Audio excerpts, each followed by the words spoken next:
do ban out that Selena, we've seen teams just play it very safe and pick up an EXP first, either the Uranus or the Barats, Barats. yeah. Because as cool as Fanny is, I think there are counters to it. So maybe they will play it a little bit safer for this one. They got 30 seconds to make a decision about what that first pick is going to be, and they just can't let their fingers off of Atlas, which means Poland will be able to get a priority EXP laner +1. That could be, you know, Hirara plus the Uranus. Hirara probably going to be definitely picked up. It's just too good in professional play with what it can do for the setups. But unless they've got like a direct combination that they want to play with Hirara, like usually it's with the Arlet or something of that sort, CC upon CC, get the Vengeance resets, and then just go crazy. Now I wonder if they want to get a Valentina so that they can kind of pseudo counter this Atlas. Personally, for me, I feel like it's not every time worth it. Like unless we're really good at Valentina, so they're not gonna go that route. They pick up the Uranus here. So Kazakhstan, if they pick up the Barats, they have multiple crowd controls, one AOE, one more single target focus. Is just that you just kind of have to give it to Uranus. Like he's gonna win the lane. So they pick up the Paquito, and so far looks like all Paquito has been transitioning into the jungle. For now, we're seeing that retribution on him. So we're just gonna assume that, especially because talking to Merkel looks like in scrims and in professional play, Paquito so far has had a very good time going up against Hirara. Hirara doesn't have enough strength to burst it down just yet. And then once he's out of that stun, he can just go back in and punch her harder. Yep. I mean, especially with a knock-up strike, right? If you can get 2 knock-up strikes down back-to-back while still staying ahead of the Hirara, cancels out like a good chunk of her abilities, stops her mobility if you can catch her on the first knock-up. And okay. All right, so it's definitely Paquito jungle. We got a Beleric go into the EXP. So they've got like the double CC, but we've seen teams punish this pretty hard, right? Like, I don't think it's going to be the Kimmy, if not the Zushin at best. But this is I feel like Zushin is pretty good actually, right? Because you already have two guys being in front, and they have a lot of HP, especially that Beleric. And considering was it like what 4 or 5 months ago, the revamp for her damage, like the more HP the guy has, the more damage that slam does. They're hovering the Zetian. I'm not entirely sure here, Gideon, because Zetian is a cool hero. It's just that I feel like mid-scaling heroes aren't the best, so they pick up the Claude first. It's very safe. Now let's talk about this Atlas and Beleric pick, because I think this is a pseudo change. I feel like some teams have tried this, but showing it quite early, it's pretty interesting, no?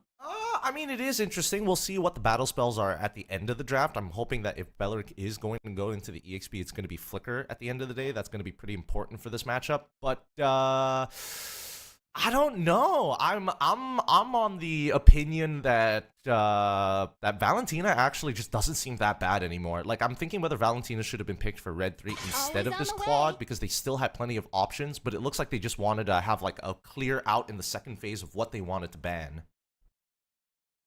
Or maybe Kazakhstan just has the idea we're just going to overwhelm the Valentina, right? I feel now that the Novaria has been banned out, I think it's a little bit safer for that Valentina pick, because not going up against Selena or Novaria, and even the Eudora, I think it's going to be quite an easier lane. Because I feel like going up against Novaria, sometimes it gets annoying to get hit from afar. Selena just wins the early trades, and then that Eudora is also a pain to deal with. And now Pago's heroes are getting focused out. Matilda as well as the Minotaur are banned out. They're hovering this Zetian again. I don't know if this is just a signature.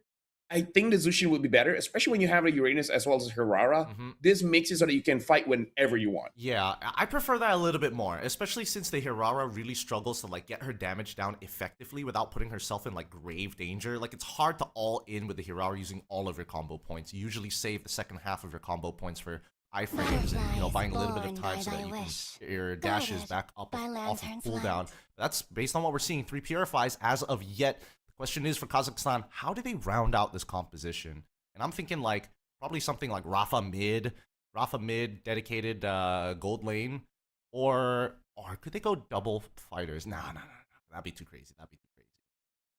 Well, we're seeing the Farsa here, and I'm liking the Farsa. Sure, it's going to be awkward going up against the Claude when he does have his items, but you think about that later on. That's a 12-minute Oven problem to solve. Before that, it should be okay. But this Zask though, I'm not a fan of Zask.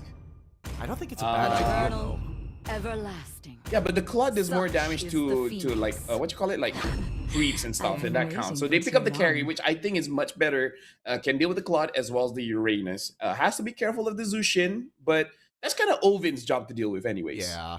Definitely, definitely. So now at least for Kazakhstan, they have a means to kind of punish that front line. If they get like bigger sets, even better for both Farsa as well as this carry. But they also kept in mind that, hey, if the support shows up and it happens to be a tank, we can also hurt that too. So now we have a very clear line for Kazakhstan on how they want to play. There's some of the bigger team fights, but it's mainly about scaling. If this Paquito is able to get elite, that's great. But on the Polish side, on the other hand, I think they want to skirmish. They want to keep these fights as separated as possible, and then eventually build upon small skirmish leads. I do have to say though, I'm liking how both teams are drafting, because they have synergistic drafts. For Kazakhstan, quite a lot of bursts between the Paquito as well as the Farsa. And then when it comes to the late game, the shred coming in from the carry is going to help a lot. And then we're looking at Poland.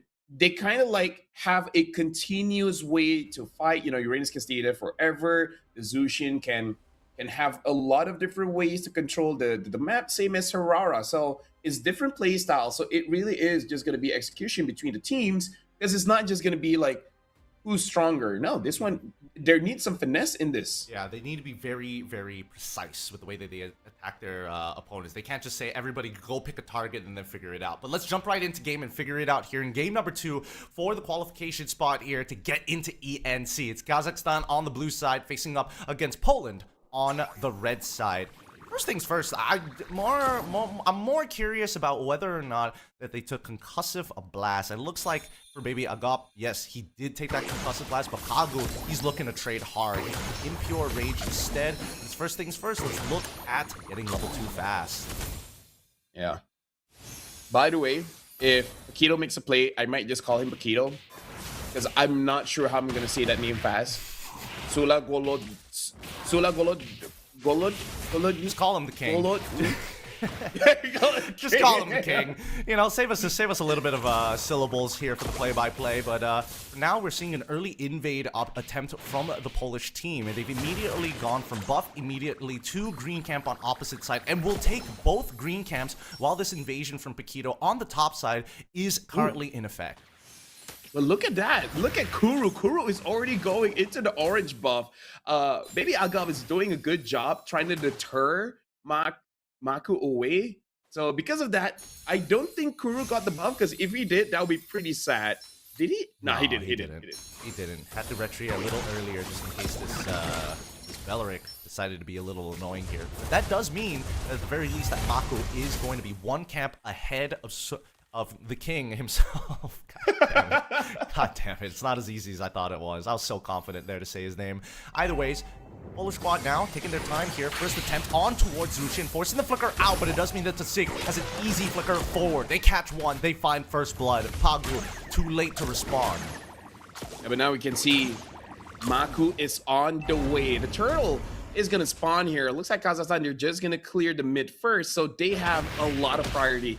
Silver Nandayo is coming though, but I don't think they have the position to really contest for this one. Pagu taking quite a lot of damage, and now with the better airstrike forces Pagu to use the flicker.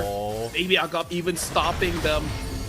And looks like the king is able to get the turtle. The fight continues as they're able to get the Paquito. Beautiful back secures the kill. And now even taunting him. Baby Agop secures the kill on the Maku. Both of the junglers are taken down, but Silver Nandayo is still healthy, pulling Baby Agop here, but Pagu secures the kill.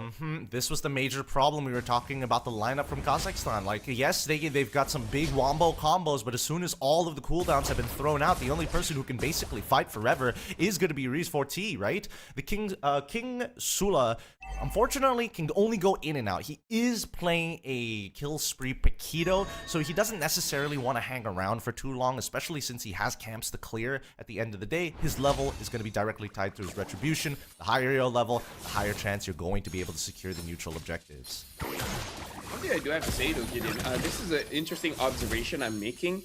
it looks like most junglers now are actually going for the bloody retribution for that extra damage.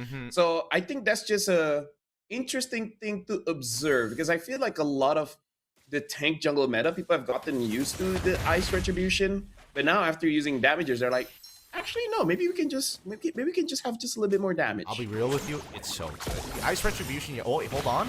Link's already in combination with the feathered airstrike. Maku tries to disengage, but is a little too late to respond to this. He might end up losing another green camp over it, and it looks like King Sula is able to find it again. Both green camps this time taking back to even up the score. Yeah. As you were saying about the retribution, it's nasty. It's real nasty, especially if you get the bloody retribution on the right target. Sorry, red retribution on the right targets, right? Especially in these 1v1s, it's kind of impossible for Maku to 1v1 the Paquito. Like, naturally his base damage is higher, but at the same time, with that red retribution, like, you don't deal enough. Like, nowhere close to enough. Well, right now, Feather Airstrike used, but Kuisen goes in, disrupts Olvin. Olvin has to cancel it out, but so it's able to get the Harara double kill for the Paquito. And now Pagu couldn't do anything. Hashtag is going to slow down Pagu. Pagu is free for the taking. Olvin secures the kill. Even though Kuisen was able to disrupt just a little bit for the fight, damage wasn't enough to really take down Kazakhstan. Not enough. And some good AoE coming up from King Sula as well with his knockout strikes. Also, Olvin, really great way to kind of open up that fight to begin with. Dive on top side, going to be very clean as Q-Sin unfortunately dies, and that means, you know what, 4T, Riz 4T, he is just going to have the gold lane experience. Like, it's all being handed to him. Assists, the wave, the entire plating as well. Well, actually, I'm not sure about every single crab, but at least 2 out of the 3 we've seen so far. I mean, like, here's the thing. A Fed carry is a nasty carry. Now there's almost 5,000 gold lead between Kazakhstan as well as Poland here.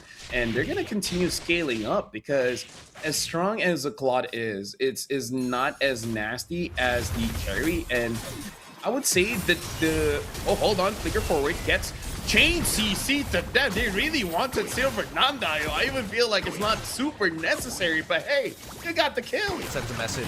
It sends a message that they will not be trifle with. They're trying to go for the re-engage here. Pretty good attempt here by Pagu. However, it's going to be the perfect match that slows him down, making this chase even harder to do. Glue already with the pass and slam has repositioned this Farsa right into the blazing duet, allowing Kuzen to cut them down one by one, but he doesn't have the Trinity, so he can't get through the front line as Kuru in the back wants Riz. Maku is able to clean up, baby, and now we've got a clear lead being turned around by our Polish representatives. Oh, Riz, he's staying here. I don't know if that's a good idea, because he escaped death once, and now he is trifling with it. Looks like he's not going to get taken down, but that was very impressive. I really thought he would have died against Kuru, but able to dodge it out. Right now, Poland are securing their map for themselves. Better airstrike used, same with the fatal links, but Silver Nandayo was able to get out of there.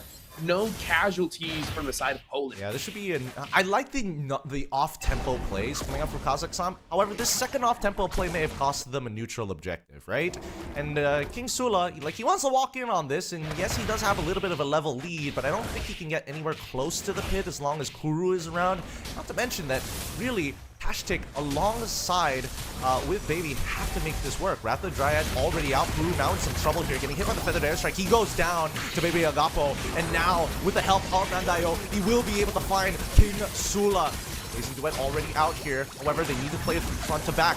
Blue trying his best to zone the rest away, but at the very least, Silver Nandayo untouched and continuing to zone their opponents. And now Poland continues the onslaught onto this turtle. Poland in this mid game. Oh, flicker forward, gets Silver Nandayo, gets taken down by Olvin. Maku, I don't think it's gonna be worth it. I do not think it's gonna be worth it. You still secure the turtle, but I might be crazy. I don't think that was worth it, Gideon. I mean, he's already like 3 levels down. He needs something, man. He needs something. I mean, and to be fair, at least we're 7 minutes into the game, so the death timers aren't like hyper punishing, but considering the amount of missing tier 1s, like, it gets harder. Wrath of the Dryad's already out as they look to break the tier 1 open. Riz, look at him. Look at him. He's just free hitting. What are they going to do? They're not going to be able to stop him. They're going to pick him up at least one time, and then the auto attacks keep coming back up. The Blazing Duet finally catching 2 here on the Blazing Duet. He gets it. Olvin ends up losing his life, and so does Riz. Right now, they're just brawling non-stop. They see an opportunity to go for it. Another fatal links where Singalong is going in, trying to get the kill. Did he get one? He probably got one. He got one. I don't, He got one. I don't know. I was focused on something else. Don't worry. Don't worry. Silver Nandayo ended up going down. I tried my very best to say his name. Hey, that's why I got Wikipedia opened on the side to remind myself that his name is King Sula. Right? The Sula, you know, the first half of his name will always be remembered. But in terms of his build on this killing spree, he's already finished the Malefic Gun. Now he just needs a little bit of base stats to his HP to actually survive the onslaught. Because, god damn, Poland, they are not letting their foot off the gas, especially if Tashtik is going to fire his gun as soon as he sees an operator on the opposite side.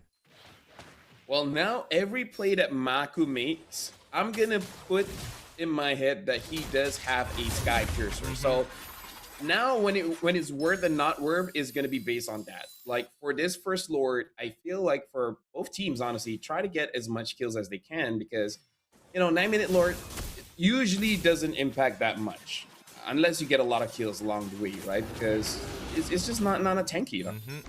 And honestly, I think it's kind of on Poland to try and steal this just so that they can get some tempo back, just so they can even up the economy. It's a very slight lead for Kazakhstan. Wait, hold on. I'm pretty sure I'm seeing somebody, I think it's Pagu getting blasted by the feathered airstrike alongside with, oh wait, they even got Rice to actually drop his ult. He doesn't have his light wheel anymore. I think now we're going to see the Polish team actually look for the turnaround. They catch Belleric here, and they punish it. Doesn't seem like they can get it just yet. Not without the Atlas to zone them away, without the fatal links. Poland, they got the green light, and now they should get the Lord too. But now look at Kazakhstan. They're looking for an avenue. They find Kura, and even Pagu almost got taken down by the feathered airstrike. Now King Sula is there. He does have the champion stand, so the next attack is going to hurt quite a bit. And just off of that, Kazakhstan, they're back in control of this Lord, and they secure it for themselves. Good.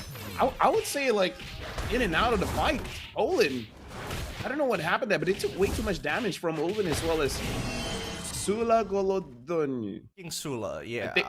I think that's the best attempt I've had. I think that's by far your best attempt. I'm not gonna lie. I'll give that one to you. High score has been, and the bar has been set pretty high, but man, I'm just rather surprised with the way that Kazakhstan is playing this. Right, every single target they are just looking to just fight. They're so down to brawl. They're so generous with their ultimates at this stage of the game, and it looks like the Polish squad are trying to be more tactical about it. But if they don't make a decision quick, like blitzing down the Lord when they have the opportunity to, then it's going to get tougher and a lot harder because they're about to lose inhibitors if things don't go well.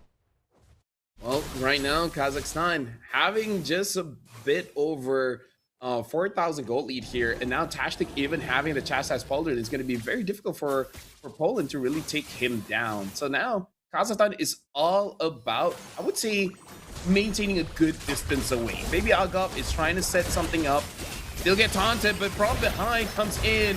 Looks like able to dodge out the fatal link, but the damage is still there.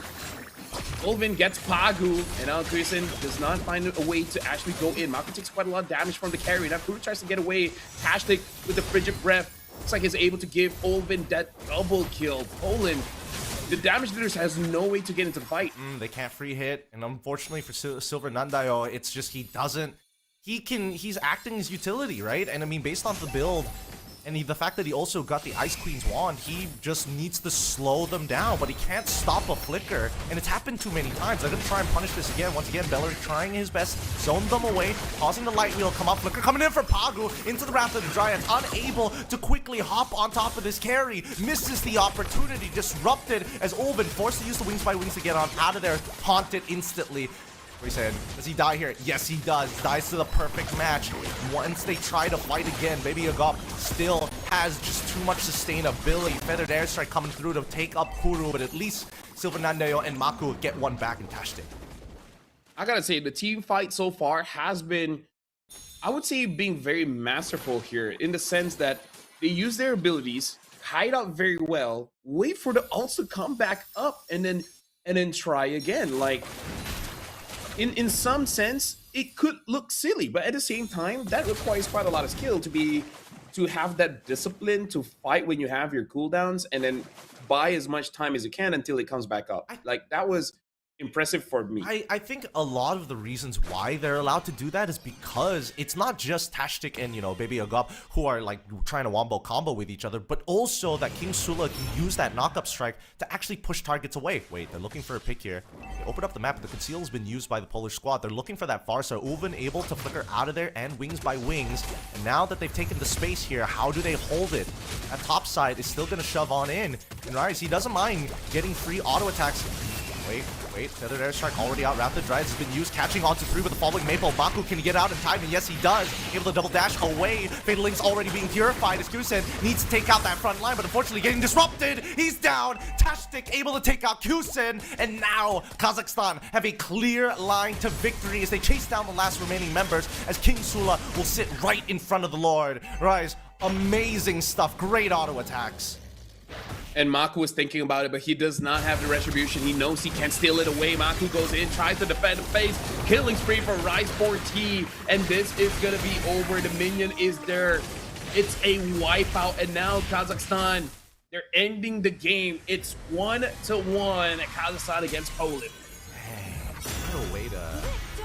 what a way to kind of escalate the game. I think like they didn't need the gold lead. They actually needed the EXP lead to make sure that our Polish counterparts just keep investing in the fight, right? Because like at level 1, a majority of these ults take about like 40 to 50-ish seconds. By the time it's maxed out, it's roughly about like 35 to like arguably less than that, 30 seconds before it comes back up. And I think that's why Kazakhstan is more than happy to be generous with their ults, knowing that later down the line, if they can drag this out and peel each other properly, they can go back in. And honestly, Gideon, like, I'm rethinking the drafting phase. And maybe this is just Kazakhstan saying that we're going to show a lot of respect to Pagu because they took the Atlas and the Belarik and then they banned out the Matilda and even the Minotaur. Maybe they're just like, we got to make it so that Pagu does not have this playmaking heroes. Like, the Glue is a playmaking hero, but maybe it's just not his best. Not like an Atlas, not like a Belarik, not like a Minotaur. So we will see how the draft really progress because I want to see later on, does Poland prioritize Pagu's heroes first before it gets totally disrupted? Because yeah, Poland had a good early game, but then just slowly come mid. Yeah, and I think, man, I don't know, because I feel like it's difficult to judge the true cost and effect of what Kazakhstan was trying to accomplish in this game. Like, the number of times we've seen them just turn around and say, you know what, I'm going to attempt the Fatal Links. You know what, I'm going to use the Wrath of the Dryads. They used to use it together, and then as the game progresses, they actually delayed it on purpose to maximize the chain CC, and more importantly, I think they both understood what the job was. We got to protect Ulven and Riz, and that's all we need to do. Let King Sula do what he wants, but eventually, even he recognizes that he's got to come back with the rest of the team and use that knock-up strike to create some space so that Maku, again, who got very close to getting a triple kill in this game with his falling Maple, it's just unfortunate he didn't have the items or the levels to do so. Something that has to be said, Gideon, because we had this conversation over multiple tournaments. We rarely see Farsa, but when she is picked up, rarely does she disappoint. Even if they lose, it really isn't the Farsa's fault. So this is the kind of meta where I think the mid should be a little bit more flexible. With that being said, right now the score is 1-1, Kazakhstan going up against Poland. We're going for a break, but after this, we'll see how Poland responds as well as Kazakhstan. We'll see you guys right after this.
me canta canciones y tengo un coro.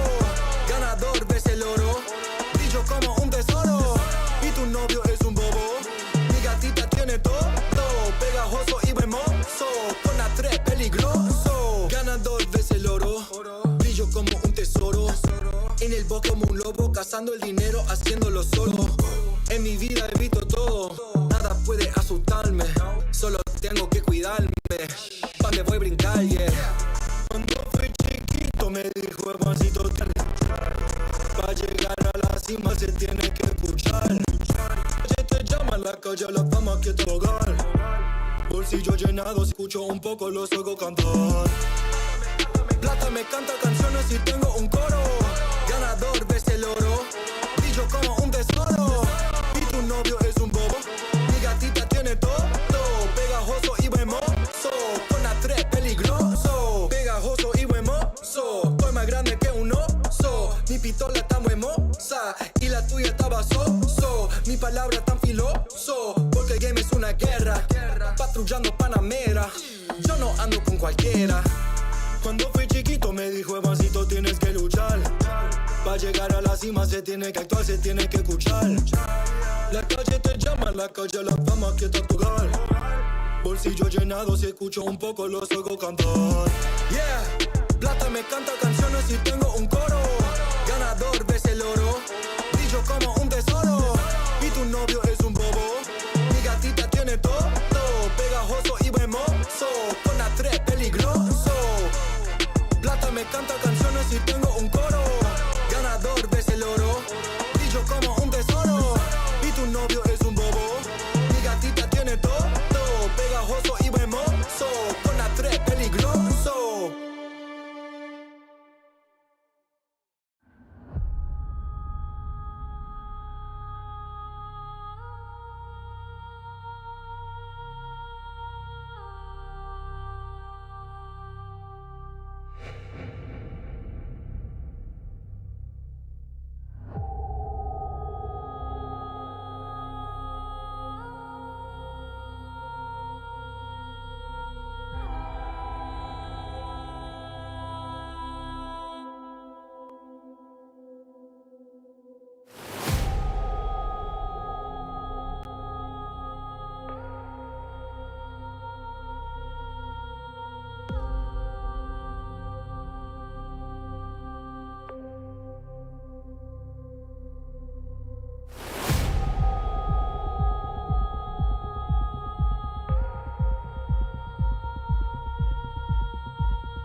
The road to ENC continues. Right now, this is the EECA qualifier. 2 teams or 2 countries will go to ENC. For now, you guys are watching Kazakhstan going up against Poland, where right now the score is 1-1. My name is Phil. Alongside with me is Gideon. Kazakhstan just won their game, and honestly, they make it look pretty good, but Poland definitely made them work for it.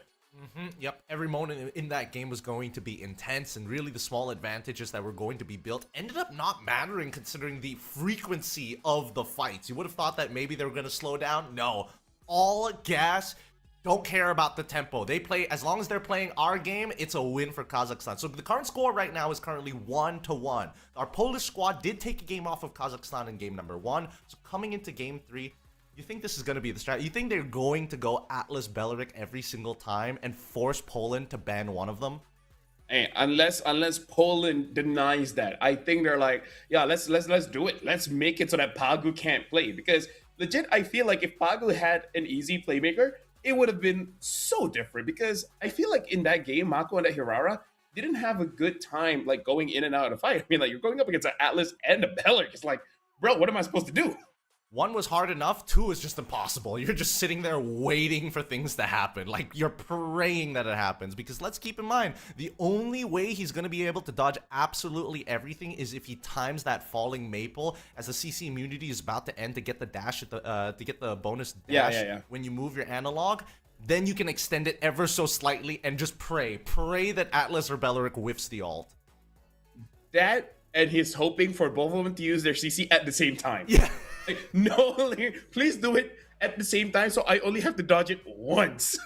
Oh, the worst part about that is like he can't even escape, because then all of a sudden King Sula shows up with this Paquito and just keeps him in place with a knockout strike to allow the feathered airstrike to go through. A lot of wombo combos here. All right, game 2 is very, very memorable. We're hoping that the rest of the series is going to be just as exciting, right? Because the adaptations are going to be important. Now, LaFell, as a previous bronze medalist coach for Mobile Legends men's division under 24s, under 20s, I think, if I remember correctly. I think it's under 20s, right? I can't remember if that was an age thing.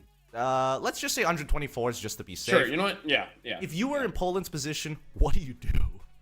I would actually do secure Pagu's hero first, because you can see there's a clear line of strategy when it comes to the draft, because I feel like, because we haven't seen who's like the position 1. I don't know whether Maku's like the big playmaker or Husen is the big playmaker. But for now, I'm gonna assume it's Maku. And I feel like getting the EXP hit, I feel like it's gonna be okay. I feel like Kuru can do that. Now it's on Pagu to have a good lineup for Maku, right? So as long as I'm able to deny Kazakhstan from having a lot of crowd control, I should be good. Because right now the meta is about the jungler accelerating the game. So if there's a stopper for the jungler, it's playing the game on hard mode. And you want to play the game like Tom Holland. You ask for something and you immediately get it, right? Yep, that's exactly how they should be playing this game. Let's jump right into the draft here and figure out how this is going to play out, as our Polish squad has opted to go back to the red side one more time. I thought maybe they wanted the advantage on blue side to try and deny and disrupt that combination, but it looks like they've got another plan in mind. Well, yeah, they're batting out the Freya, which is rare, because usually you do want to have that Freya first.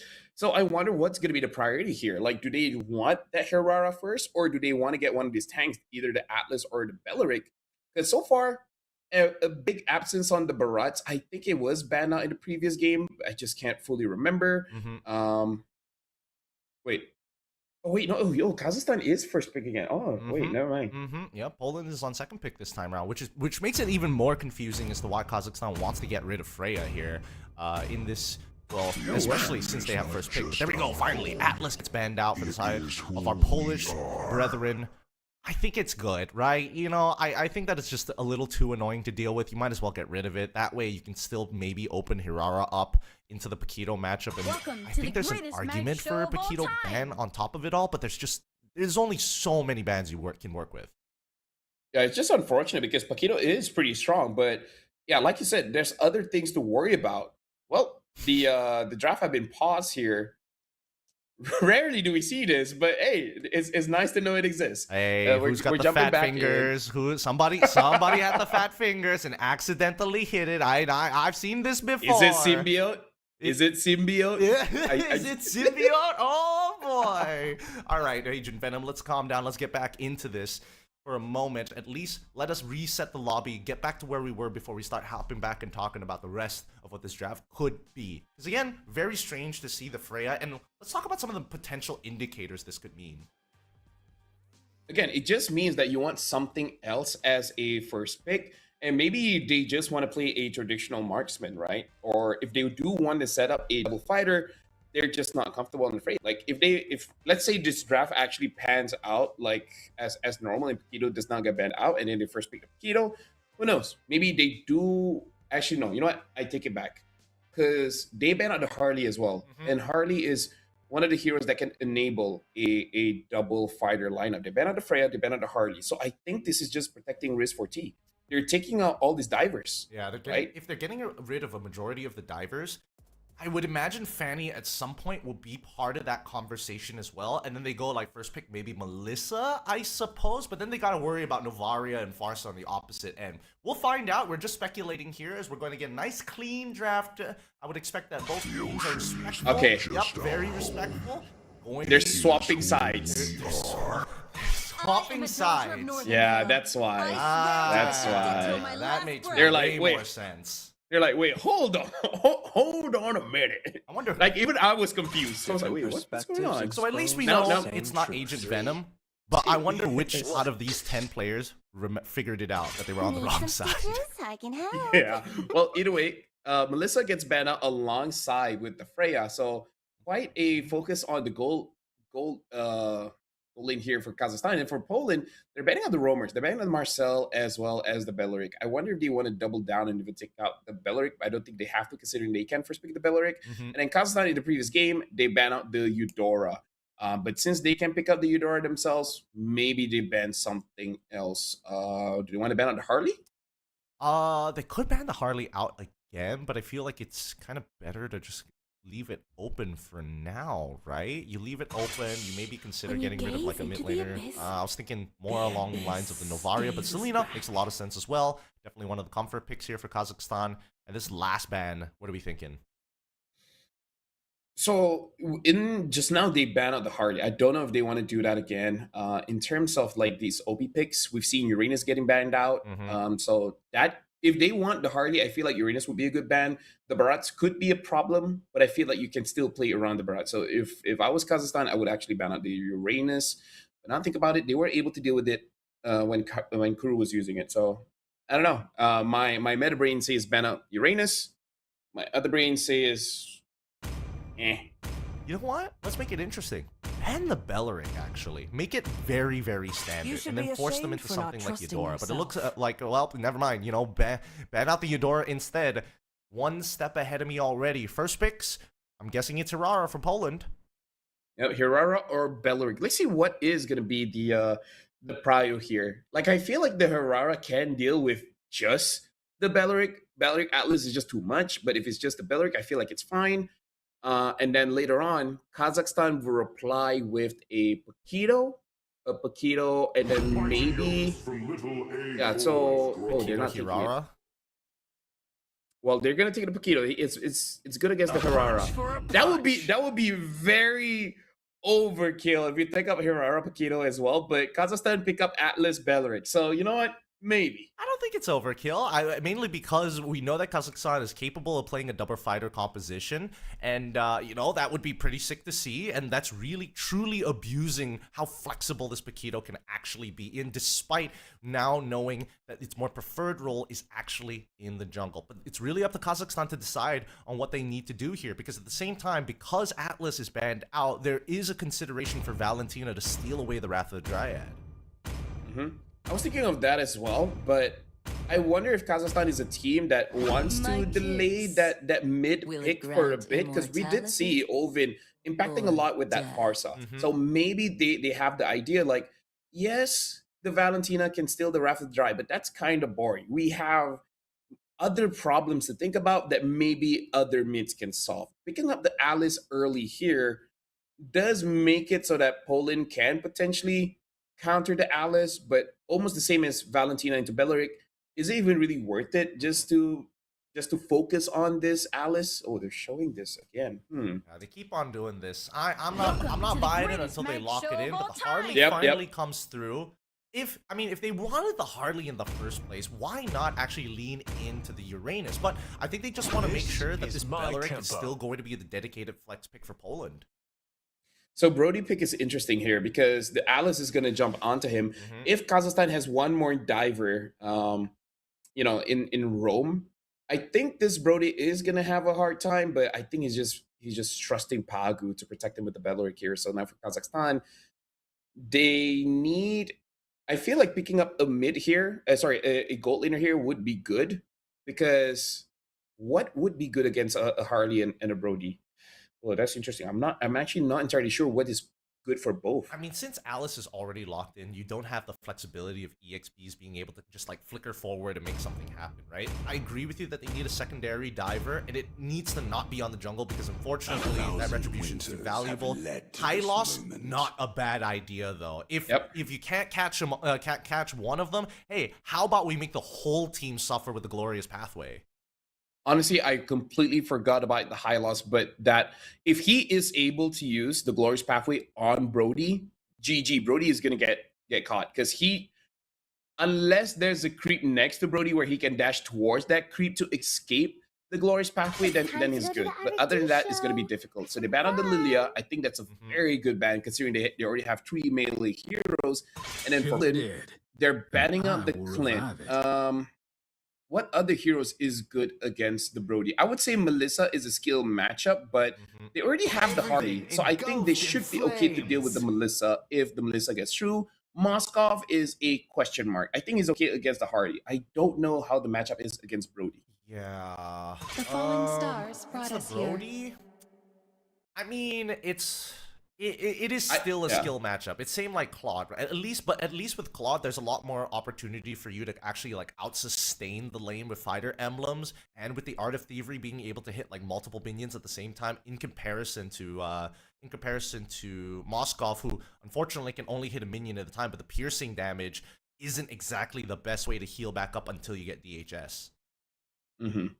If they want to continue to fight, I can see a Zushin pick here being quite okay. Yeah, because right now they have a very heavy dive, and now they're picking up the Valentina. So adding the Wrath of Dryad into their arsenal as well. Something about this, there's a chance that they're going to pick up the Uranus, which I feel like is going to be pretty good, but I wouldn't say good. It's like mid at best because I think if Uranus goes in, he's gonna have a hard time going out because the slow from the high loss is no joke. It just feels like you're walking through mud. It absolutely is horrendous to deal with. And now we finally see Eve after so long. Eve used to be the meta pick, but finally she comes on in, and they're gonna overload them with ults. They have 2 major ultimates that this Valentina can steal: the Wrath of the Dryad, so or this the is Claude. RWM. But at this stage, Kazakhstan, they've got options. I feel like Claude is like the safest pick here. Oh yeah. Right? Claude is the safest. If they want to go for Kerrigan, it's going to be much more difficult to deal with the Brody as well as the Eve. So I feel like Claude is the safest. Ixia is also another one that they could consider. I actually feel like Ixia should be okay. You have to worry Maku ganking you nonstop, but other than that, maybe it might be fine. Yeah, what's the worst that could possibly happen, right? I'm guessing like lean into. Oh, okay. I was gonna say Claude, but I guess Moskov also technically works if you want to make sure that you don't have to like deal with potential flicker attempts coming in from Pagu, or at the very least the Harley getting on top of you. Either or, it's still a pretty difficult game to play. I am undecided on which comp I like more. I feel Poland's comp is like easier, but Kazakhstan's one also has some like very clear counterplay. I feel like Kazakhstan, they can win if Risk4T needs no help. And that's why we're talking about the Claude, Moskovs, someone that can protect yourself. Because having the high loss Valentina, Alice, and Paquito as well makes it so that you are a walking death squad, right? You want to fight. Like you have a lot of testosterone.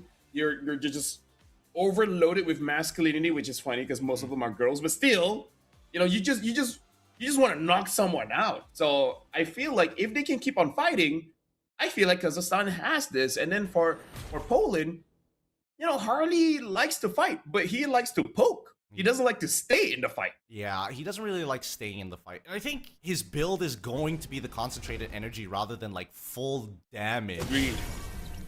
So that he doesn't get like one shot like King Sula. But now, let's see, as we're already into this, green camp start for King Sula, purple buff start for Maku. They're gonna end on the opposite sides, but it looks like Little Wanderer is going to get contested for at the bare minimum, but King Sula should be able to get there first.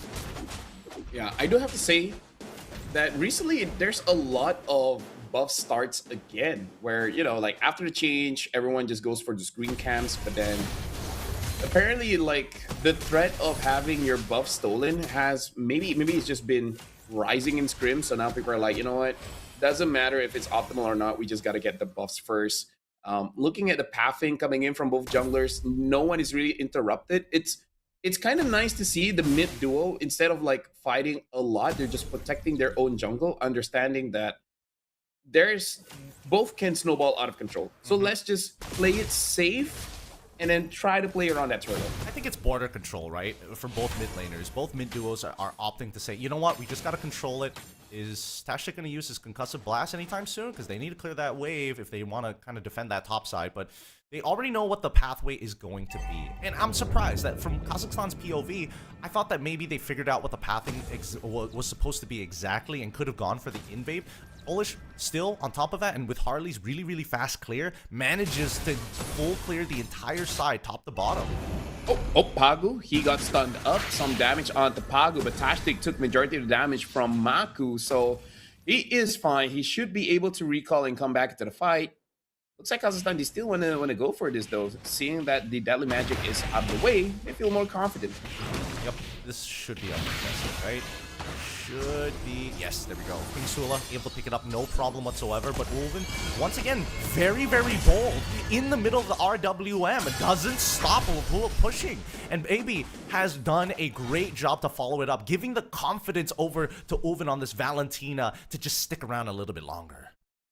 Gideon, I'm liking what both teams are doing. Kazakhstan understanding that Draft wants to fight, so they do that. And then for Poland, they understand that they need to wait just a little bit. Maybe after Maku gets the concentrated energy. Oh, stolen away! What timing! Oh my goodness! Oh my god, that's frustrating. Real frustrating. I would definitely be tilted with that. But King Sula waiting in the wait, hopes that at the very least maybe Paku or maybe even Silver would just walk up and take a trade, make a mistake. Topside gets dove down. Rhea is in trouble, needs one more extra auto attack here, but they can't seem to do it. And Tashtik punishes the dive attempt, and Maku is traded out. The worst thing is, Riz40 even survives. Yeah, I think there was something wrong with him going back to his hat, because that looked quite awkward, and then gets stunned up by Tashtik. But good on Riz40. Amazing Spear of Misery, stunning Maku just at the edge.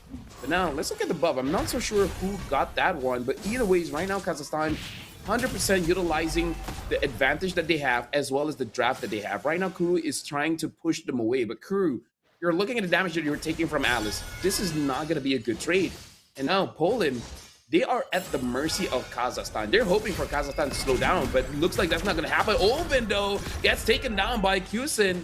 Tashtik takes the deadly magic, but no problem. Poland, at least they get something on the board. Good punish, really good punish. They saw Ulven use his flicker early on, and they made sure that they remembered exactly how many seconds left until he gets it back up. As you can see, his flicker is still down for another 5 more seconds. But here comes Kuru and as well as Baby Agapo, making sure that they can start zoning out early on. And I think it's more important for Kuru to actually start applying the magic shred over as soon as possible. But now, against King Sula, he's already put down pretty low.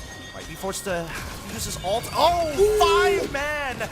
Road of Ruin straight into the glorious pathway. Instantly, they are chunking down the frontliners. The SOD doesn't connect at the right time. They will be able to get one back, but unfortunately, they don't take out the main carries. Maku and Kusin still alive, and King Sula gets the walk away with a kill in his pocket and a purple buff stolen. We don't always see Alice being played, but once you see that 5 Man, Throne of Ruin, my goodness, was that beautiful. And then Kazakhstan, utilizing that incredible engage, goes in, gets the kill, gets the buff. They are controlling a lot. They're even getting that top lane turret. Right now, Poland, this is pretty bad because Christian on this Brody is 2-0-0. That's a good start, but you kind of want to utilize this Brody to take down as much turrets as you can. But right now, it is proving to be quite difficult. But with that being said, the goal lead isn't that bad. 2,000 is not where you want to be, but it's not worst case scenario. 5,000 is much more difficult than 2. So I think Poland, they're still okay with this. Agreed. Very much agreed here. But I think this is where Kazakhstan really starts to get strong, right? With the majority of the lead, and especially with King Sula already finding getting 2 levels ahead of Maku at this stage of the game. By the time he gets at his War Axe, or in this particular case, King Sula loves going for the Malefic Roar. I think he's already ready to one-shot some people. Like, Silver and Maku have got to be careful. Kyusen, I want to say that he's got to be careful as well, but he's got Pagu basically opening the entire map for him, so he's got nothing to worry about. Right now, I want to look at the items just because I'm interested to see what Maku has built for now. But Silver, a good flank coming in. Olvin gets the killing spree, and now Throne of Ruin hits onto 2. But Pagu tries to return back using his own ult. Maku gets the kill, shut down. But oh my god, from the side, King Sula able to burst down a Maku. Continuous fight going on, and King Sula goes in and ends it, gets a double. Kuru is there trying to protect the turret, but they want to go in. Flickers out. There's nothing Kuru can do. Nothing he can do, and Golden Staff now achieve 4 Rias as they're looking to disengage this. They gotta back away. They're gonna get a free purple buff once again. This is just a quick tax from the King, but dear lord, how do they play this? And also, nobody decided to block the poker trick. And they just let those cards hit Ulven in the middle of that. Like, nobody wanted to body block that. Yes, some of them were taunted, I agree, but still, they've had the right abilities, right? The Revitalize from Tashtik should have been a little bit closer, but I guess he was confident that Ulven would be able to get out. Maybe Ulvin was being cocky, and his team is like, bro, you need to get humbled, so die. Like, you know, some of those spreads. Oh, hold on, this 14 gets Maku, by the way. So that's looking pretty good. Punish. Poland, they're looking for an opportunity. Risk 14 is out of the fight. Baby Agab is there. Throne of Ruin used to escape. Tashtik is just there to buy his team some time. Sometimes as a roamer, it do be like that though. But I feel like the reaction coming in from Gideon is like, that was not necessary. Y'all didn't have to die. Y'all can escape. Better yet, Riz 4T, like, he gets to walk away for free. Like, where are we drawing the line of how far we're going to chase? And I think that, unfortunately, we just didn't know where King Sula is going to be as he finds another kill onto Kuru, by the way. The Uranus, because he decided to go for Oracle first item and is opting to still go for magic damage protection. So, like, you know, the MR is great, but it's got nothing to do with Paquito now that he's got that Malefic Roar. Or Moskov. I would actually be more okay if he built the Chastised Pauldron. Yes. Like, I feel like, all right, that's okay. That's okay. Because at this point, maybe Agab does some damage to you and Ulvin does some damage to you. But bro, you're not the main character. You're not the one they're chasing. Absolutely. It affects their attack speed, and I think the best part, nearly missed that by Maku. Yeah. But he saved it. He saved it. It's all good. It's all good. I've done that many times before, but look at this 4-level lead, and King Sula is just like, try me. And look at the items. It's Genius 1 Harley. So it's not... Yeah, it's not the concentrated build, so he can't stay in this fight. No, he goes in, 1 ult, and then he's out. No wonder. Yeah. He's got the damage. But there's no optimal targets to catch, and nobody's really, like... the only independent people on the side of Kazakhstan is King Sula. 80%. What's the flicker out? It's okay. It's clear that Ulvin is not a support player, all right? He usually uses that flicker defensively. Well, a jungle 1v1 won by Sula Golodoni there, and then now he is being surrounded. Will he be able to get away? Or will he actually be able to get a kill? That would be even more impressive. But while they are chasing for him, he gets hunted up top. Riz 14 gets, hold on, can he go for a 1v3? He tries, he runs away, he escapes, he recalls in their face. Oh man. man, if only these are the moments where I wish we have 2 battle spells, because if he had Flicker, he finds the kill, guaranteed. Good thing that the rest of the teammates from our Polish squad is able to protect Kusin here. Oh god, Kuru, it looks like he's in trouble, and worse yet, that magic is doing him some favors at the very least, sustaining harder than he probably should. Don't ruin already out, but Baby Agapo takes him out regardless with the help of Ulvin to push him over the edge. You know your talk about having 2 battle spells hold on for that tactic isn't in front of her, but he's okay. It reminds me of the fastest game in history, RWMUs, and even the SOD connects. King Sula gets taken down quite low. Pagu is taking all the damage. Kusin gets the kill onto Tashtik, and then for now, looks like Kazakhstan. Oh my god. They're the one losing HP. Risk 14 dies, gets hit by the deadly magic. Maku gets a kill. Kazakhstan, they just dove in too deep, and they paid the price for not paying the tolls. I wish we had a replay of that. Did King Sula punch the beetle?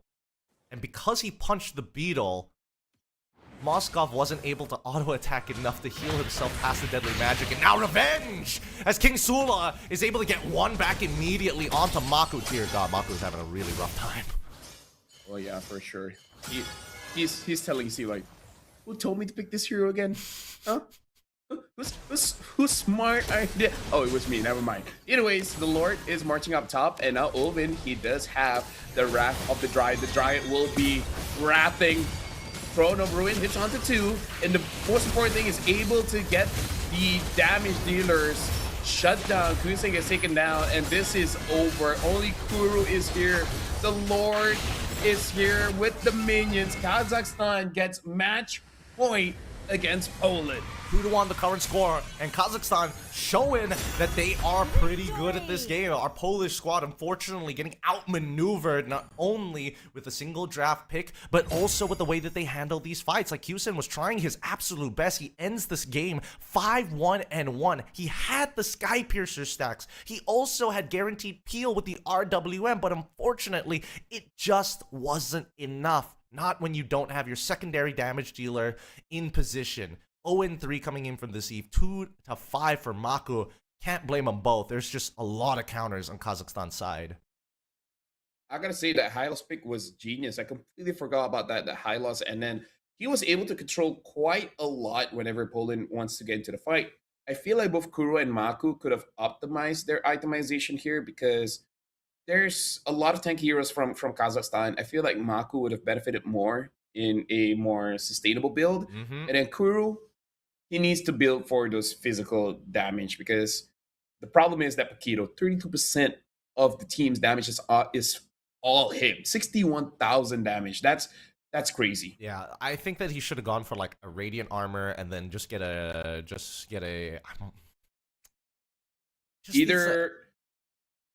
go into I'm thinking whether chastise second or first item, and then antique for second or third.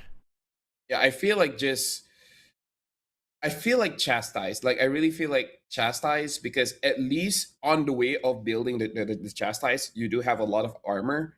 You might get taken down, but in the long haul, it will benefit you a lot. I feel like it's about timing more than anything, because even if you do get the chastise and then you lose the passive, you're basically back at ground zero. You're just extra, a lot more HP, which kind of doesn't matter in this particular case when you're facing up against somebody who's as sustainable as the Alice on the opposite side. I don't know, maybe there is a more optimal way of building it. I was thinking like radiant armor into the chastise, but then even that feels like a little awkward. So I think maybe he had to like build components first and then decide at the very end what he was gonna go for. But that's a little I wouldn't say inefficient with your goal, but it's really difficult to make that choice when you're already on a bit of a lose streak here, as Kazakhstan has won many interactions. Yeah, and now, despite the score, I believe it is Kazakhstan 2-1, and Poland is the one that has to win the next match to extend this. But even if they do lose, I'm gonna check, but I feel like it's not over, because this is the upper bracket. So even if they do lose, they're just gonna go down and fight against Ukraine, I believe, that's also waiting at the lower bracket final. So even if they do lose, it's not over. But of course, you want to minimize the amount of games you play, because slowly your mental stamina is gonna go down, go down, go down, and the lower it goes, the more mistakes you're bound to do. Yeah, no, I think people tend to forget that we have like breaks in between these games for the sake of these players, and if you add them all together, it goes all 5 series 2 times. That's an extra 50 minutes. So with that being said, we are gonna go on a short break, and when we come back, we might see the conclusion or maybe an extension of the current game. Stepped out with my new swag on, I'm dripping. If you wanna chill with a hot boy, come my way for a minute. Come my way for a minute. Step clean any day, won't see man slipping. But you might slip on a drip, man. Tip up the sauce and spill it. Tip up the sauce and spill it. Best cut chop, cause the clock's still ticking. Just check the way man stepped. Know that I dropped it different.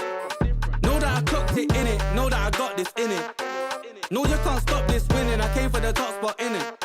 Came for the top spot in it. Came for the top spot. Soon I'ma get right there, I'ma step right there, got a butt. Came right there in a drop top, try how you like it or not stop. Non-stop. Yo, if you wanna get this poppin', you better get to shopping. I came in a different drop this time, and they thought it was the same one, they didn't clock it. Oh well, it's nothing, they call me a dripaholic. Just watch how I'm dripping on it, please just don't be slipping on it. Oh well, it's nothing, they call me a dripaholic. Stepped out with my new swag on, I'm dripping. If you wanna chill with a hot boy, come my way for a minute. Come my way for a minute. Step clean any day, won't see man slipping. But you might slip on a drip, man. Tip up the sauce and spill it. Tip up the sauce and spill it. Best cut chop, cause the clock's still ticking. Just check the way man stepped. Know that I dropped it different. Know that I clocked it in it. Know that I got this in it. No, you can't stop this winning. I came for the top spot in it. Came for the top spot in it. Stepped out with my new swag on, I'm dripping. If you wanna chill with a hot boy, come my way for a minute. Come my way for a minute.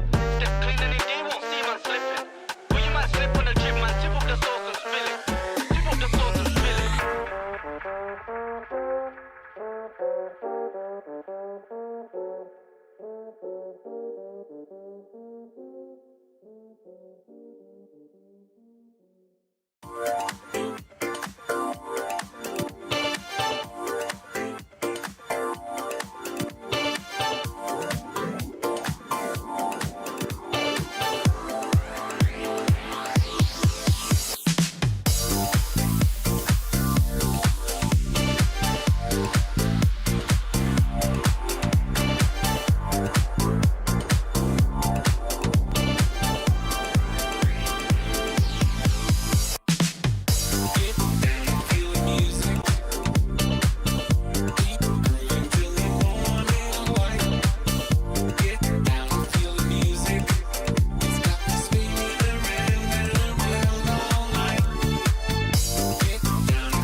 the stats, you packing your bags. Okay, I step on the field, it's a wrap.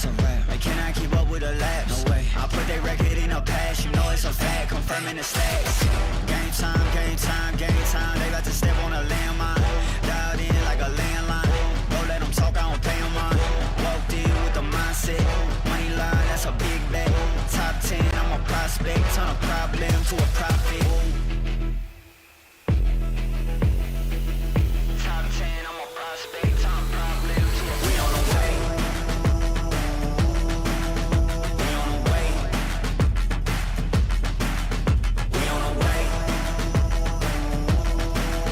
We on the way.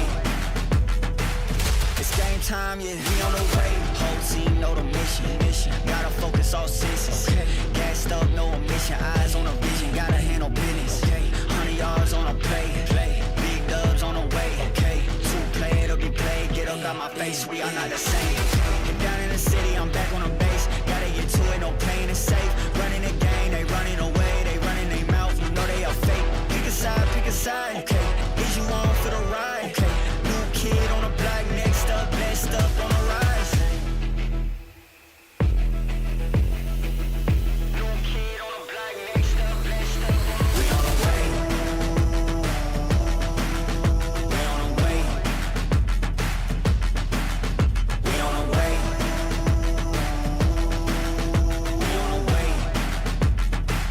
It's game time, yeah, we on the way.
Back, Legends. Mobile Legends action here to be delivered to you with me getting Q, as well as LaFell casting the English stream of ENC's qualifiers right now for EECA 2026. And I mean, it's the first time ENC is making an attempt to get so many different countries right now, and I'm glad to see that Kazakhstan is part of that name, currently at match point 2-1 in this best of 5 against Poland.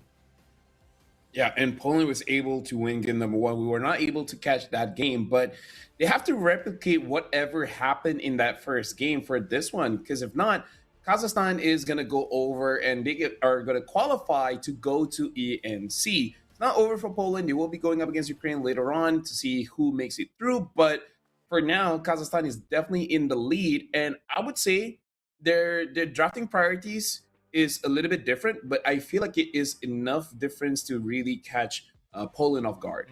Yeah, no, it's an interesting play style, and I think most teams, even MPL teams, will probably have to sit down and think about this for a little bit to figure out like a direct counter. But I've noticed that Kazakhstan every single time always presents a new problem. They're not doing the simple, you know, if it works, don't fix it. It's just, it works, good, next thing. Does it work? Maybe. We won't know. Let's give it a try.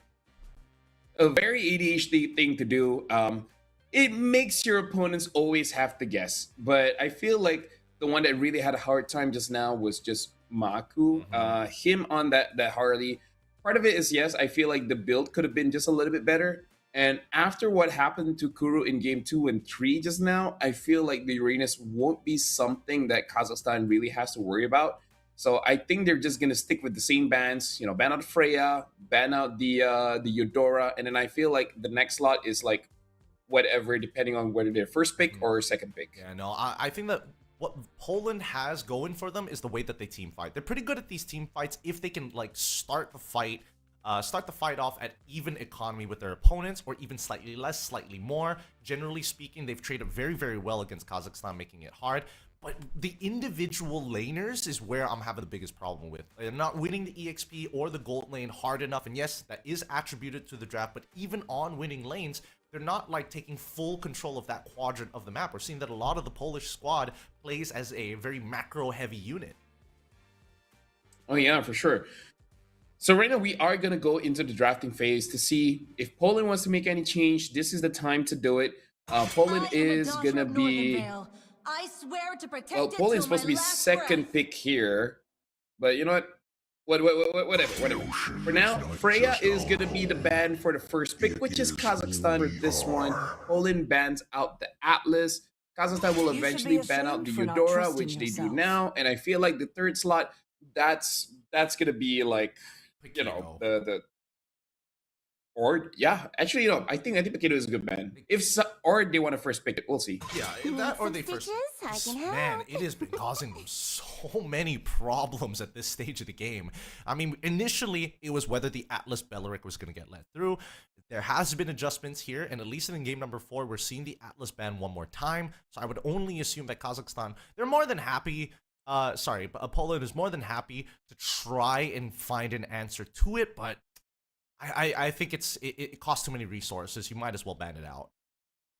Yeah, in Poland, the next ban is going to be that Selena. You don't want to give Olvin that Selena, because so far Olvin has been performing very well. The Valentina, he puts himself in trouble quite a few times, but I feel like he doesn't mind his position for it anyways. And despite Harley having a hard time just now, maybe Kazakhstan thought they got lucky with their rotations and able to catch the Harley. So to respect, they're gonna ban out the Harley, and this time they do not ban the Selena. They ban the Marcel instead.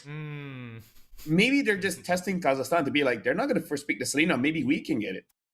Yeah, interesting. Okay, so Paquito, this should be what, Uranus Hirara as the follow-up? Or Hirara Selena, because I feel like Selena Paquito is gonna be nasty. That also works as well. Oh, wait, no, I gotta think about this for a moment. I keep thinking that Kazakhstan is on red side, but they're not. And they're the ones with King Sula who has like direct, interesting hero pools like Mardis, for an example, which actually does pretty decent into the Paquito, especially in the early stages, pre-level 4. What does that mean for them? I mean, it could be Beleric Uranus, it could be... okay. Finally, the Baras gets picked up. And the Beleric. Maybe this time Poland is taking what happened in game number 2, where Kazakhstan just has too many annoying frontliners. They're like, you know what? Why don't we try that? So instead of the Uranus, which has 0 crowd control, we pick up the Barats with some. Actually, quite a lot of crowd control. A decent amount of crowd control. But instead of the Uranus this time, they're going to go back on the Alice one more time. I'm okay with this because, again, it still maintains pretty evenly against the Barats. It's not like you lose the lane that hard anyways, and you're able to kind of sustain through the pain. The real question is, what are they actually going to get for their mid laner or support at this stage? Either Valentina or that Selena. Selena is like less because going up against a Barat is going to be annoying. So they go for the high loss, which honestly, as I used to keep spamming high loss because it was the meta where, you know, tank jungles and everything, and you just destroy everyone that don't know what they're doing. They just keep standing in my second ability, and then they just eventually die. Yeah, it's a lot of punishment. And then some people tend to forget what your passive does as well. He's got no mana, we can take him out now. That's not the case. Not the case. Especially at level 1. Just don't test your luck. 25 more seconds left for Poland to decide on what this final pick is going to be. I feel like you kind of have to go into Hirara, but at the same time, it's like, you don't need to do that. And there's 3 heroes that are telling you, don't you dare. I wonder if they're picking up the Lilia, which is good because that's what you need to deal with this. I wonder if they want to attempt to go for double fighters and then pick up a jungler like Isenshin, which so far in the qualifiers here, it's not been the worst thing. We've seen Isenshin work out. Maybe in MPL teams, not too much success, but at least in the qualifiers, it looks pretty decent. We go on to the second half of the ban phase, and it looks like Poland has decided upon Valentina. So they're not going to be able to steal away the Detina's welcome. They're not going to be able to steal away the Wrath of the Dryads. But on the opposite side, where does Kazakhstan want to actually target their bans towards? They see the potential for an EXP laner as well as the support alongside with the mid. Therefore, do Maybe they ban just junglers? ban junglers, right? No. Upon the Okay, edge and then of the Hirara the void. follow-up. Yeah. I feel like it's good just to ban out the Hirara, making it forced so that Poland has to use something else. The other hero I was thinking of is the Hayabusa, but the problem is if your mid The falling lose, stars brought us then here. the jungle gets invaded, and then it's just gonna be an awkward farming stage for the Haya. Oh. Like it's a very high risk, high reward kind of thing, you know? Yeah, and it looks like the gamble here to make sure that they sort of don't lose the mid lane. They ban out the Novaria because unfortunately they're all going to need Pagu to run around all across the map. He can't always pass by the mid lane to block shots. I've been And waiting for too carry long. as the follow-up. But that's kind of weird. I thought that maybe they wanted to pick up the carry, but all right, sure. Yeah, probably this is Tashtik saying like he doesn't want to deal with the carry, or Risk4T says he doesn't want to deal with the carry because maybe he wants something like a Claude. And I feel like in the current state of the game, Claude really suffers against carry. Yeah, there's other things that's annoying for the Claude, but it doesn't outright lose once carry has 3 items, you know? That's fair. That's a fair assessment here. Poland now with a power red 4 pick. Probably need to show I think their they should pick jungler- the Claude. or just Claude straight away. Yeah. Because I feel like you got to take it away from Kazakhstan. You pick up the Hirara. The reason why I think they could have picked up a Claude is I was thinking either an Eve or a Farsa, because Eve Farsa does very well against these Lilia.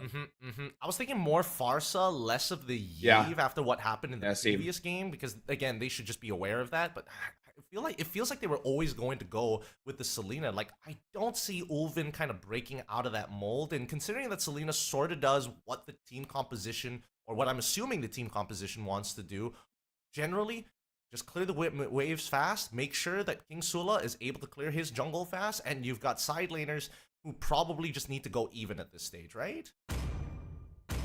As long as it's not a Rafa, am I right? Am I right? I'm so sick of looking at Rafa. I'm happy that Kazakhstan and Poland have both come to the agreement of like, let's keep it interesting.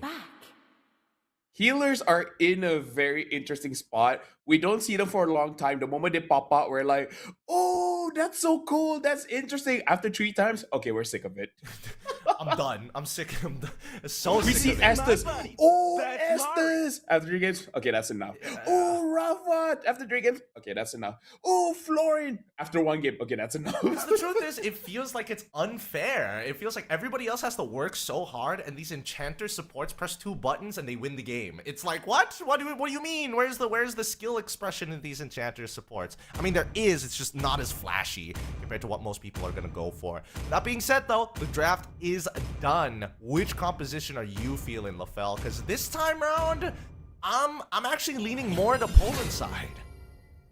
Well, based on how they've been playing, Kazakhstan is showing a very aggressive draft, and now even bringing in the gold laner as well with that Granger. So the Granger loses lane against the Claude. So if there's an early rotation coming in from Olvin to push this Claude away so that the Granger can join the fights, I think that's their style. So I feel like the draft coming in from Kazakhstan, not many teams can really achieve what this style wants, but they can do it. So I'm leaning towards Kazakhstan here. All right, let's jump right into these games and figure out who's going to be able to take it away. Is it going to be the match that Kazakhstan's been waiting for to get their qualification spot in ENC, or does Poland extend the series? Level 1 is going to be real difficult here in the mid lane, but if you notice, they're not going to be here the way that you think they are. Tashtik has to be close by, and Ulvin, he's helped the leash, so King Sula going to be leaving his buff extremely fast and running straight to the Little Wanderer.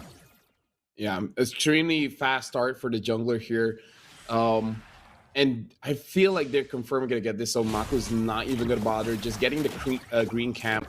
So now a very fast rotation coming in from Kazakhstan just from farming.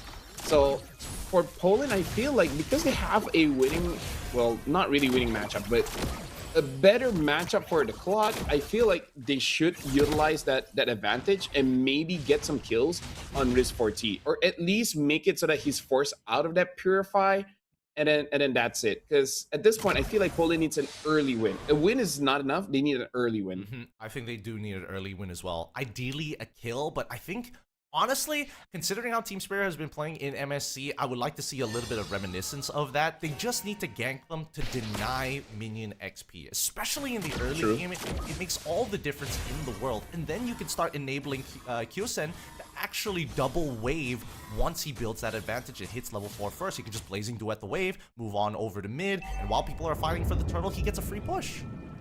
Yeah, looking at the bottom lane here, I think King Sula was able to get the crab. So this kind of feels like give all the farm towards this Paquito, and then whatever is left, you know what? Fine, Granger can have it for himself. Even sharing the EXP in mid. So this is already them setting up this death ball comp, hoping that the Paquito can potentially one-shot Silver to the point where he won't able to use his ult anyways. If they can get the black shoes out of him, that would be nice. But so far, Aku is going to decide not to do the buff as they look to rush this immediately. Pagu's trying to deny the space. Throne of Ruin comes on through. Security onto the turtle, but they're going to chase the rest down. Pagu using the movement speed to get on out of there. They've dodged the arrows perfectly as Maku is able to get out of the fight from Tashtik. So good stuff here from Kaz. They lose nobody, no battle spells have been blown, and they still get the turtle. Yeah, Mako is struggling here because it's not a Atlas Belleric, but against this Hylos as well as Atlas is also kind of a problem where they're both designed in a way just by being there, they're already hurting your opponent. So Mako, while waiting for the cooldowns, is just passively taking damage from both the Hylos as well as the Atlas. And I feel like based on that first turtle fight, I think now he's seeing the problem. It's like, oh no, this is gonna be rough for me. Pagu takes a bit of damage. So now I feel like Maku's build is going to be very important here, Gideon. Yeah, very, very important. But I like the way that Kazakhstan is doing this. And the Bisa arrow connects. Black Shoes comes on. He's got one more dash, goes through them, and the Silver find the trade. No, unable to make sure that the glue shots connect at the very end. Wait, that is welcome. No flicker. Kuru in the middle of it doesn't find anybody. The glorious pathway now unleash. Abyssal arrow onto Kuru, and now the Throne of Ruin into that back line. But the Wrath of the Dryas is counter engaged. Pagu ends up giving over the first Sky Piercer stack over to Riz 4T. And that was beautiful because he just built it and instantly gets value. So now he does have the damage, and Poland, they're going to have a hard time here because Kuru missing that Daytona's welcome cost them a lot. Like, probably he will still die, but maybe they could have returned it, right? Get another kill for themselves. So now it's all about trading something else, because if Poland lets this continue, in fact, no, if nothing changes, Kazakhstan will just win off of just passive gold. Poland will just slowly lose everything out. I don't know. But Riz4T, he is going to join this turtle fight. So this fight is very dangerous for Poland. All right, let's see whether it's going to be a true 4v5. Deadness Welcome being charged. Oh, doesn't connect. King Sula able to get around, but the glorious pathway is beautiful. Throne of Ruin onto 4 targets as they take out Pagu without having to do much work. Free mutual objective for Kazakhstan, but this did come at a cost. On that top side, Claude able to get a good amount of plating, and the rest of Poland is trying to slow them down to accelerate their Claude.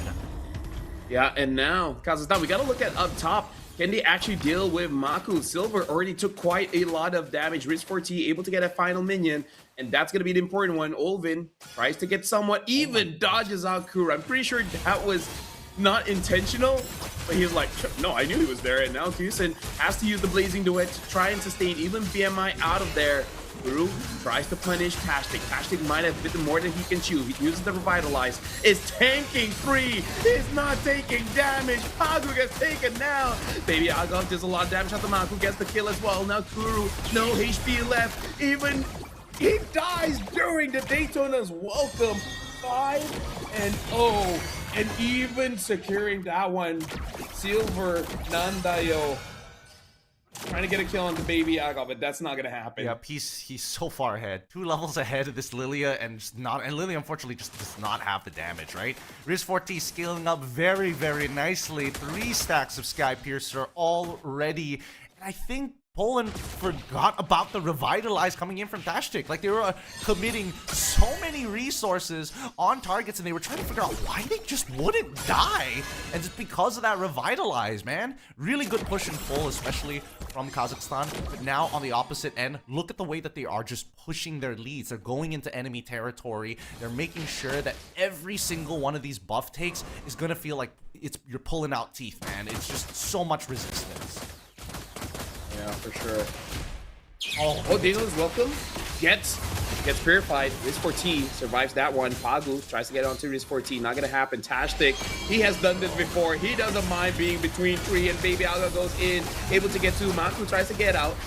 And the Raptor the Dryad was able to slow them down just a little bit. Pagu, though, has no more HP left. Blazing Duet goes in. Shut down. Gets the kill onto Riz4T, and Maku finally gets a kill over the back.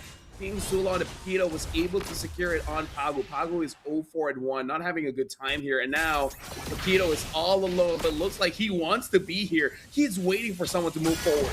Oh, they're trying to spook him out, but they couldn't spook out Kyusin. He gets the recall in time as Kuru, alongside with Silver, are just held hostage here. The fight went for so long, and Kuru was not able to hit anything that he turned into Small Dino. And now Kaz still has tempo over this turtle. Yeah, but at least Poland, they shown signs of life, getting killed on Riz4T. At least getting some of that stacks of the Skypiercer off. Now we can see it engaged. 4-man Throne of Ruin. And now Pagu using his ult just to survive. And good thing there's a Purify. Silver Nandayo dodge out with his ult. Riz4T still gets the kill onto Kuru, but Maku gets the Paquito. So now mistakes have finally been punished here. But it's okay. It's alright. King Sula, he's still going to be relevant. It's just unfortunate he doesn't have a second battle spell and has to use Retribution as a jungler. But at least Riz4T, he may have died once. He's lost a little bit of his stacks, but it's not the end of the world. The Malefic Roar has already been complete, and he can start restacking himself because the game is still technically pretty early, right? We're 8 minutes into this game, and the fact that only now our Polish squad was able to pull something back. Hold on. First fight here already. That expert going to start put forth. Throne of Ruin doesn't actually connect, forcing Baby Algapo to get the heck out of there, but no major ults being used by our Polish team. Yep. Honestly, if you didn't say, I did not notice. I didn't know that it's only been 8 minutes. And some small thing to think about as a high loss, when you have this elegant gem, sometimes you do want to be in between many people when you know you're about to get that level, because you're gonna get that that healing once you level up. And I feel like Tashtik has been using that quite well. So for Team Poland, oddly enough, until the Hylos gets his max level, it's actually quite difficult to take it on his Hylos. He's just gonna keep on healing up, and even though he dies, you really gotta work for it. Look at his 31 stacks on this Ranger. Already doing quite a lot of damage. Give 2 more stacks over to him, and it's gonna feel almost impossible to take him down. Oh yeah, he is getting bigger and bigger. Maku, he's trying his best to find farm across the map, and yes, he was able to get a double kill to get 2 stacks of Skypiercer for himself, but without that War Axe, getting in and out of these fights is gonna be difficult, right? Because the first time you go in, you get chunked, sure, you dodge a couple of abilities, but you don't want to go back in when you're low. And unfortunately for Hirara, her health pool is not big. Oh. Kuru, he's taking quite a bit of damage, and then only 2 members get hit by the Throne of Ruin. Now Nitono's welcome news, but dies before he can really connect it, and then even the glorious pathway, Kuisen goes to the side, tries to use the blazing duet, but takes way too much damage, and now even Silver Nandayo this time, without that Purify, unable to get out. Kazakhstan secures 2 more members from Poland without sacrificing anyone. They need Silver Nandayo to actually be strong in these fights, and I think that's the big problem. If you pull up the items, I'm pretty sure that he doesn't have any anti-heal just yet. His first item was Enchanted Talisman. I'm just not 100% sure what he's looking to go for. Second, he's taking as many shots to try and protect this holy shielding, but really it's going to break no matter what. There's just too many members on the side of Kazakhstan who are able to poke him for free. Yeah, and this is the problem with Barats when you're losing. It's hard for you to get those stacks, so you're not that tanky, and you're gonna take the full duration of any crowd control. Kazakhstan, they're scaling quite well here because Riz4T has been pretty healthy, 6-1-1, 30 stacks of that Skypiercer. Poland, it's going to be very difficult for them to deal with the onslaught of all these arrows and all the shots coming in from the Granger. And the moment you try to go in, all of a sudden, you get Paquito in the face. Yep. Right.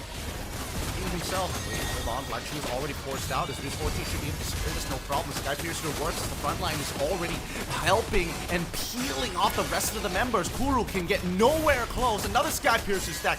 Maximum stacked here already for Riz 4T. Top side Holy Shielding is down, but the mid inhibitor is going to get cracked wide open, and they still have a Lord Empowered Wave just behind them on that bottom side as King Sula has wasted no time. They're getting shot underneath their crystal. They have only one chance and one opportunity, and the Wrath of the Giants is going to come out first, immediately purifying with at least the Blazing Duet. It doesn't matter, as the Tower Lock is going to close out this game. 3-1, Kazakhstan punch the first ticket to ENC. Congratulations to Kazakhstan, and what a time, because we've been eyeing this region for quite a while. Every single time we're like, okay, maybe they're just okay, but whenever you see them play, you're like, oh, they're good. They are exciting to watch, and now they are a part of ENC. This is going to be very exciting to see them fighting against different parts of the world, because I truly believe that they can compete. I think they can as well, and I'm really excited to see how they're going to continue to evolve here in the ecosystem. A little sad though, of course, because, you know, there's Pagu on the opposite side for the side of Poland, but at the same time, the team is just not ready, and unfortunately wasn't able to create the advantages necessary to make this composition work. Because let me tell you, if Silver Nandayo had like 2 to 3 items at that point, oh man, I don't think that Tashtik or even Baby Agapo would have survived. Well, they will have one more chance, because after this, they will be going up against Ukraine. That one, Private Dancer as well as Cronus will be casting that, so good luck to them.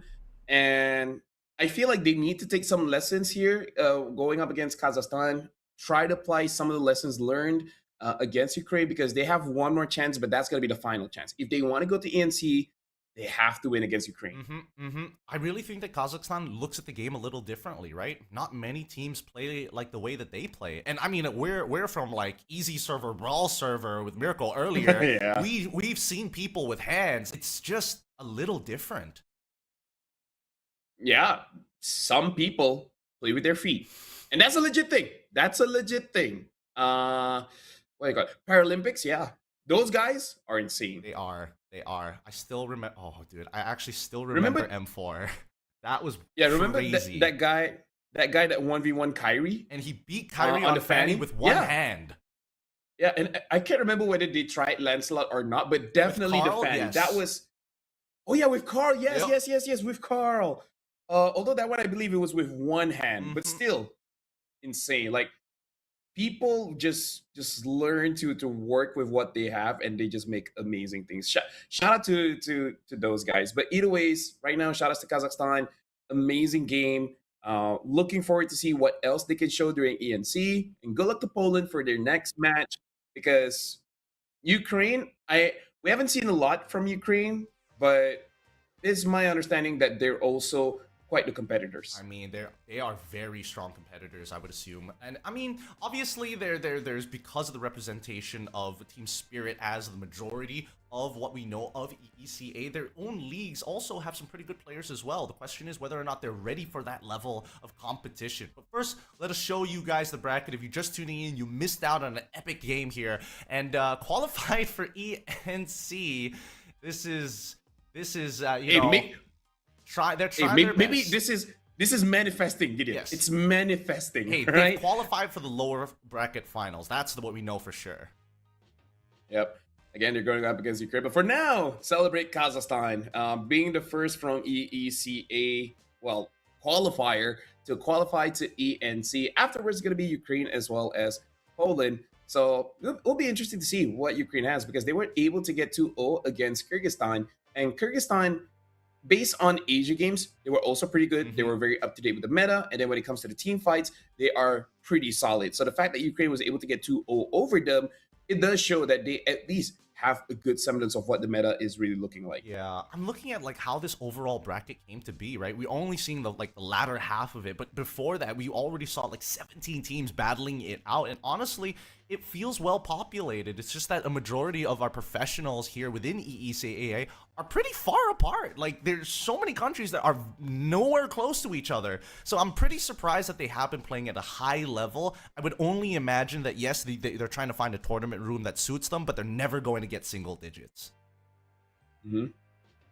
Well, we'll see how the day progress. And these are the players that just qualified for ENC: King Sula, Baby Agop, Tashtik Ovid, as well as Riz 4T coming in from Kazakhstan.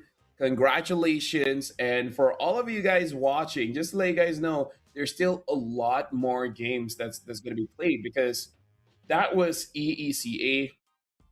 Afterwards, we do have NA as well as South America as well. So we're going to be seeing quite a lot of countries representing their regions after this. Yep. Good luck to our Polish squad here. Hopefully they're going to have enough stamina to take on Ukraine to try and punch that slot. If not, Ukraine has a clear path to victory. With that being said, we're closing out this qualifier for us on batch number 3, I would assume. Block number 3. It is me getting Q in as well as LaFell closing out ENC for now.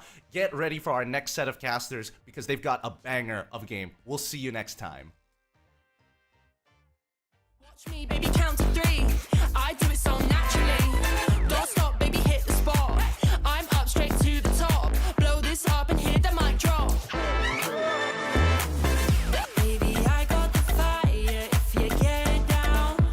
No wasting my time, 'cause I don't play around. See me burning it up, I'm getting hot now. I'm lighting it up.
You're the core of all my craving, the chord that I just resonate with.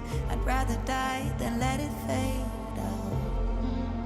'Cause you make my night a little brighter, the heavy days a little lighter. I'll be with you down to the wire. You are the spark to my fire.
world that's stopping me. Ain't nothing in this world that's stopping me. My Rari outruns your Odyssey. My Rari outruns your Odyssey. I'm balling, they pay me attention. I'm balling, they pay me attention. Going up hydraulic suspension. Ain't nothing in this world that's stopping me. My Rari outruns your Odyssey. I'm balling, they pay me attention.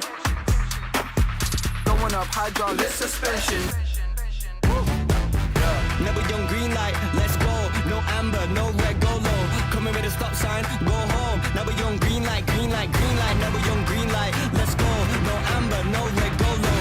Coming with a stop sign, go home. Now we young green light, green light. Woo!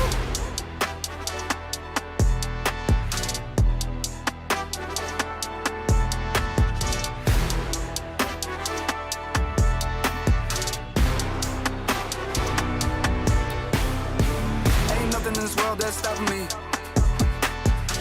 My Rari outruns your Odyssey. I'm balling, they pay me attention. Going up hydraulic suspension.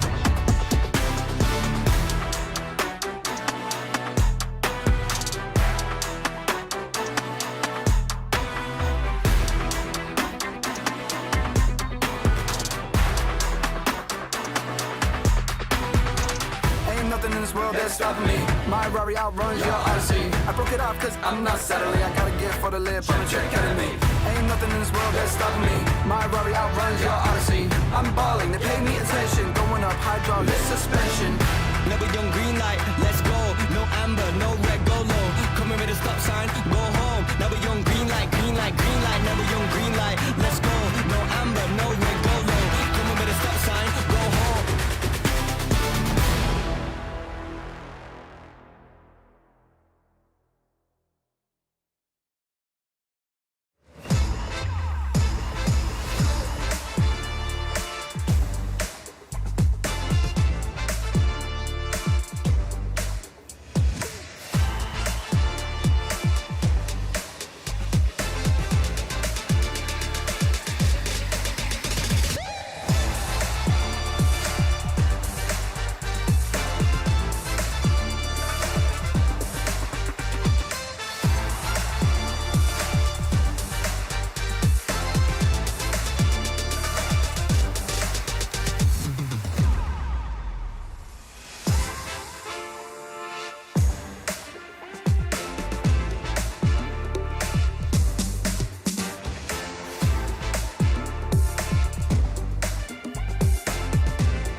With my new swag on, I'm dripping.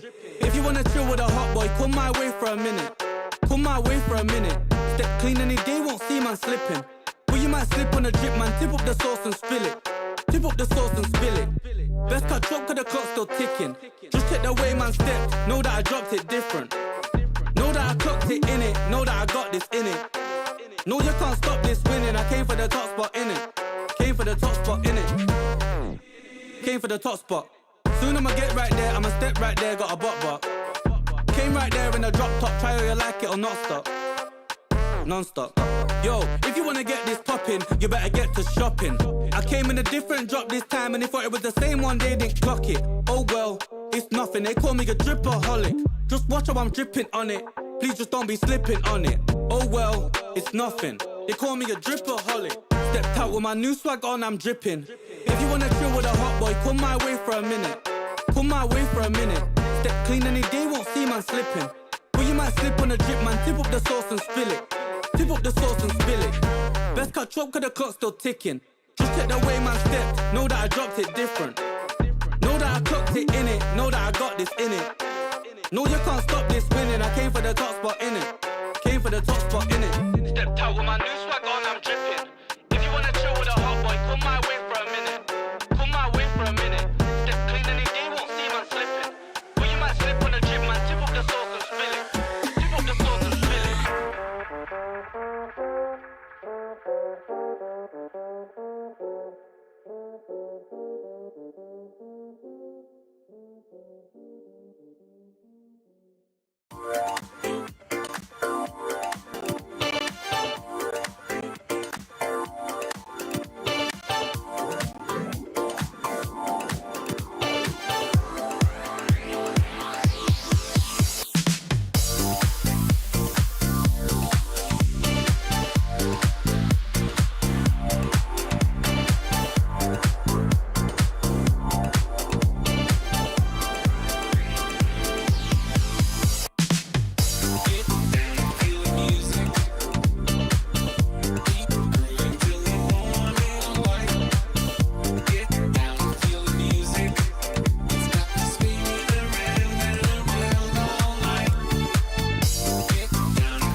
time, yeah. We on the way, we back in your city, we back.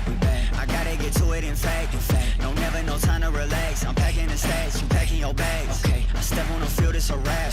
They cannot keep up with the laps. No way. I put their record in a pass, you know it's a fact. Confirming the stacks. Game time, game time, game time. They about to step on a landmine.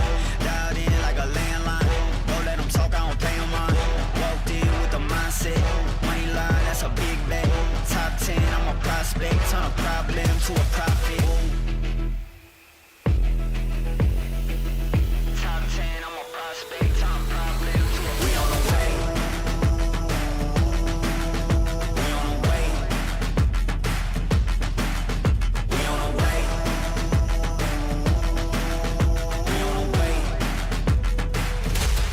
time, yeah, we on the way. Whole team know the mission. Gotta focus all senses. Okay. Gassed up, no omission. Eyes on a vision, gotta handle business. Okay. 100 yards on a play. Big dubs on the way. Okay. 2 play, it'll be played. Get up out my face, we are not the same. Get down in the city, I'm back on the base. Gotta get to it, no pain is safe. Running the game, they running away. They running their mouth, you know they are fake. Pick a side, okay. Is you on for the ride? Okay. New kid on the block, next up, blessed up on the rise. New kid on the block, next up, blessed up. We on the way. We on the way. We on the way. We on the way. It's game time, yeah. We on the way.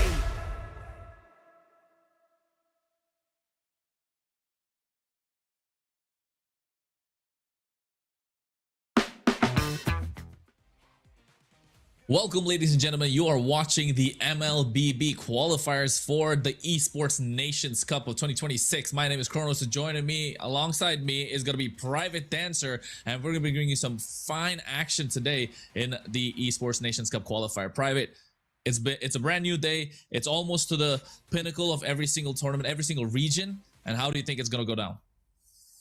Well, I mean, if the past matches that we've been seeing, it's been a long-standing tournament right now, a long-standing day for a lot of these teams, and it's been full of excitement. I think we started the day with a best of 5, and the series that have gone on after that have been just a little bit shorter and shorter. Here, I believe we're going to be seeing probably about a war that's going to be coming out from Ukraine and Poland, who are both fighting for that spot there in the lower bracket. Yeah, and of course, the lower bracket finals, Poland not having a good performance against Kazakhstan. Kazakhstan able to get that 3-1 win over them, despite Poland having some standout players like Pagu, right, from Aurora. So yeah, unfortunately, that didn't work out for them, and they are here in the lower bracket finals. And yes, let's take a look at the format, of course, of the entire competition at the same time. And hey, it's just amazing to have such a format here, Private. Yeah, as you can see here, as we go back over it, for those of you who are just joining us, the participants, Europe, East, and Central Asia has had 14 teams. The qualifiers were a double elimination bracket. Non-qualifying matches are going to be a best of 3. Qualification matches are going to be a best of 5. And like we just said, all of today's matches are going to be qualification matches. So you guys have a bunch of best of 5s to look forward to. 2 slots that will get us into those qualifications, that will get us a slot into ENC. One of them has already gone to Kazakhstan, and we are about to see who that last slot will go to. Yeah, and I think if you're Poland, you must be a little exhausted after having that first BO5, but then nonetheless, it's 14 teams down to 2. One's already slotted, like you mentioned, and I think the other one, Poland, needs to have the mental stamina, the mental fortitude to take it all the way, and I think that that's what is going to come down to for the next one. Yeah, and they're going to be going up against none other than Ukraine, who already has a very solid lineup, coaching staff, and have had a great performance thus far, but did end up dropping down to the lower bracket. Yep, they do drop down a lower bracket, but taking a look at the brackets as well and how they made their way here. Poland, Kazakhstan in the upper bracket final. Kazakhstan made their way into the NC, like Private mentioned, but then again, Ukraine going against Kyrgyzstan, getting a 2-0 win in this best of 3, and then now looking to face Poland to get the next slot, which is going to be a best of 5 nonetheless as well, folks, and it is looking to be a banger. And Ukraine, they've got some really good players in their squad, knowing that they also are one of the top regions when they play in Europe. Oh yeah, and it's I've been watching a lot of Europe, especially when it comes to EECA, and seeing the amount of talent and how close they are starting to close the gap when it comes to skill level, coming up to the top of Mobile Legends here. But what we are going to find out today is maybe are either of these teams, are they going to be sticking down to what has been ingrained in the meta, or possibly, as the last casters had talked about, maybe Poland is going to be able to kind of go outside the box? Because I think they were a little punished last time when it came to kind of just sticking just to the meta. Well, yeah, I think the meta is important, especially with the way that the tempo has been increased in the jungle, right?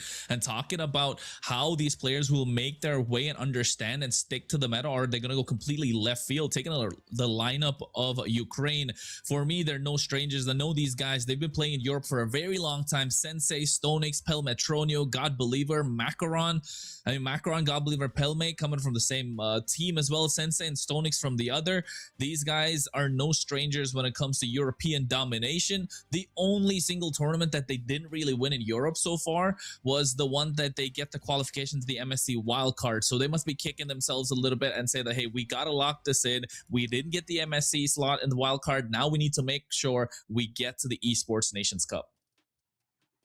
Yeah, both these teams coming in with something to prove, with a little bit of a possibly bruised ego coming into this lower bracket match against each other. We're going to go ahead and take a look at the roster coming in for Poland.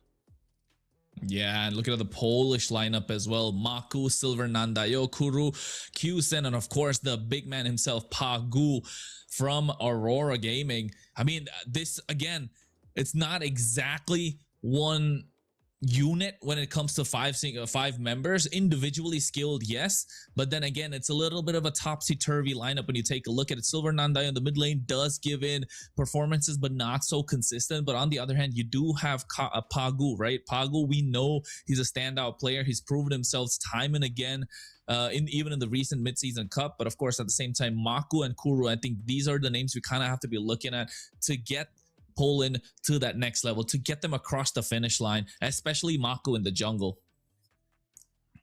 Yeah, and it always comes down to, I mean, you've got some great players, you've got some great ability when it comes from a lot of these players, but the biggest thing, especially when it comes to the Nations Cup, is how well you can form that cohesive unit to move that team forward. It's not enough to just have skilled players, but you all have to kind of be on that same that same wavelength, that same vibe when it comes to pushing, the macro ability, getting those ganks in, and who your target priority belongs to. Yeah, and you're absolutely right when you say that, right? Just target priority, and all that sums down to communication, because communication is going to be absolutely key when it comes to playing as a unit, because these players don't really play together as many times as we've seen. But then again, talking about Ukraine, also how you mentioned a bruised ego coming into this Esports Nations Cup, a chance to prove themselves. Redemption is what they're looking at, and they kind of need to put everything aside and be playing together as a unit. Yes, they've played together before. I've seen it myself. But then on the other hand, Poland, like, we haven't really seen a lot of these players playing together. Some of them not really well known in the community as well. So I would say when it comes down to Poland, they need to find a way to make things work, right? They need to click. They need to make sure the pieces fit the puzzle. Otherwise, we could be looking at a really quick game coming from Ukraine. But then again, hey, it's Mobile Legends. You never know. It's not over until it's over. Yeah, and I think one of the biggest, or I think a few of the big pillars that we've been seeing in the current meta is that early game tempo, being able to set that up, and then being able, especially during draft, to kind of think of the long game, not just what you want in that first half, but also what you want to refuse to the enemy, what you want to get through that second half to try to carry you through that last hitch into the enemy's base. Yeah, absolutely right. I think the early game is very important to set the tempo, and it comes down to the junglers as well, right? Usually previous metas, we've seen how it's very EXP centric, it is kind of mid lane centric, but this one is a lot more in the jungle. Yes, it was a lot more utility before, but the assassins just increasing and amping up the tempo of the game. And I think both of us sound like a broken record. We've said tempo about 10 times now in this broadcast already, just because of how important it is to set the tone and set the pace for the entire game. And of course, draft is going to be very crucial, very important when it comes to this. And I mean, there are the usual suspects, right? You usually have the Belleric, you have the Atlas, you have yourselves the Minotaur. That's another kind of like a sneaky pick that comes on the roam position. But in the jungle, I mean, I'm looking at the Hirara and the Nolan. I think those two are going to be really crucial to contest. I'm all ear to ear smiles because I've been waiting for this meta for so long. I feel like the long stretch of watching the tank meta go through has finally ended. We finally have those flashy plays. My only complaint, Nathan, is that I feel like a lot of teams have been kind of When you bogged gaze down into with the this abyss, tight little niche circle of The ocean is not just our home. Melissa It has is been the who priority. we are. We've seen Carrie out there. We did just see Granger, so I can't really complain about that. Welcome to but the on greatest bright mag side, show of all which time. is kind of a double-edged sword. We've seen the rise of Maya and Hinabi out there as well. So I'm very eager to see where we go with this draft. Yeah, I agree. I think with the marksman, usually we get to see a lot of Melissas, right? Absolutely prioritized right now. And how I mentioned, I like how you brought up the Mia as well. It is one of those heroes that, I mean, at first glance, it looks like you're trolling, right? But then again, when you actually double down and kind of take a look at what it fits in the entire draft, it makes sense, right? It provides what the keys to the puzzle, the keys to the lock that you're looking for. And then talk about Melissa, they take that off the table completely. You're Poland, Selena, Harley gone as well. So anything that could actually be aggressive in the early game taken off. Freya, Marcel and Atlas from the side of Ukraine. And I'm looking at Belleric. That's a great option that's available. There's Paquito as well that's still available. Slot in the jungle quite a lot in MPL Indonesia. And apart from that, there is still the Hirara. A punch for a punch. Well, Paquito, just on its own, just because of the flexibility that you have with it. You don't need to just slot it in the jungle. You can put it in that XP lane. I've seen it even in the gold lane where it's actually done a world of change there. Now I'm assuming we're going to possibly get a Belleric, maybe even get the Barats out there possibly for the side of Ukraine here.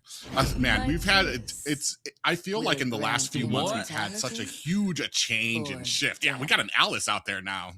Yeah, about to say you're right about how there's been a massive shift in the meta, but then all of a sudden we're kind of discussing. You were talking about the Barats, right? It's absolutely great. I was talking about the Belleric, and these guys say, "No, we don't want any of that. We just go straight for the Alice in the EXP lane." So if you're trying to pick a backline marksman, if you're trying to go front to back, we're gonna dive straight onto you. But also got a little bit of stiff arm with this Eudora in the mid lane, right? So Ukraine kind of checking their boxes, not going for super hard counters, but setting themselves up for success for the later half of the draft. So I think Poland here needs to find, oh no, they get themselves the Rafael and Pagu. We've seen what he can do on this, and the Hirara comes in the fray as well. So you're right, this Paquito is not going to be in the jungle. EXP gold, we're going to find out. The edge of the void. Yeah, right now I do see a pretty decent amount of a CC kind of coming on from the side of Ukraine here, where you got the Throne of Rune coming out from the Alice. You've got the stun that can come out from the Eudora.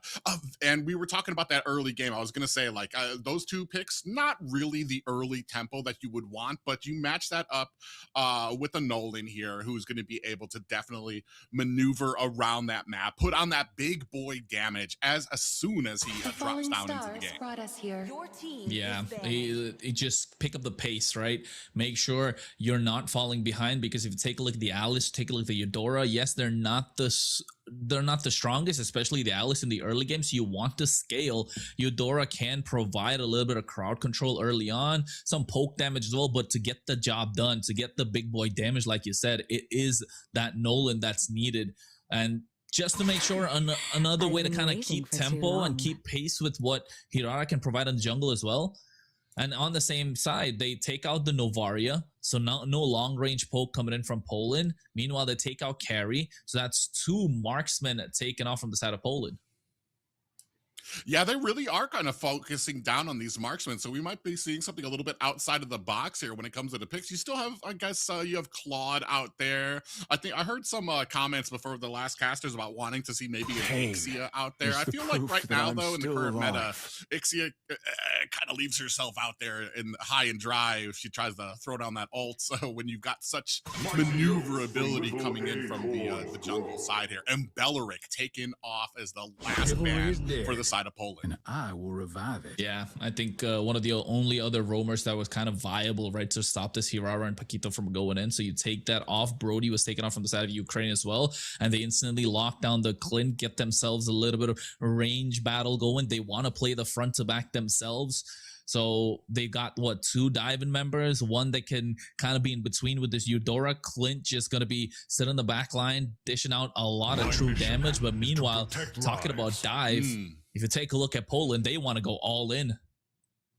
Oh, yeah, and I was about to say here, a great pickup here, especially the high-lows. When you lay down that glorious pathway, it's going to be very hard for Clint to try to get away from that. So I want to say that's going to probably be the big target for them. Ooh, and then speaking of big boy damage, we're hovering over the Farza right now, bringing down that feathered airstrike. We just, I feel like the only thing is the CC that would be needed to usually aid the Farza. You get that CC down, then the feathered airstrike comes down here. Here, we've got a pretty mobile group that they're going to be going up against, and then matched up now with a Gatakacha on the other side.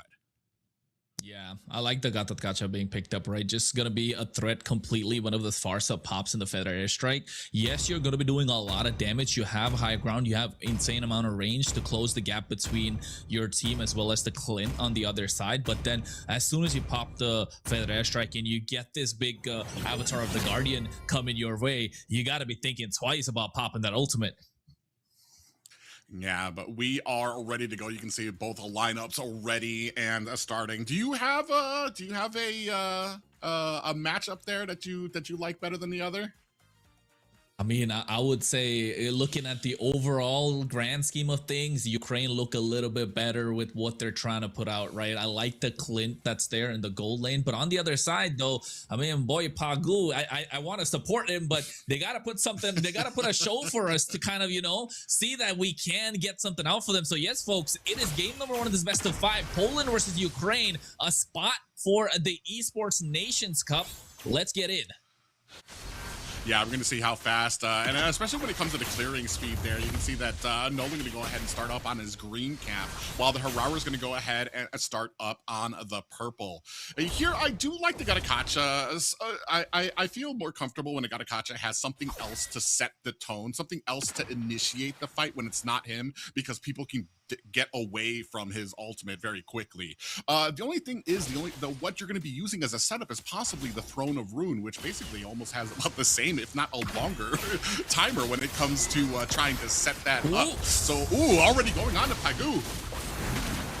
First blood in their hands, of course, and that's what we were talking about in the draft as well, right, Private? I mean, this Nolan is gonna be really mobile, is gonna be looking to get the damage down as long as somebody can poke him. That's exactly what happened in this case. And you're right, in terms of initiations, when a Gatakacha is the primary initiator, it doesn't feel right. It's very easy to dodge that big AOG.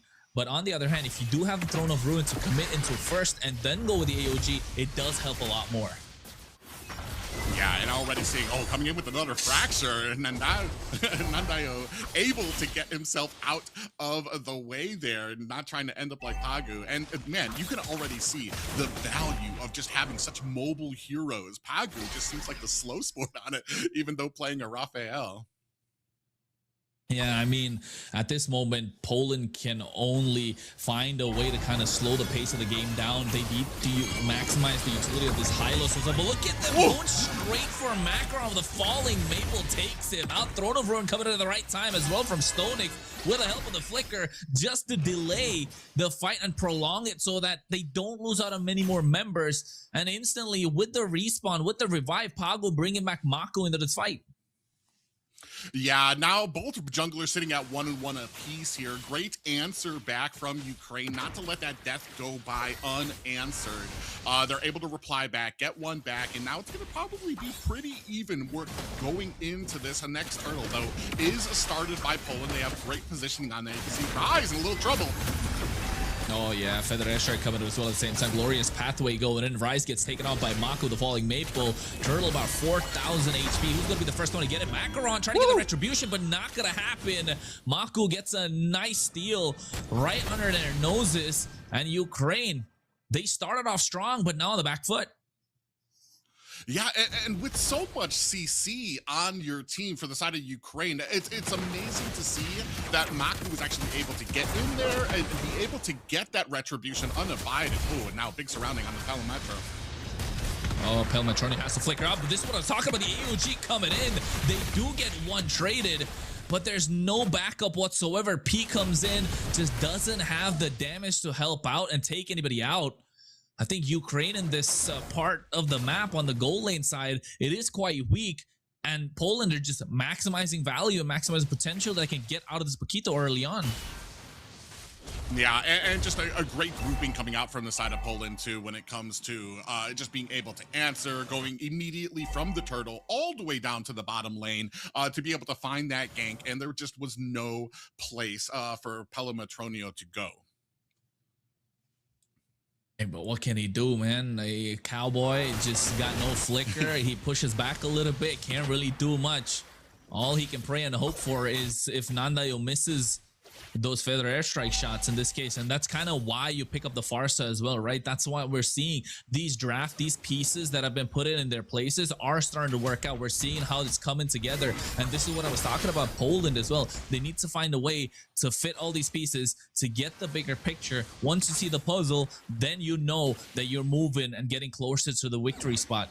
But Ukraine, on the other hand, I mean, it doesn't look like it. Looks very disconnected apart from Macaron just up in the tempo early on. Yeah, and that's kind of the unfortunate part right now. Poland definitely feels like they have a better control, speaking of which, and then they get frozen there with a nice little taunt there. Kuru going in, Glorious Pathway.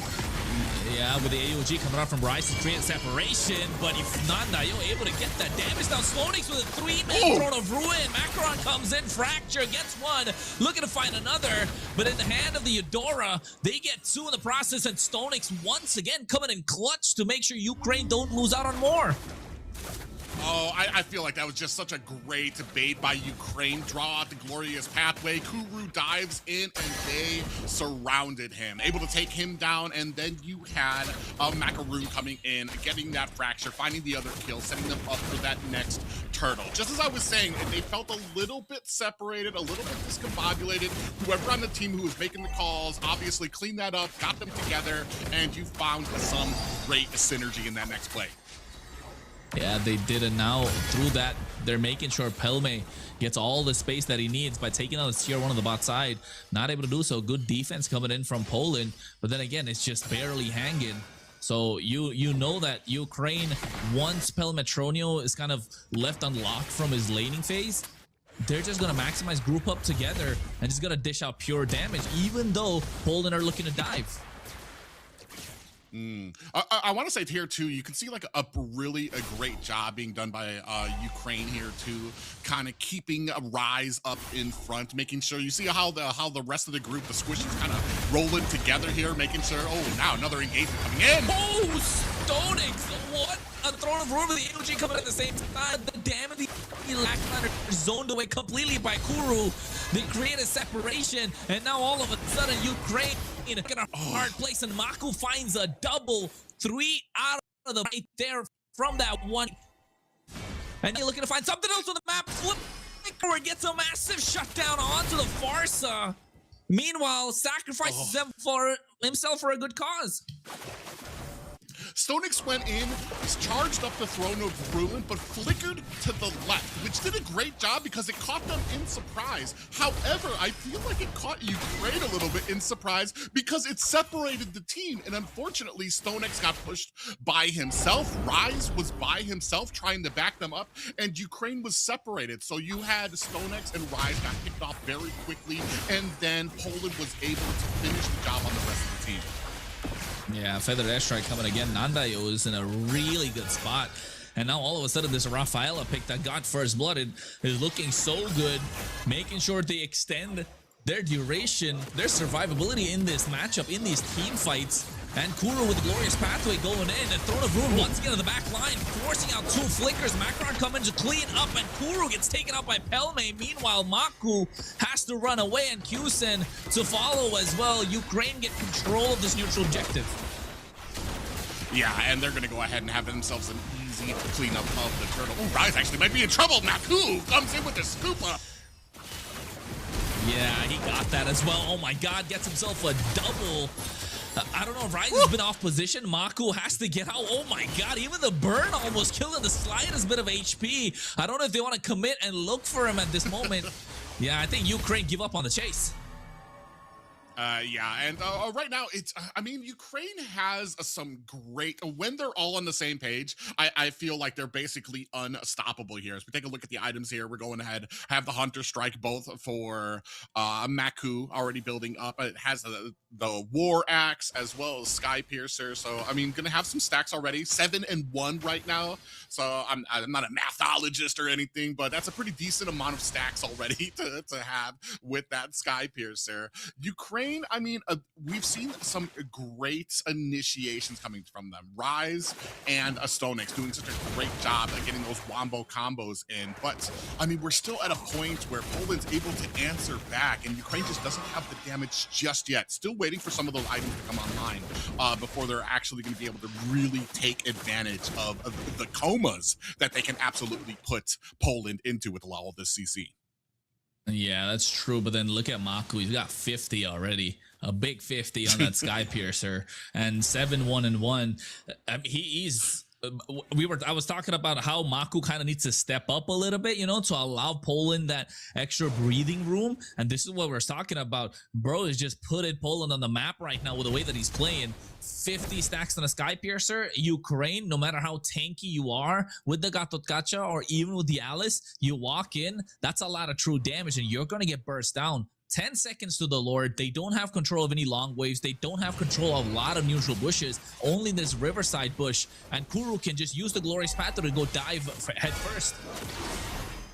Oh, yeah, they're going to go ahead and look for a little bit of an initiation here. Oh, they got a little bit of damage there coming out from Kuzin.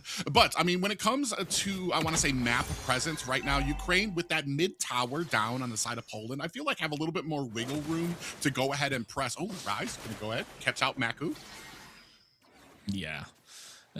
And you're right about how they position themselves to kind of take them out, but there is diving headfirst, glorious pathway, AOG coming in to create a separation. As well, Stonix doing the same, Throne of Ruin. Look at the catch 2 members, and they catch Pagu, but look at Thunder's Wrath to come out at any point, and this Eudora reaping rewards for Ukraine. They take one down, they bait out the spells, and now all of a sudden they get control of this Lord and should be looking at taking down and get at least a couple of towers out of it. Yeah, and that's exactly what I meant. You still had the mid-tower up for Ukraine, so you really had to try to close the distance on them, and unfortunately, Poland was not able to. As soon as they were able to get back to the tower, they were able to turn that fight around, get the advantage, and then get the Lord. Easy peasy, lemon squeezy. That's what Ukraine did. Oh. And then now all of a sudden, Macaron looks like he's gonna get chased down. It's gonna be another stack. No, it's not. It goes to the hands of Silver Nandayo, but they got a 4-man rotation for it. Now Mako gets caught out as well. Falling people trying to make it up, but one Throne of Ruin catches 3 members. Kusin trying to go for a knockout strike, but Pelme left completely untouched. Mako bobbing and weaving, looking to catch him off guard, but the damage is a little too much and they have to run away. But Stonix looking to cut off their escape. Silver Nandayo with a feather airstrike, and Stonix moving forward takes him down. Oh, it's risky from Poland. It's very messy. It's very scrappy, and Ukraine are making them pay for it. That was just some unfortunate positioning by Silver Nandayo, getting caught and separated from the team as they were getting chased down. Oh, and now he goes down as the rest of Poland trying to even the odds. Yeah, they're trying to, but the target has to be Maku, right? He has a lot of stacks in the Sky Pierce, and he's stacking up even more. That's 60 we're talking about right now. Pelme looks like he's gonna get chased down. Falling Maple coming out as well. Stoning some Macron doing everything they can to save him.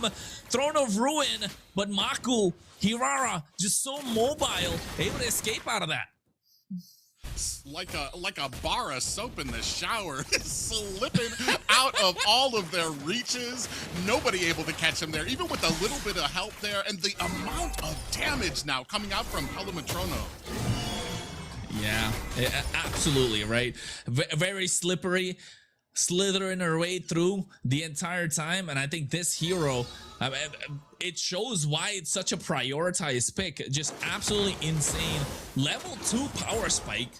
I mean, what more would you want? You just got to put the right pieces around it to make sure you see it succeed. And that's what Poland have done. But meanwhile, Ukraine, they're down on the kill score, but they are up in terms of gold. They're up in terms of towers. And especially with the way that they utilize this AOG, they're trying to create a separation within the fight and not using it as a tool to kind of catch them off guard. About what goes back to what we spoke about earlier, Private.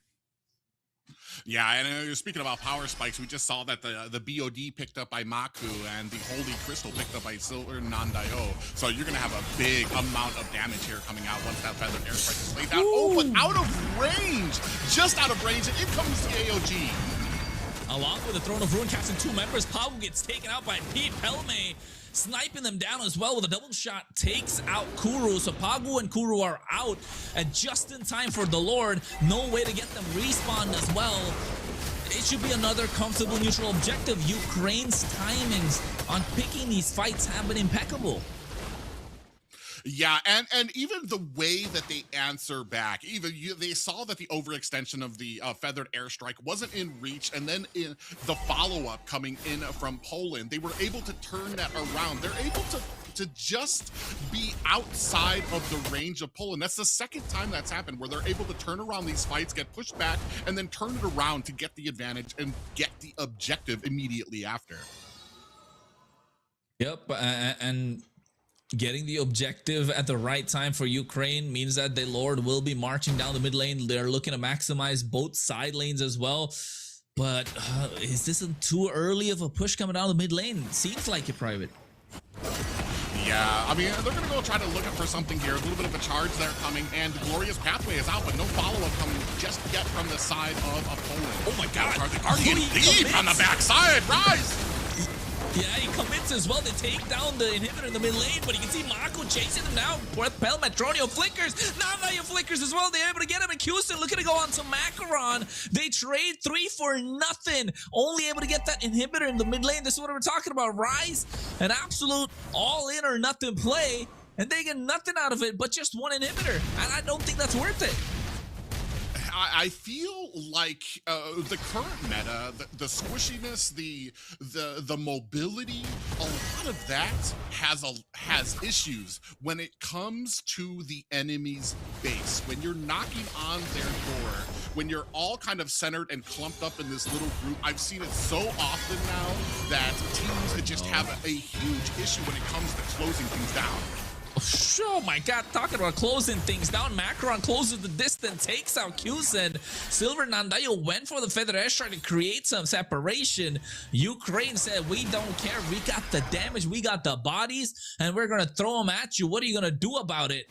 They do get the tier 2 on the bot side, though, Poland. But again, 60 seconds to another Lord. They got control of this mid lane thanks to the super minions. They're pushing down the bot side, and they're moving all the numbers towards the top side. Get a slow push going, and when the Lord is up, you're gonna have macro advantage. You're gonna be able to control the map.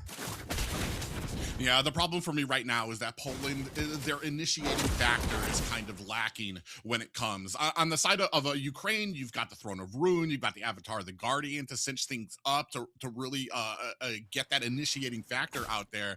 But Kuru, you only really have the Glorious Pathway to try to get out there. And they're doing such a great job of kind of keeping that distance, keeping back enough so that the Glorious Pathway will get so far back that Silver Nandayo has to push forward to even get those Feathered Airstrikes. And it's been a great job and a great example of a team doing like what they need to kite back just enough to be able to turn the tides.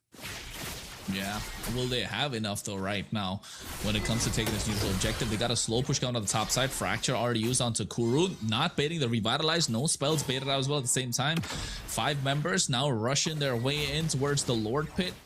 Poland have to back off. They got to respect the damage that's coming out from Ukraine. But another thing that Ukraine definitely have to respect is the maneuverability and also the ability to outplay from Maku right now. And that's what I'm talking about. Glorious path to go straight in. AOG to catch Kuro off guard, create a separation. But look at Maku. Look at the chase down God Believer. They get a shutdown, however, at the right time. And now all of a sudden, Poland needs to scramble. But Houston in the back line does the damage. Gets a knockout strike, a double kill, and Rise couldn't protect the back line. Stonix trying to chase Nandayo, trying to chase Pagu, but they're so mobile. They're moving around the map, and they're running circles around Ukraine. Yeah, and like I said, they're running back. They're pushing Poland. They're forcing Poland to try to push forward. That last fight, Silver Nandayo spent half the time wings by wings trying to chase their team from the backside to try to get in there. And when they finally laid down that feathered airstrike, Ukraine was right there to dive in with the Throne of Ruin. There is just a great amount of map presence coming out from Ukraine as they start this next Lord. Yeah, Stonix, I don't know what he was thinking. Went in, took a little too much damage, got caught in the Holy Baptism, now has to make it out. AOG as well, just to try and run away, and all of a sudden, in the blink of an eye, Poland get a Lord. They get all the advantage, but they do get another, the body, but Macaron, that was dangerous. Thunder's Wrath coming out as well. Pago flickering forward to try and catch Nolan. Oh, Macaron's lucky there that there was no backup. Oh man, I was just about to say, and Poland kind of takes control of this game, but then I think you realize, you're like, are they though? Because Ukraine immediately able to turn it around and put that damage on them and force them back. I expect this Lord, I mean, possibly they might be able to get this bottom one, but I mean, the offense coming out from Ukraine has been immense thus far, and Poland just really needs to find an answer. Ooh, Macaron might be in a little bit of trouble here. Yeah, it looks like he could be. I mean, Ukraine pretty much the entire game under control, and all of a sudden, just off of one Lord fight, just off of one neutral objective, Poland completely flipped the script, and now they got this evolved Lord coming on the bot side. They need to get a clear. Pelmetronio doesn't have a lot of HP, but they should be able to get this Lord dealt with. But what matters is the next set of waves that are coming in. Look at the knockout strike. AOG trying to create a separation. Holy Baptism comes out as well at the same time. Macaron taking a lot of damage. Maku looking to find the target, but a good defense finally coming out from Ukraine. They don't lose a single inhibitor. They don't use an inhibitor, but I mean, we're getting to the point that it was even out there. And a great show of control coming out from Poland too. Even when the AOG came out, you had the great peeling coming in the form of the Holy Baptism from Pagu to go ahead and create that distance. So Kuzin was going to be able to get away. Now, can Poland hold on to this advantage? They're in great position, 47 seconds left on the Lord, and are they going to be able to get this? And it's going to come down to that team fight.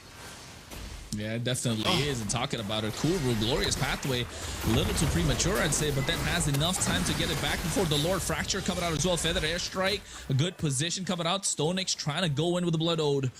Doesn't find the mark, and now Poland disperse. Kuru, what are you doing? Not at that spot. Oh, they make him pay. That's not a bush, Kuru. Oh man, just it's those little mistakes that I've noticed that Ukraine has been doing such a great job of being able to capitalize on. Whether they're able to kite back, whether they're a little bit too far out for a feathered airstrike to reach, or just like that Kuru, unfortunately getting caught trying to go back to base. Yeah, I mean, it could have been that big piece of rock that had a slight bit of a green patch. He thought that was a bush, you know, tried to go in, but wasn't. But in this case, look at Kuru again leading the charge. Feather Escher coming out, beautiful, glorious pathway, slowing down Macaron, but Maku on the other hand, looking to go in at the right time. They take out Kusin. Maku takes a little too much damage from Pelme, and now all of a sudden they lose Rise, and Ukraino, they are on the front foot. They have the numbers advantage. They have the HP, but Pagu has the ability to provide extra mobility, has the ability to provide extra bit of HP. The regen is going to be present.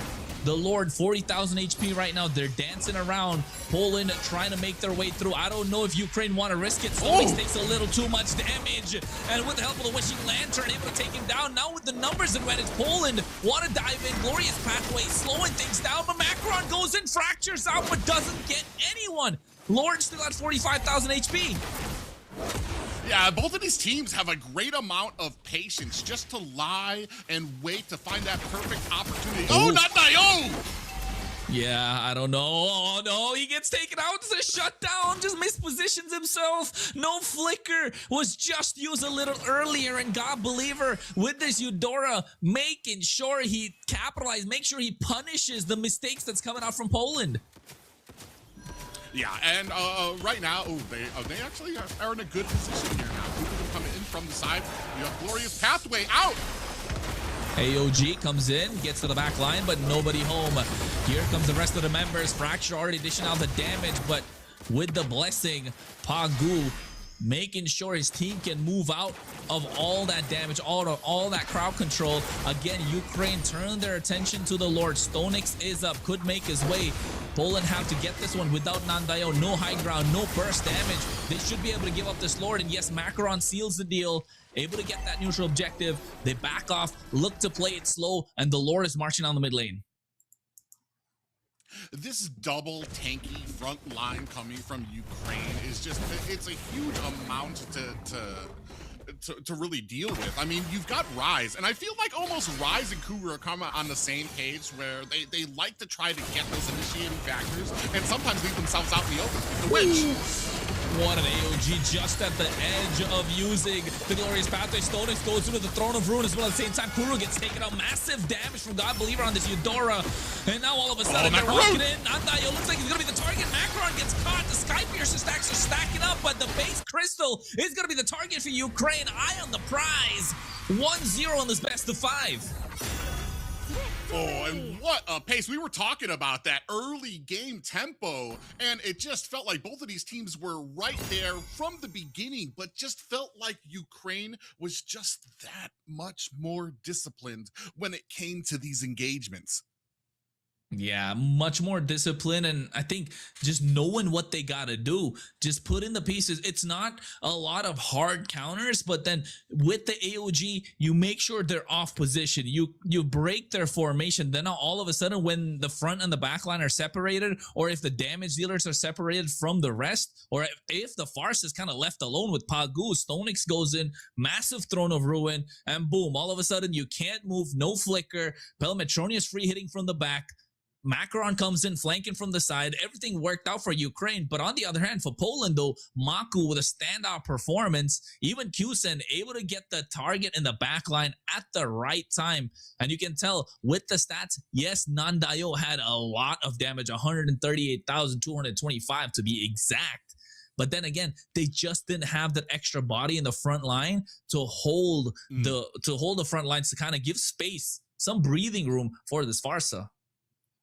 Yeah, it felt like, especially as we move to the mid and late game, Kuru, his mistakes were punished way more exclusively than when Rise would go in way into the back with the AOG. You'd see him dive into the back, Rise dive into the back, and the rest of the team he'd still be able to kind of make his way out of there. Whereas Kuru, there was just so much CC on the side of Ukraine that when he overextended and he pushed in with those glorious pathways, he was stuck there. His team either needed to come in and help, or he was going to be laying down within a minute.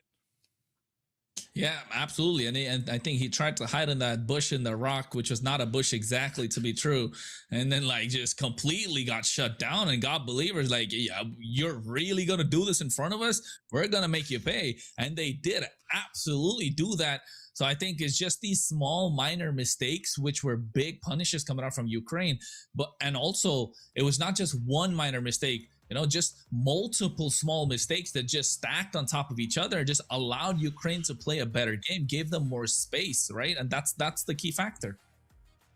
Yeah, I think you mentioned it a little bit earlier. When it comes to all of these teams, the great players that you have, they don't always play together, but that means that it's even more important for communication to be the prime pillar of your team. There were a few instances, like we said, when the Hylos would go in with the glorious pathway, when the entire team of Poland was being chased, and you had Silver go ahead and split off from the team to try to get away and then get picked off. There's just those little things that if the communication probably was a little bit better, the team could operate just as one single unit and one great cog in this great machine. We saw some of the instances in it, especially in the early game, where they were just doing such a great job.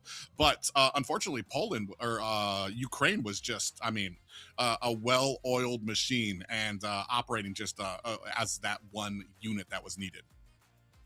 Yep, absolutely. And I think after this, of course, we might be heading into a short little breather. So, folks, I mean, don't go anywhere. So I guess stay tuned and we'll be back for the next one. Know that I dropped it different. Know that I clocked it in it. Know that I got this in it. No, you can't stop this winning. I came for the top spot in it. Came for the top spot in it. Came for the top spot. Soon I'ma get right there, I'ma step right there, got a bot. Came right there in a drop top, try whether you like it or not stop. Non-stop.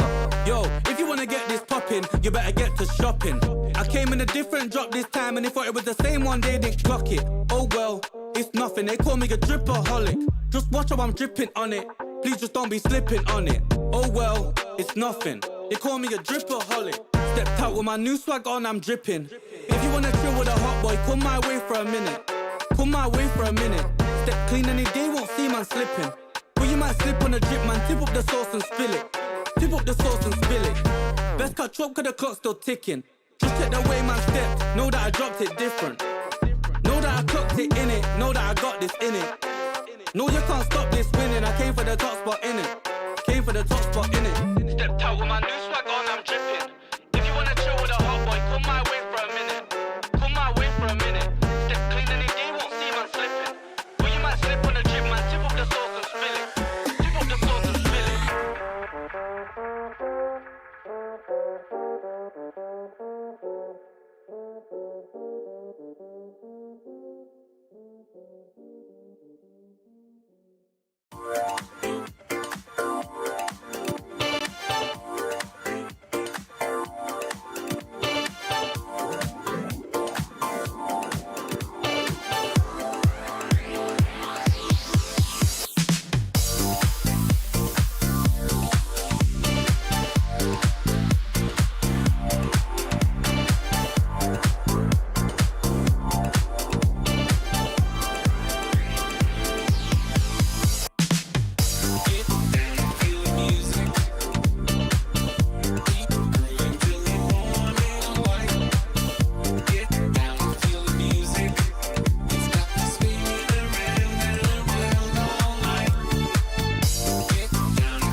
game time, yeah. We on the way. We back in your city, we back. I gotta get to it, in fact.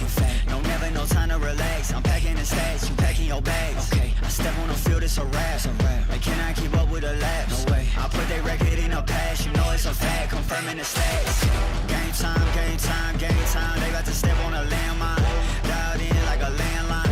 Don't let them talk, I don't pay them on. Walked in with the mindset. Money line, that's a big bet. Top 10, I'm a prospect. Turn a problem to a profit. Top 10, I'm a prospect. Turn a problem to a we on the way. We on the way. We on the way. We on the way. It's game time, yeah. We on the way. Whole team know the mission. Gotta focus all senses.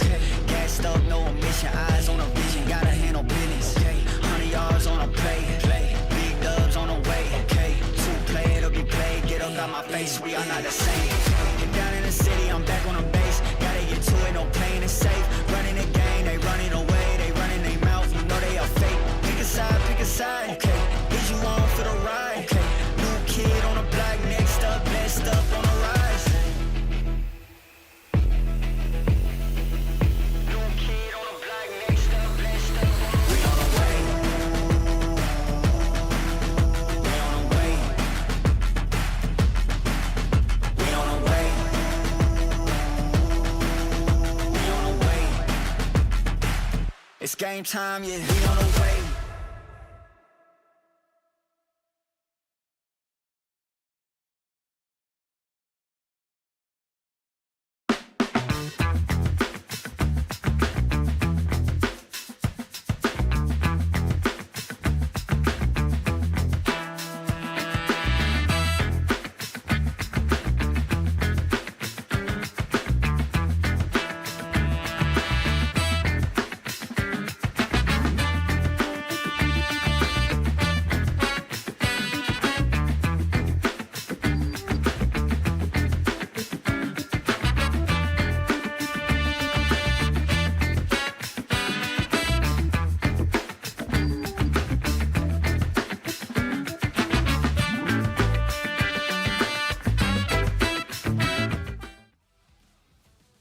Welcome back, ladies and gentlemen. Private Dancer here, accompanied by Kronos, to go through this lower bracket where Poland just suffered and went up against Ukraine, who have been the monsters of Europe right now. And basically, I want to say giving a little bit of a taste of that to Poland to see if maybe Poland can kind of come back with maybe something a little bit fresher for this next draft.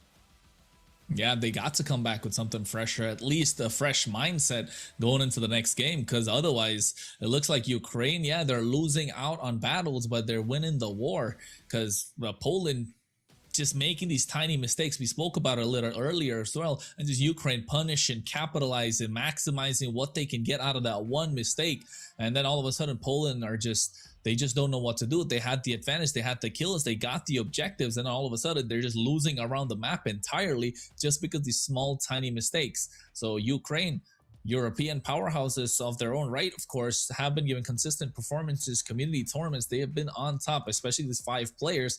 Then again, Poland, hey, they showed us that they can hang, right? They got a taste of Ukraine a little bit, but I think Poland got their own flavor. I feel like it kind of suffers from what you see a lot of professional teams that don't have exactly the same amount of experience that some of these tried and tested teams do.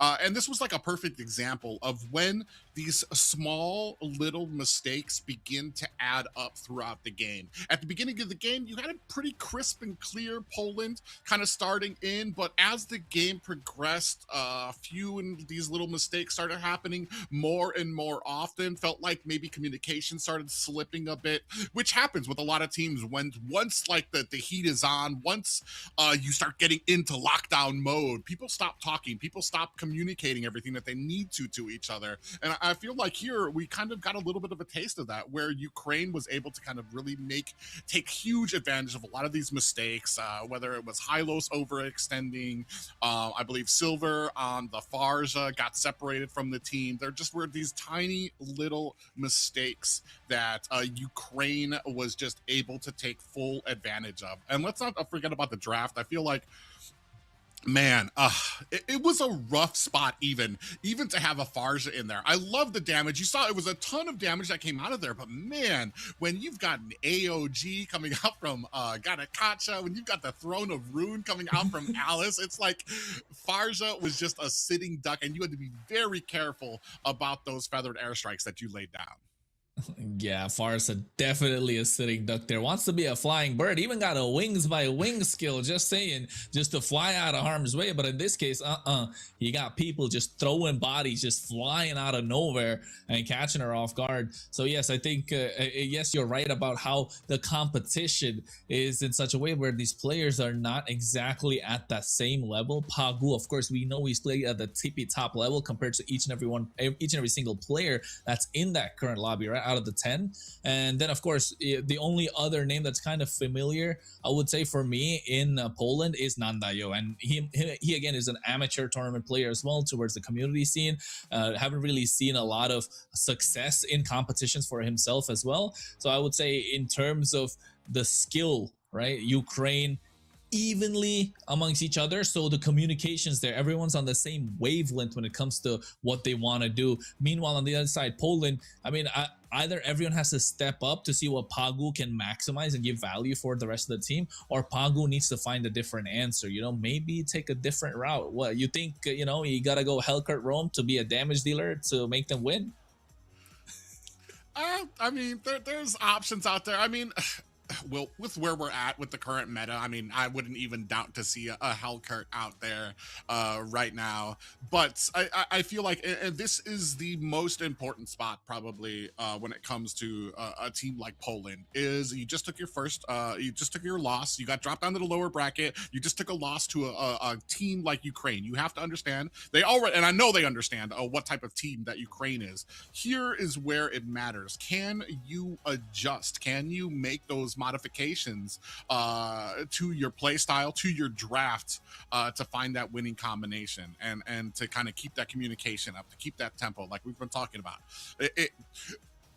It's one thing to be able to start the game with that great tempo, but you see when teams keep on swinging at each other, when they're constantly maneuvering, we saw them at the beginning of the game, even being able to get that first turtle, get all the way to the bottom lane to be able to find themselves a gank within like 5 seconds of that, to the point that it surprised the gold laner down there as well.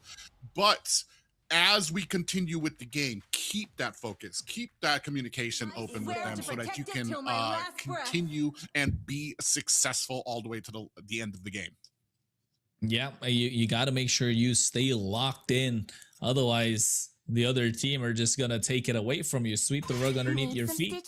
But this time, however, there's switching sides, Ukraine on the blue, Poland on the red.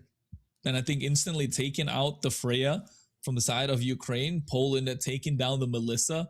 The Melissa, like you mentioned, right? It's a hero that's just so prioritized in the gold lane with the current meta, just sits pretty in the back line and dishes out damage. You try to dive in, you got the go away to protect you, so you don't want to deal with that whatsoever. And also, Pel Metronio, Melissa connoisseur. Like, he's known for playing Melissa when Melissa's not even in the meta, so it's better safe than sorry in this case.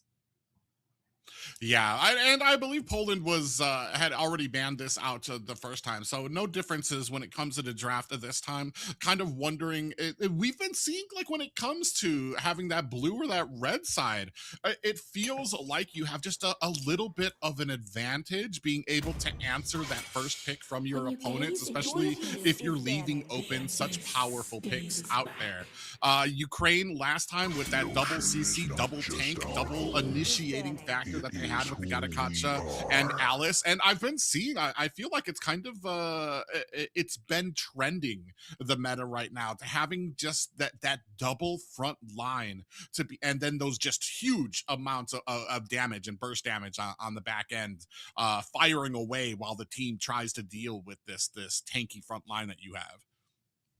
Yep, they gotta on top of that, with the draft progressing further, taking out the Atlas, Selena's gone, Beleric is an option, I guess. Hirara is another great option that they probably are going to ban out. Then I'm looking at the Paquito. Like, these are the three usual suspects that you can tell is definitely first pick worthy, or they leave everything open in this trade. Yep, they do. They take out the Marcel, and then now all of a sudden, Ukraine, they got the pick of the litter. Are they going to go for the Beleric? Are they going to go for the Paquito or the Hirara? I think Hirara is just too good to get let go of right now. Well, yeah, and then you get to answer that back. So, I mean, I want a little bit of a big thinking, big brain moves. We're going to come in with the Harley priority. So that's actually kind of a change for me, especially with what we have out there. So they're going to go ahead, scoop up the Paquito very quickly. And then the decision here is, do we go for something tanky or do we go for another burst in the form of that Harara? I don't know, man. I think these guys are feeling themselves a little too much right now. You know, there's other heroes that are really good. So it's just a comfort pick. I know it is for Macron. Doesn't really care much about the Hirara. That's fine. But Paquito is still available. There's still the Beleric that could be an absolute menace. So now on the other side, they don't care about either. They go for the Paquito. Yes, they lock themselves a Uranus.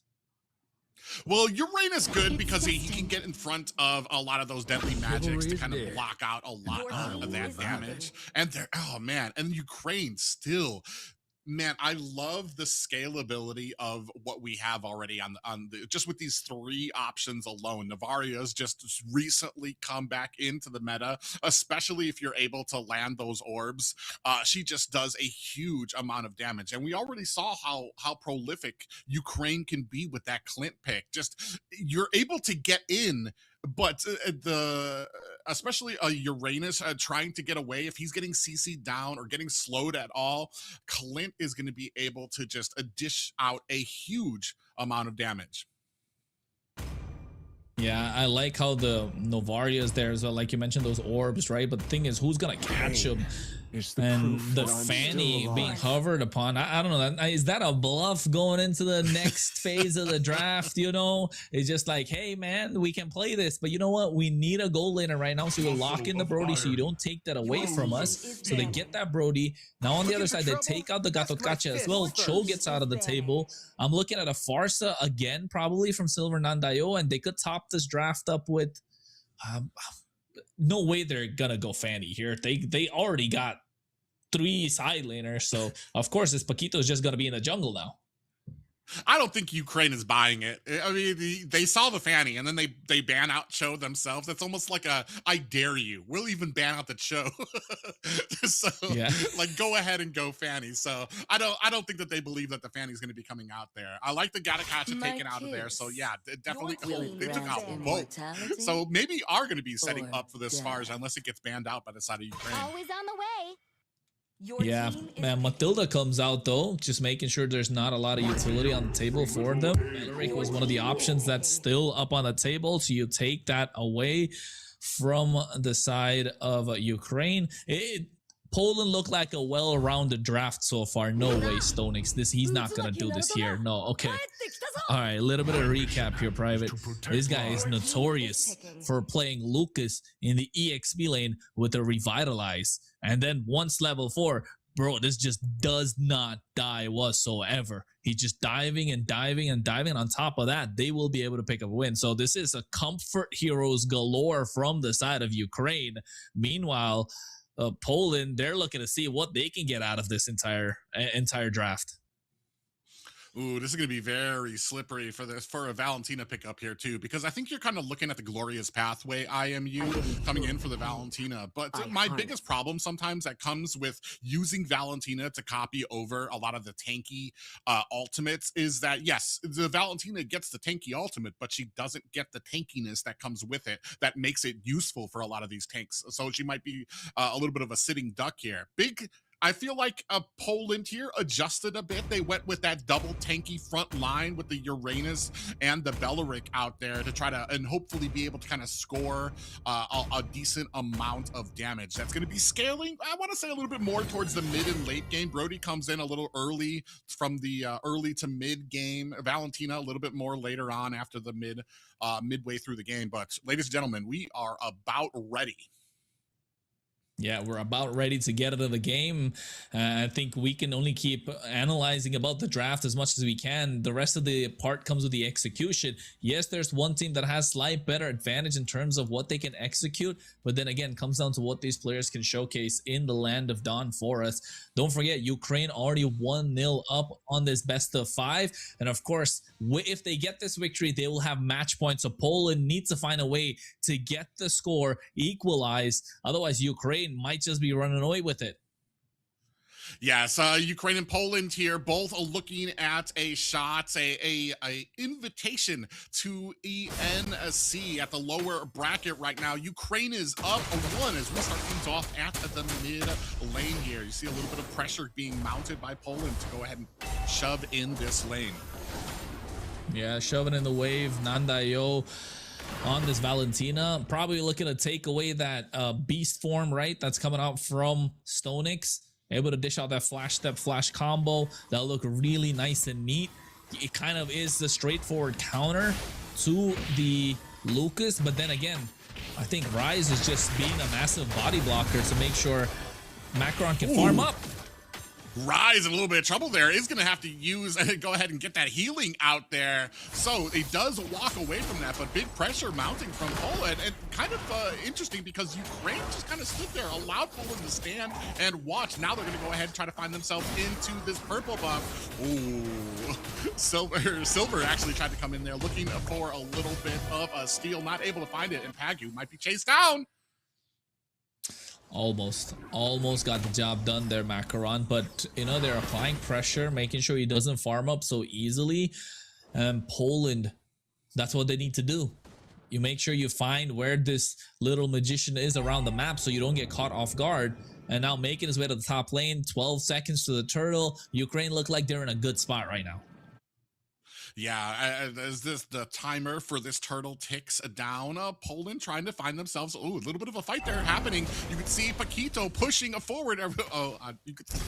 Oh, I guess we're not going to be able to. Oh, Macaron off screen. I thought there was a fight there. I'm like, I guess nothing happened. But eventually, down goes Maku to set up this turtle, and Ukraine in a great position here as Stonix on the back line trying to push away Nandayo.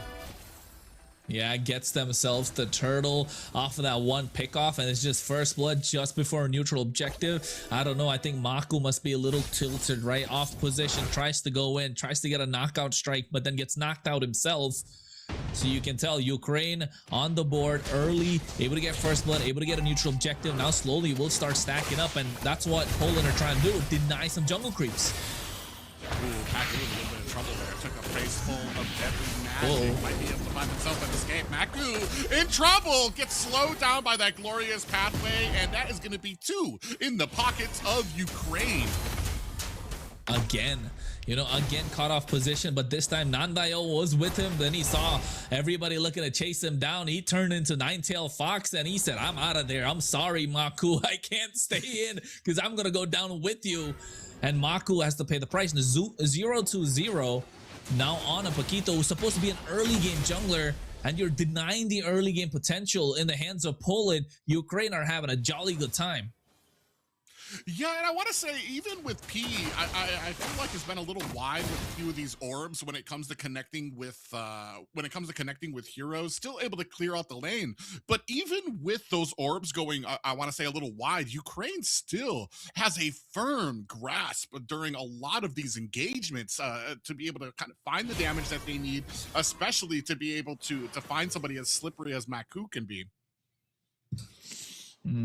He's got to be slippery at a certain point, but at the moment the threat from this Paquito is just completely neutralized. He just got to farm up slowly, get some gold in his pocket, get the items, and then find the squishier targets, right? Macaron as well as God Believer on the Noria. But how are you gonna catch this Noria? That's the question. Like, she's just sniping from afar. There's no chance you can catch him. You have nobody to dive in forward.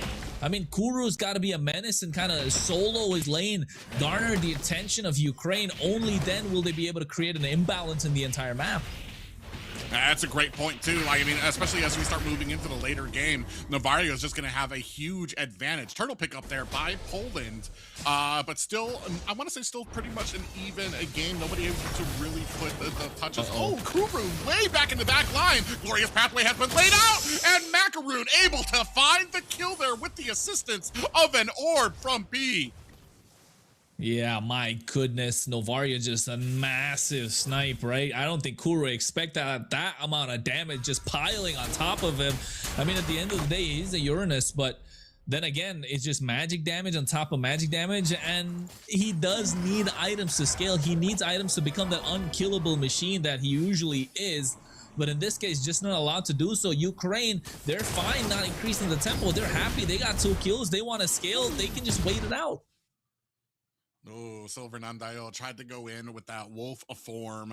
Not able. Pelimetrono doing, I want to say doing a great job. I always kind of consider Clint one of those, he's got some of the shortest escapability when it comes to his ability to kind of get back and still able to kind of create that distance here. As we see, oh, 4-man coming down.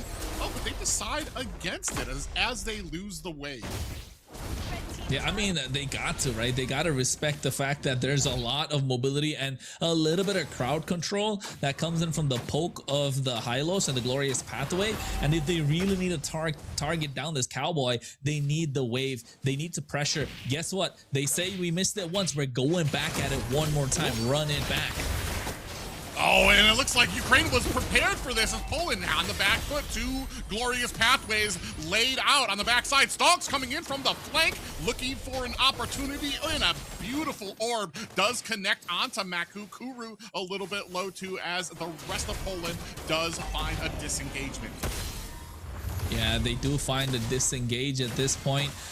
But they do get the job done. They get that tier 1 on the bot side. They create the space. And now Pelmetronio is under threat. He has to go to the top side as well, or find a safe haven for him to play with. But this turtle looks like it's going to Ukraine.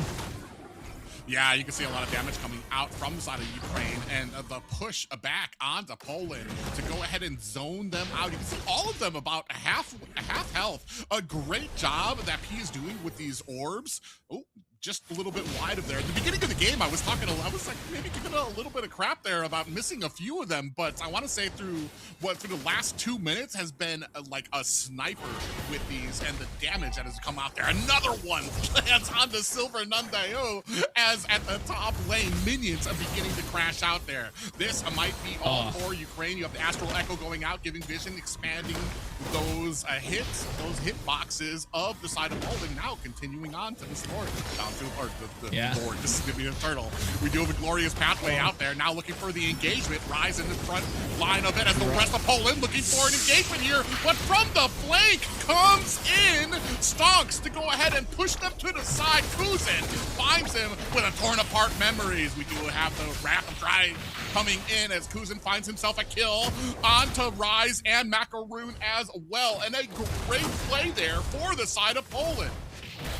Yeah, good play from Poland off of the back of it. They get 2 kills in the hands of Kusin with the torn apart memory as well. They get themselves a tier 1 in the mid lane, so they're opening up the map a little bit more. But then again, the problem still stands a little bit, right? Who's going to target down this Novari? Who's going to target down this Clint? You get clear of the front line. Macaron caught off position a little bit. You do maximize what you can get. Until we see this Novaria kind of get taken down, Poland will not have a sure shot way to get into or crack open the jungle or even the base of Ukraine. But still, a win is a win, and Poland will be happy with what they got out of it. Yeah, War Axe picked up for Maku. But, I mean, if you're not able to close the distance on that back line to be able to take down Novaria, the very least you can do is Kuru and Pagu start mounting that defense, get yourself an Athena's shield, make sure that you're in the front and you're blocking these astral orbs. You don't have to kill her if you make her a non-factor, hopefully. But, I mean, you can still see the damage going on to Kuru there. That's about a 33% of his health just chucked down from one orb.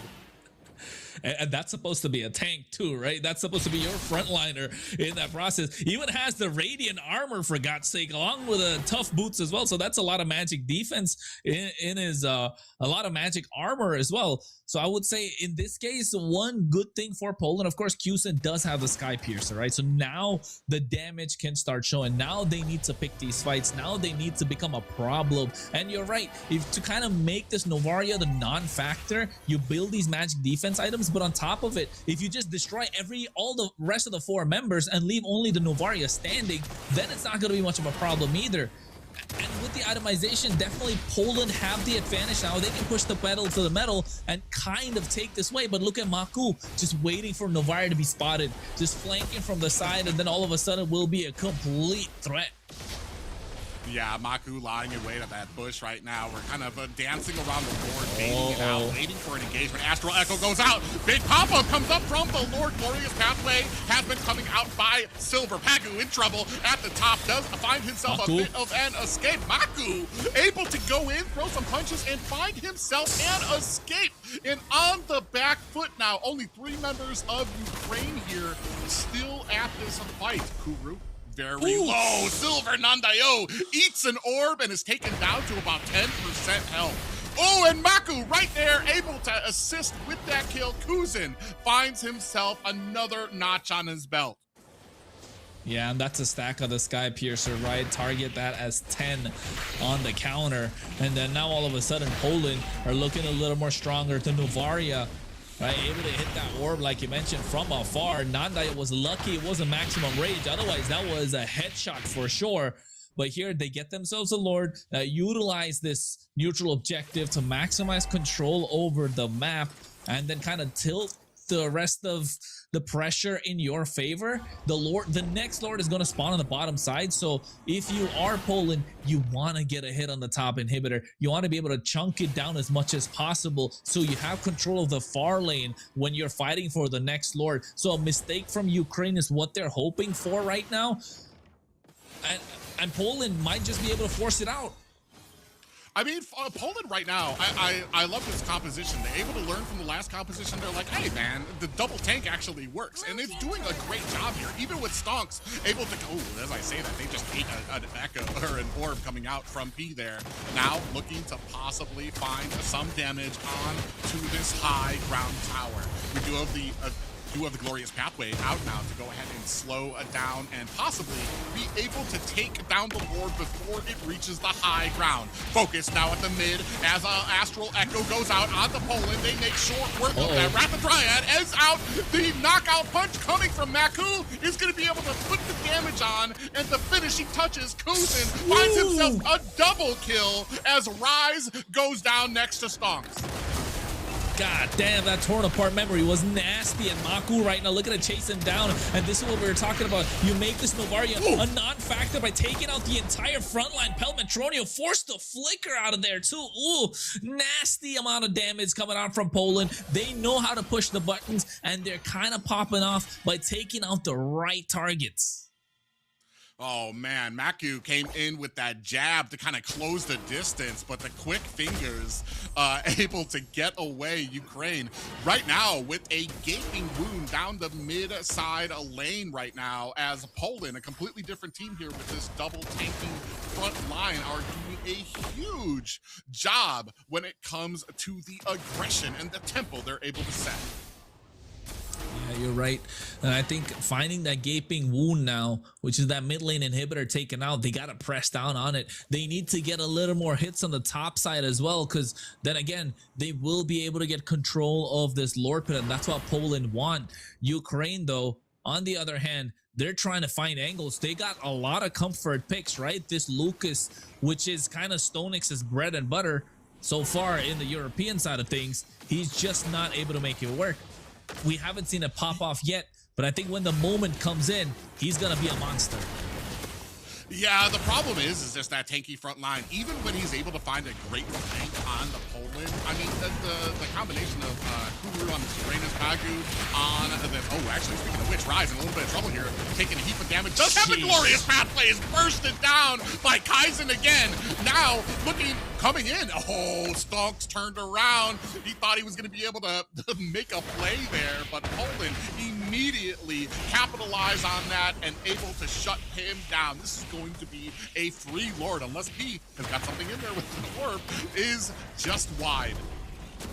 Yeah, doesn't get anything out of it, but what Kuzen has been getting is these Sky Piercer stacks.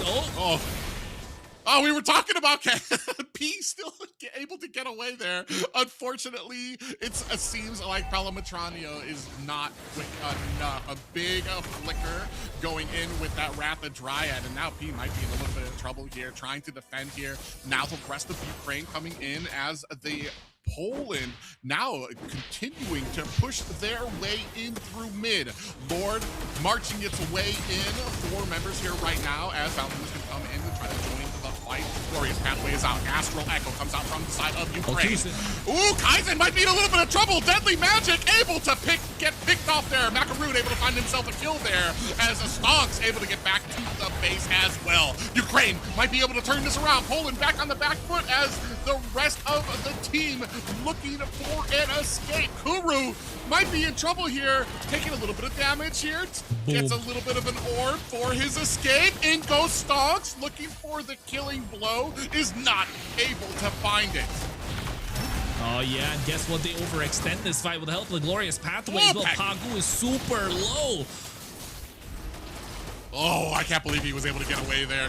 Oh, another orb lands on the Kuru, but he does have that defense. I wouldn't be surprised if he has that Athena shield on, because that did a lot less damage than I was expecting. Damn. And Silver Nondio able to catch P. And now Ukraine on the back foot as minions beginning to tunnel through the bottom and top lanes.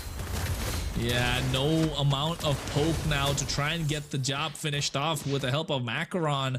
That was, I mean, God believer on this, Novario has been using those orbs from afar, and finally Nandayo says, I have this beast mode, let me just unlock it and just throw this at you, and he did and got the kill. And now all of a sudden with that one kill, Ukraine now have to mount a masterful defense. Silver said my orb is bigger and absolutely mollywopped me with that. I forgot what that's called that comes out from him. But you can now see it does look like Poland's gonna have to be on the back foot here, being chased down by Ukraine. Rise fronting the blow. Astral orb does go wide. Palamatranio able to find a kill onto Silver, and Poland readjust on this map. Ooh, gets caught. 50% health there, I believe, on the Kaizen with one orb. Yeah, absolute disaster, you can say. In that final bit of it, I think Poland could have got the base. It was a 5v4, and P was not even back up on the map. A little bit of an undisciplined route push, and then all of a sudden Ukraine have a little more breathing room, and the Lord is back and they get control of this pit. Yeah, and just like that, and unfortunately, Macaroon out of position all the way at the bottom lane. Wrath of Dryad is out. Stonks in the backside. Macaroon able to find himself a Lord. Continuing on this fight, Rise in a little bit of trouble as they try to chase down Stonks as well. Poland trying to answer back, but they are not going to be able to reply in kind to Ukraine, who now have themselves a Lord in their pocket. A Lord in their pocket. And might be looking at an end angle as well. It should be spawning up right now, but where is it going to come out of? That's the big question. Because if Poland have got it locked down, they can kind of clear it out as quickly as possible and keep applying the pressure where it hurts. A nice little spot out there by P. It is going to catch out Maku and Pagu. Now trying to see if they can go ahead and defend this mid lane. Oh, look at the damage going on. The Kuru's going to be able to jump his way out to safety. Maku from the bottom side as well. I believe Maku's going to go ahead and try to get that split push from the bottom to maybe get himself a little back door onto the base. So keep an eye on him in that mini map at the bottom lane as this Lord pushing in from the top. Yeah, the Lord's pushing on the top. A slow push coming at that as well. Mid lane, they're looking to take down this tier 1, looking to get the tier 2 next. But look at Maku, like you mentioned, able to get that clear, right? Oh my god, the damage from this Novaria. Jeez. Yeah, right now you can see Kuru doing himself trying his best to kind of stay in that front line, trying to dodge out these astral orbs coming out. Lord now up at the top. You have a glorious pathway. The rest of the team kind of engages in there. IMU glorious pathway coming out as well. Damage is fixated on. Oh, looks like Pagu way into the back lines, looking for some damage onto Rise. We do have an immortality has been procced. I couldn't see who that was. It looks like Stonks actually might be in a little bit of trouble here. Getting bursted down, looking for some damage, trying to find himself an escape. Kuru chasing him down, decides wisely against chasing him too far. Yeah, this game is reaching the 20th minute mark right now. Death timers are going to be really long, and at that, you know this Uranus is going to be super tanky. He's going to be able to eat everything that you have at him. He does have the Purify as well to make sure he can get out of a sticky situation. So Ukraine, this Lucas hasn't worked out, right? Every time he goes in, they're kiting it really well, Poland. And on top of that, they have Kusin, who's not gone down a single, I mean, he's gone down once ever since he got that stack on the Sky Piercer. So I wish we could take a little look at that and see how far ahead he is in terms of the stacks. Probably at 42 or something right now. And that should still be enough to be a massive threat. So Poland need to get the job done quick with the next Lord. 10 seconds. Yeah, there you go. 45 stacks in the Sky Piercer. So yeah, he's still gonna hurt. It's still some unholy amounts of damage. And Novaria just needs to target down Kusin. And the more you soften him up, and the finishing blow can be dealt by Macaron, and that should be the game plan they need to work out. It's just that he hasn't been able to target him down the entire time. Yeah, because you've got this huge Pagu is doing a great job, Kuru doing a great job, and Kuzin's doing a great job keeping his distance, staying in the back line, laying on that suppressive fire when he needs to, and that's why he's got those stacks. So that's why he's got 8 kills, is because they're not able to close the distance. Lord, 50% health. You have an Astral Echo comes out, followed by the glorious pathway. Kuzin actually might be in a little bit of trouble here. You can see on the back end, Macaroon finds the deadly magic. Kuzin is down, and now the rest of Poland on the back foot, looking for an angle to get in here. Ooh, Rise almost got caught there with that recall, and Poland actually in a strong position for this Lord, and that's unfortunate, and that's what happened. Look at the base. Minions starting to crawl all over it like ants, and that's the problem right now. When you have all of your turrets down, all of your towers down, that means that you have a time limit for how long these fights can go before you have to answer that at your base. And we just found that out from Ukraine. Yeah, and they still keep going. Stonix this time goes in. Oh, a nice orb does hit Maku. Immortality has been procced, but taken out by Stonks. The rest of Ukraine now trying to follow up on the bottom side. Down goes Kuru, though it's a big tanky boy that is down. It's just Silver, Nandayo, and Pagu left for the side of Poland. And now looking to try to maybe even the odds here, putting on that damage. We see Pagu might be in a little bit of trouble. That orb just goes wide. Glorious pathway is out. Silver Nandayo still trying to put on the damage. Pagu gets taken out by P. Kaizen next on the list as Rise finds the finishing blow. It is 10-11, and somehow Ukraine have found this game, have found their second win, able to push into the base. Are they going to be able to end it? Just like that, 2 games up over Poland. Yeah, there was a messy game though from Ukraine, right? Finally, towards the end, Lucas was able to do something to get them an advantage on the map. Even though they had no towers left standing, waves crashing in, all Ukraine needed was just 1 minion. Once they got all the important members down, Pagu really tried in this one. He didn't go down until the very end. And once they got this Belleric out of the picture, it just became very difficult for Poland to hold anybody because Kuru was trying to face check bushes, was trying to tank as much as possible. But at the end of the day, this Novaria was an absolute threat, sniping from afar. And all Ukraine wanted to do is get the base crystal. They didn't care. They knew the timers. They saw a whole wave was going to spawn up. So they knew their base was really safe and towards the end. They committed all their members to try and clear the wave, get the final push, and they got the job done. Ukraine might be a little, you know, they can't really pat themselves on the back off of this win because of how messy it was, but definitely Poland put on a good show. So if Poland are looking to come back, it's now or never. You know, reverse sweep is always on the cards.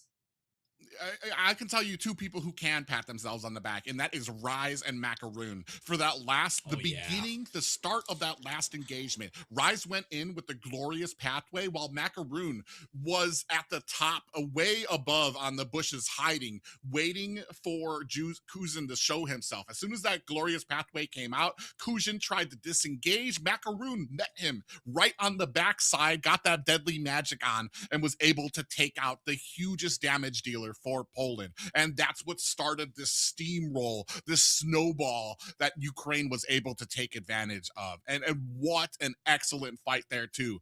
And great placement coming out from Ukraine. Yeah, absolute. Really well played from Ukraine. I mean, getting some comfort picks on the board as well. We just didn't see them pop off. This wasn't that good of a game for Pelmetronio on this Clint. But then again, Poland, they're definitely one of those teams that can get the job done. And Kuzin, once he got that snowball rolling, it was hard to stop him. But then at the end of the day, Ukraine just found the right timings to make things happen, right? Finding their own angles. Once they got a little bit of advantage, they were just getting the snowball done themselves. So yeah, I think 2-0 on the board, Private. You think it's going to be a 3-0, or are we going the distance after this one? I don't know where you go from here. Poland had all the cards in their favor, and this is one of those little things that yes, you can make an adjustments to your draft, but the enemy made those great adjustments too. Whoever was the shot caller on the side of Ukraine, kudos to him for being able to point out, Kuzin is the problem, here's how we deal with it. Yeah, absolutely, man. You can tell as well with the amount of damage that God Believer on this Varia did. Insane, just sniping from afar the entire time. 32% damage to the team. You would imagine the Novaria doesn't do a lot of damage. The kills, you're not seeing a lot of assists, but then the poke, right, that's coming out of Uranus early on onto the Belleric as well, and finding the right angle, soften up the target for the finishing blow, that was definitely important. Well, a lifeline, one more game and a chance to kind of take things back and reply for Poland, but that will happen after this short break.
Stepped out with my new swag on, I'm dripping. If you wanna chill with a hot boy, come my way for a minute. Come my way for a minute. Step clean any day, won't see man slipping. But you might slip on a drip, man. Tip up the sauce and spill it. Tip up the sauce and spill it. Best cut chop, cause the clock's still ticking. Just check the way man stepped. Know that I dropped it different. Know that I clocked it in it. Know that I got this in it. No, you can't stop this winning. I came for the top spot in it. Came for the top spot in it. Came for the top spot. Soon I'ma get right there. I'ma step right there. Got a bot. Came right there in a drop top. Try how you like it or not stop. Non-stop. Yo, if you wanna get this poppin', you better get to shopping. I came in a different drop this time, and they thought it was the same one, they didn't clock it. Oh well, it's nothing. They call me a dripaholic. Just watch how I'm dripping on it. Please just don't be slipping on it. Oh well, it's nothing. They call me a dripaholic. Stepped out with my new swag on, I'm dripping. If you wanna chill with a hot boy, come my way for a minute. Come my way for a minute. Step clean any day, won't see man slipping. But you might slip on a drip, man. Tip up the sauce and spill it. Tip up the sauce and spill it. Best cut chop, cause the clock's still ticking. Just check the way man stepped. Know that I dropped it different. Know that I clocked it in it. Know that I got this in it. No, you can't stop this winning. I came for the top spot in it. Came for the top spot in it. Stepped out with my new swag on, I'm dripping. If you wanna chill with a hot boy, come my way for a minute. Come my way for a minute. Step clean any day, won't see man slipping. But you might slip on the drip, man. Tip up the sauce and spill it. Tip up the sauce and spill it.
Welcome back, ladies and gentlemen. You are watching the qualifiers for the Esports Nations Cup. We're talking about Mobile Legends Bang Bang. I am Kronos to bring you the action alongside me, the one and only Private Dancer, all the way from Chai City.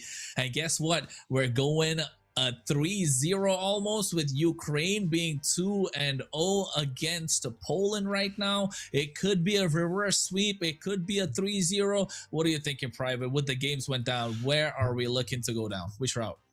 I feel like what I'm thinking is that Poland, if you have, this is the make or break time. You're at a 2-0, 0-2 right now against Ukraine. This is game point for Ukraine, and you're kind of fighting for your survival here in ENC. Winner of this is going to move forward, and the loser, unfortunately, is going to have memories and some decisions to make about the future gameplay, and hopefully be able to grow. However, what we're looking from Poland here is for them to be able to grow. We saw a little bit of an adjustment. We saw, we were talking about it a little bit off air.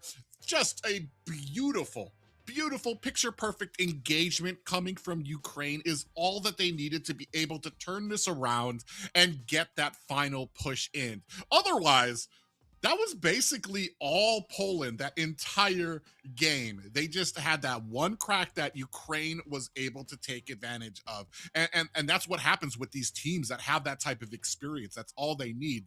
They remain focused, they're on the back foot, but they always have a plan. And that's what Poland needs to be able to do, is to continue to adjust, because that wasn't a bad game for them by any stretch of the definition. It was a great game for them, except for that last part. And that's those little things, that one little mistake. If they can close that up here in the next one, I don't see why they can't get a victory here. I agree with you, right? It was just like you mentioned off air. So the stars kind of aligned for Ukraine in that one initiation. But the only thing I would say is, do Poland have the mental fortitude to kind of get that reverse sweep, right? The mentality at this point really does matter, because let's not forget they went through a grueling best of 5 in the upper bracket final against Kazakhstan, where they came out 3-1. So they already played 4 matches, now 5 and 6 matches right now. And so 6 matches throughout the entire day. I mean, 6 matches of MLBB that were 20 minutes pretty much every single game. Yeah, you're feeling tired. You're mentally down as well. So hopefully you got enough potassium to kind of keep their energies going, you know? They need to find a way to get up the board, and they don't want to go down 3-0, at least go down swinging. But with the previous game, with the way that they showcased what they could do, they are going down swinging. They're making it much more difficult for Ukraine to take it all the way. But yes, like you mentioned, Poland, with the performance of the previous game, they can get victories. They can make the comeback. It just begs the question, do they have the mental fortitude again to make that comeback possible? Well, I mean, I feel like we were able to, especially when it came to the draft, we found a little something, a little sugar that we could put on to this meal, some spices that we needed. The missing parts of this recipe, I feel like they have those ingredients right now. But are they going to be able to make the slight adjustment? And I don't even know. Do you make an adjustment? I would be like, I would love to play that exact draft again if I'm Poland, just because I'm just like, oh my God, we could have, like, that was a small mistake that we allowed, that Ukraine was able to get a full push with. There's might be a little something that Navario was a big problem. It enabled, I want to say, the precision of that last exchange. I just don't know where you go from here. But I want to say the strength right now does seem to be in that tanky double front line that we've been seeing so many teams have so much success with.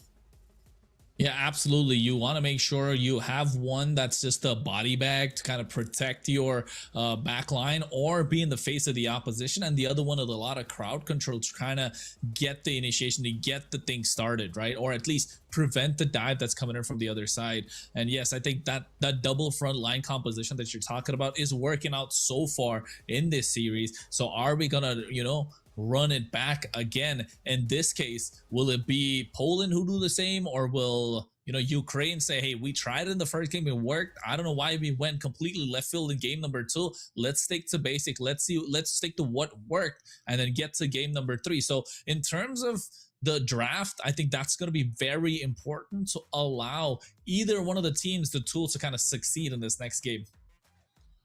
Yeah, I want to say, if I have to point a finger at what you could have done as if you're Team Poland in that last exchange, the only thing I would say is, while we're juggling around for the Lord, Rome's still need to remember, vision is the name of the game. You need to clear out some of those bushes. I feel like if we would have had a small rotation there, we probably could have caught out Harley on the back end before he was able to really nail on to Kaizen there. That's about the only thing, but it's a small mistake, especially we were 20 plus minutes into that game. So, like, I mean, these guys were fighting tooth and a nail, but we are moving into a game point draft for the side of Ukraine. Just trying to see if Poland has something to answer back with.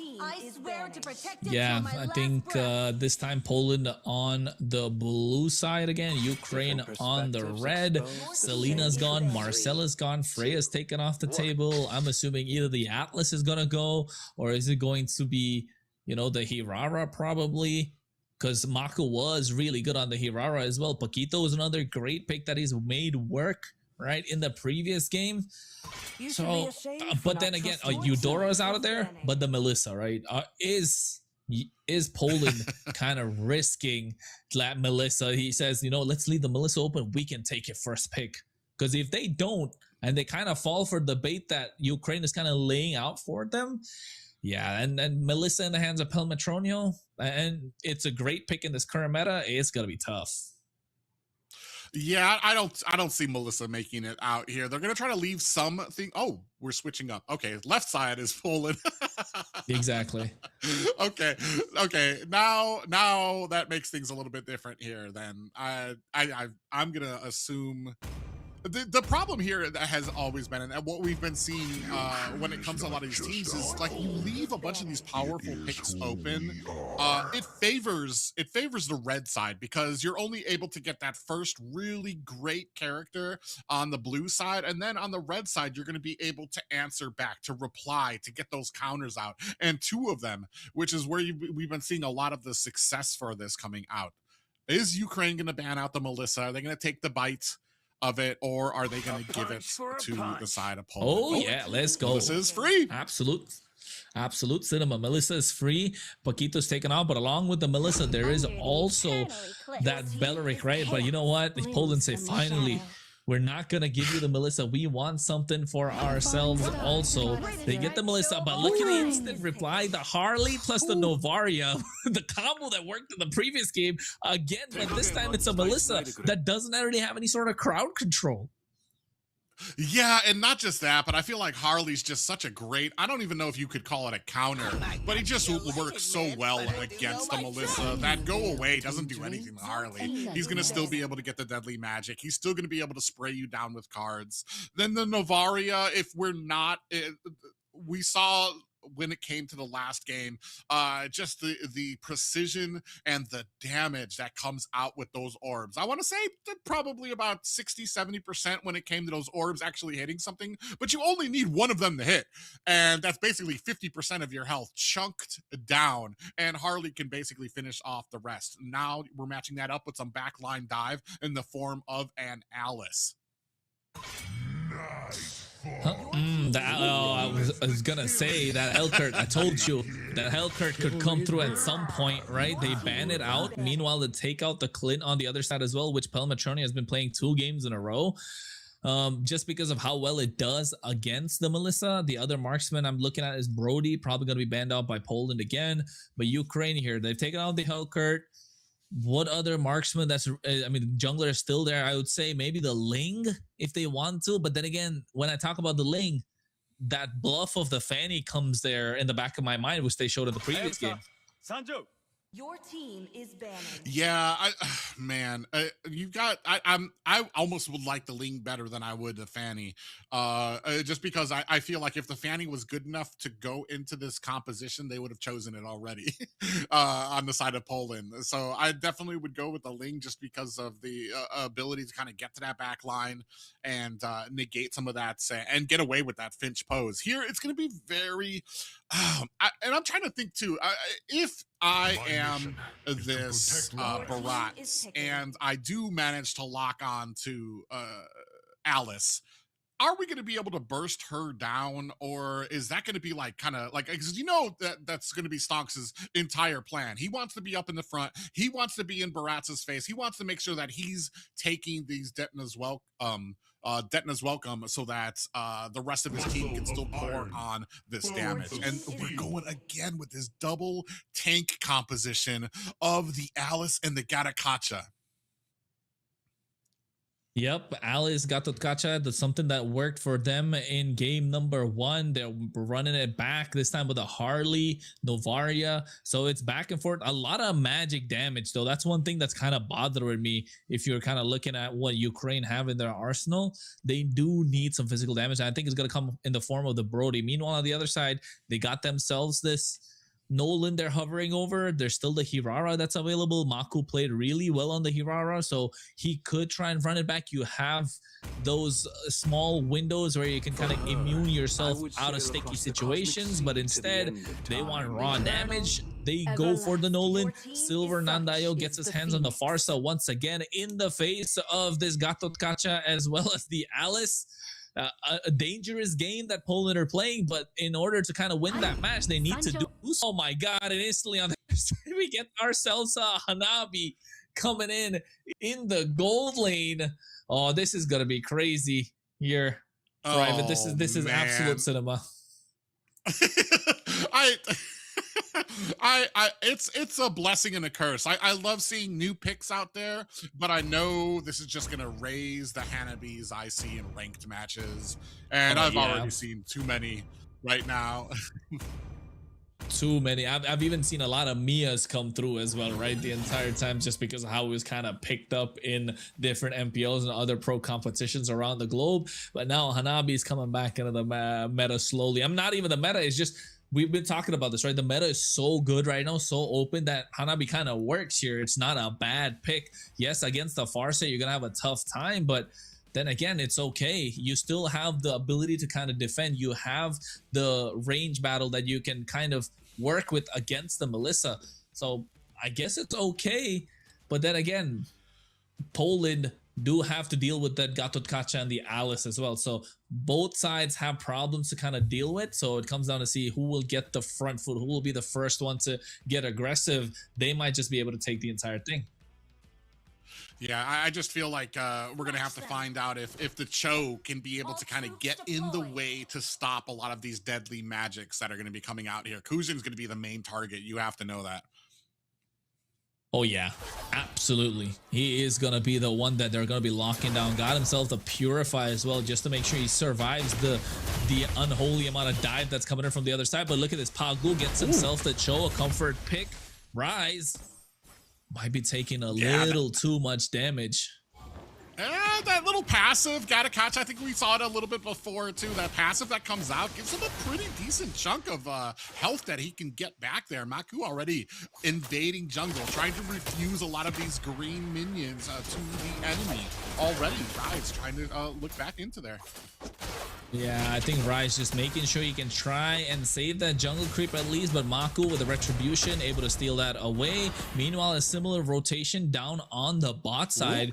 You can see Macaron trying to steal away jungle creep. He does get it. Here comes out the play. The Jikundo knockup from Pagu as well at the same time. Kuro trying to make his way, but it's slowed down by God Believe It, and Rise with the taunts as well. Stonix comes in, extends the team fight a little further. They're trying to snipe from afar. Will he be able to get it? Yes, he does. First blood, a maximum range on the Novaria.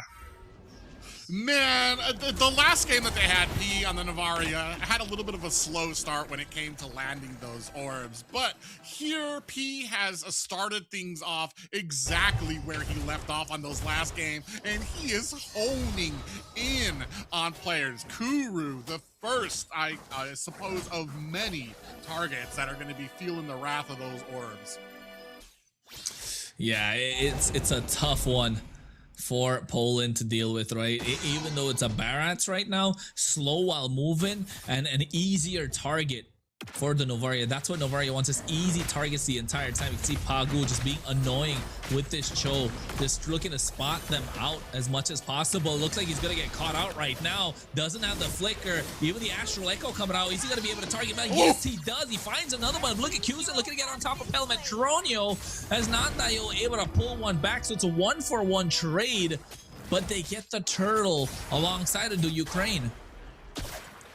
Yeah, so I mean, they're having a little bit of a rough game here. Is a Poland right now. P just has been dishing out the damage right from the beginning with a bunch of these orbs. Is just keeping his eye out. As soon as somebody gets low, he is honing in, able to find that damage. Rise takes a little bit of damage from Pagu, and I feel like Poland just have not found the momentum just yet. Oh, Kuru, sneaky. Oh, look at AOG coming out as well, right on top of Maku. Eats a face full of the deadly magic. The poker trick coming out as well. Feathered airstrike, dish out some damage, but still, the target that you're looking for does not get caught. But Pagu there, Jikudo being a threat, showing that he can still dish out some damage. Yes, he's a roamer, but he's still a Cho at the end of the day.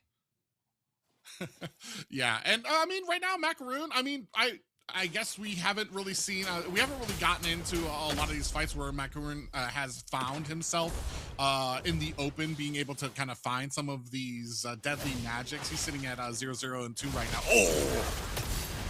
Chomp down, fracture, feathered airstrike. They throw everything at him to take out Stonix, making sure the flicker doesn't even get expended. But meanwhile, Pogbu here trying to check these bushes in the river. Snipes him, poking damage, 30 seconds to the turtle. Seems like Ukraine will get control of the river. Oh. Yeah, Pogbu's gonna have to find himself an escape there. Another orb is just, it hits Maku while he's trying to go for this purple buff, and he's still able to get it there, but because from the backside, Kuru looking for an opportunity. Yeah, I don't know. This Novaria is starting to get to me as well. I'm starting to get annoyed looking at this Novaria the entire time. I can only feel what Poland are trying to feel right now. I mean, I can only imagine what Poland are feeling right now, especially after the previous game. Another game of dealing with a Novaria. Yeah, you got to be tilted right at this point, Private. Yeah, well, and then we haven't even seen the real combination, which is going to be the lethal one here, which is going to be Rise and Stonks. Ooh, we do have Detna's welcome. Yeah, coming as well, but at the same time, AOG trying to save him, not able to do so, but giving out damage. Still able to snipe from afar, takes out Kuru. Maku's able to get Rise. No feather airstrike. Pagu goes in, tries to get a knock up, but there's the use of the Aegis as well. Pelton trying to survive, but doesn't, and not able to do so. That orb not connecting right now, and Q's in, dishing out a lot of damage. P able to survive. The turtle is going to be the target. It seems like Poland will be able to get that quite nice and easily. See, and this answers the question that I had during draft. If you get the Detna's welcome on an Alice, and now they've become a threat, they've shown that even if it is Alice, any person that we get the Detna's welcome on, we're going to be putting that player down. Speaking of which, Silver! Yeah, they get the job done, right? It's trading 1-for-1, but I don't know if Ukraine get the better of the trade because they're going to lose the tier 1 on the bot side. They are trading the tier 1 on the top side, so they're keeping it even Steven so far. I guess it's still okay for Ukraine and for Poland. Yeah, they're both, I mean, they're both on even footing right now. I feel like Macaroon has been held back just yet. He's been farming. He's been trying to get that damage up, so we really haven't seen him become a factor in these matches just yet, which was my big question. Are we going to be able to protect the squishies once he gets that damage up? Right now, without him, I feel like Ukraine and Poland are kind of at an even kilt here right now when it comes to some of these engagements. Ku are doing a great job of being able to kind of find... being able to find these Detna's welcome, and the rest of the team is doing a great job with that synergy. AOG! Yeah. AOG comes in, catches Q's in, doesn't use the go away yet. There's nothing to follow through. Astral Echo expended as well from God Believer. Pel Metronio, we haven't seen this Hanabi pop off just yet, right? It's gonna take some time. Needs the item, gets that Trinity. That's what's gonna be a threat. But talk about threat. Kuru goes in, Detna's welcome. The flicker catches him off guard, and they're able to get a massive shutdown. And Stonix looks like they'll be next on the chopper block, looking to clear the wave out, not able to do so. Macaron could come in and try and get the job done, but the minions barely hanging by a thread, and a concealed play from Poland to disengage. That's the type of distance closing ability on a Barats that would have me frisbeeing my iPad out the window. That I saw him charging up in the bush, and I'm just like, there's no way he closes the distance. With the flicker, still able to find the Detna's welcome, and the rest of the team was right there to capitalize. That was a crazy amount of distance he covered there. Yeah, and everybody being on the same page when it comes to that as well. This is what we want to see from Poland, right? Communication on point, and they're getting better by the game. Astral Echo coming out, Silver Nanda in a really good position. Feather Airstrike, you see AOG coming as well, trying to create a separation. Stonix takes a little too much damage, goes over the back line, Throne of Ruin, trying to cast him off guard, gets a good stun, but still no follow through coming in. Everyone's able to take the damage, and Kuru gets most of the job done, eats a face full of the skills, and now all of a sudden Ukraine don't know what to do because they don't have the cooldowns to try and extend this fight, and Maku is back on the turtle again. Yeah, I was just about to say, Poland in a good position here when it comes to the economy for ultimates for this objective fight here. You had no ultimates left. Oh, we're back up to about 3 now for Ukraine. But man, that was a great fight. Conceal play coming in. Oh, yeah, looking to get on the top side. Pagu scouting out the bushes. They're looking to get this Lord. Ukraine not in a good position. They need to make their way in. Rise is already half HP. It could be a risky play that they're trying to go for. Look at the spot on the bushes. The Stonix. Maku still there. Cuddles and Muddles trying to get the poke. P's able to find them with the orb. And now Pelmatronian making his way. Fracture coming out onto Rise. Stonix is in the back, looking to get on top of Nandayo. Astrolite will coming out as well. There it is. Deton as well. Gonna get Stonix. Fracture coming out. AOG catches 2 members. But look at Pagu. Able to get the way of the dragon onto Macaron. But the deadly magic still takes him out. And Kusin is still left standing. And as long as his Melissa standing, it will be a threat to the entirety of Ukraine. Yeah, and you have to wonder if they're second guessing giving up that Melissa. Ooh, Macaroon again. Oh, this time Kuru wisely checking that bush. They're not going to make the same mistake they did in the last game, allowing him that great positioning. Yeah, Macaron got pulled back with the rockets right now, able to get Kusin, but they're missing out on the retribution. Doesn't get the lore. What a shutdown in the hands of the Novaria. But they lose out on the Lord Poland. That was risky when Macaron tried to go back in. The retribution came in clutch.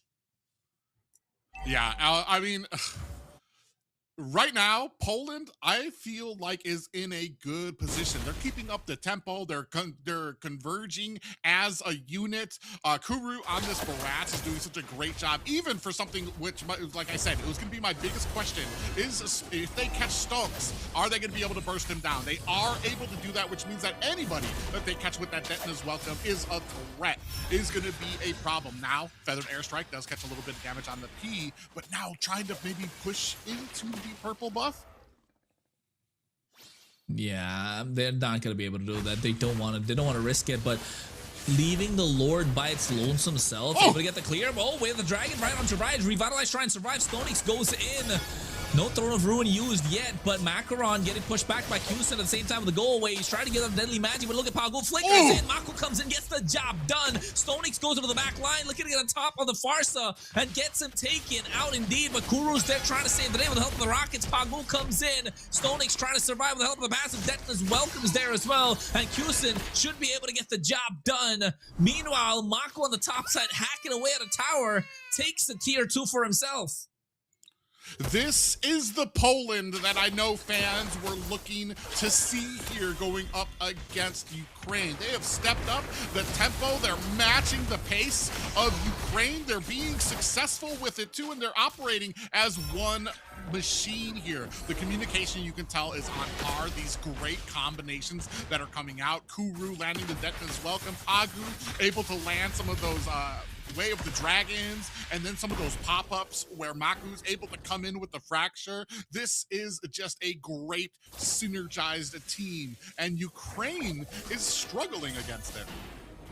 Yeah, Ukraine are really struggling, and when you talk about synergy, right, we didn't see that out of Poland in game number 1, but they got better as the game progressed. At the start of game number 1, they weren't looking good. Towards the end, they look better. Game number 2, they look better. Game number 3, much better. And take a look at their items as well. They're pretty stacked up. Radiant Armor, Dominance Ice on both the Cho as well as the Barats, right? And you got the Trinity locked in already for Kusin. Got himself the Magic Blade for a little bit of sustain as well. That's coming out from the damage on the Novaria and the Harley. But look at the Detona's Welcome again onto Stonix. Gets taken out. Like just like melting butter. Cameraman as well.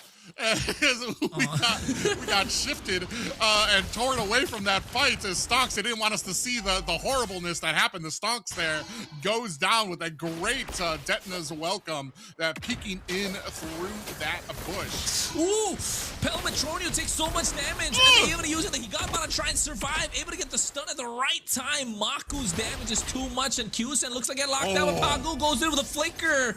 Able to get this Hanabi.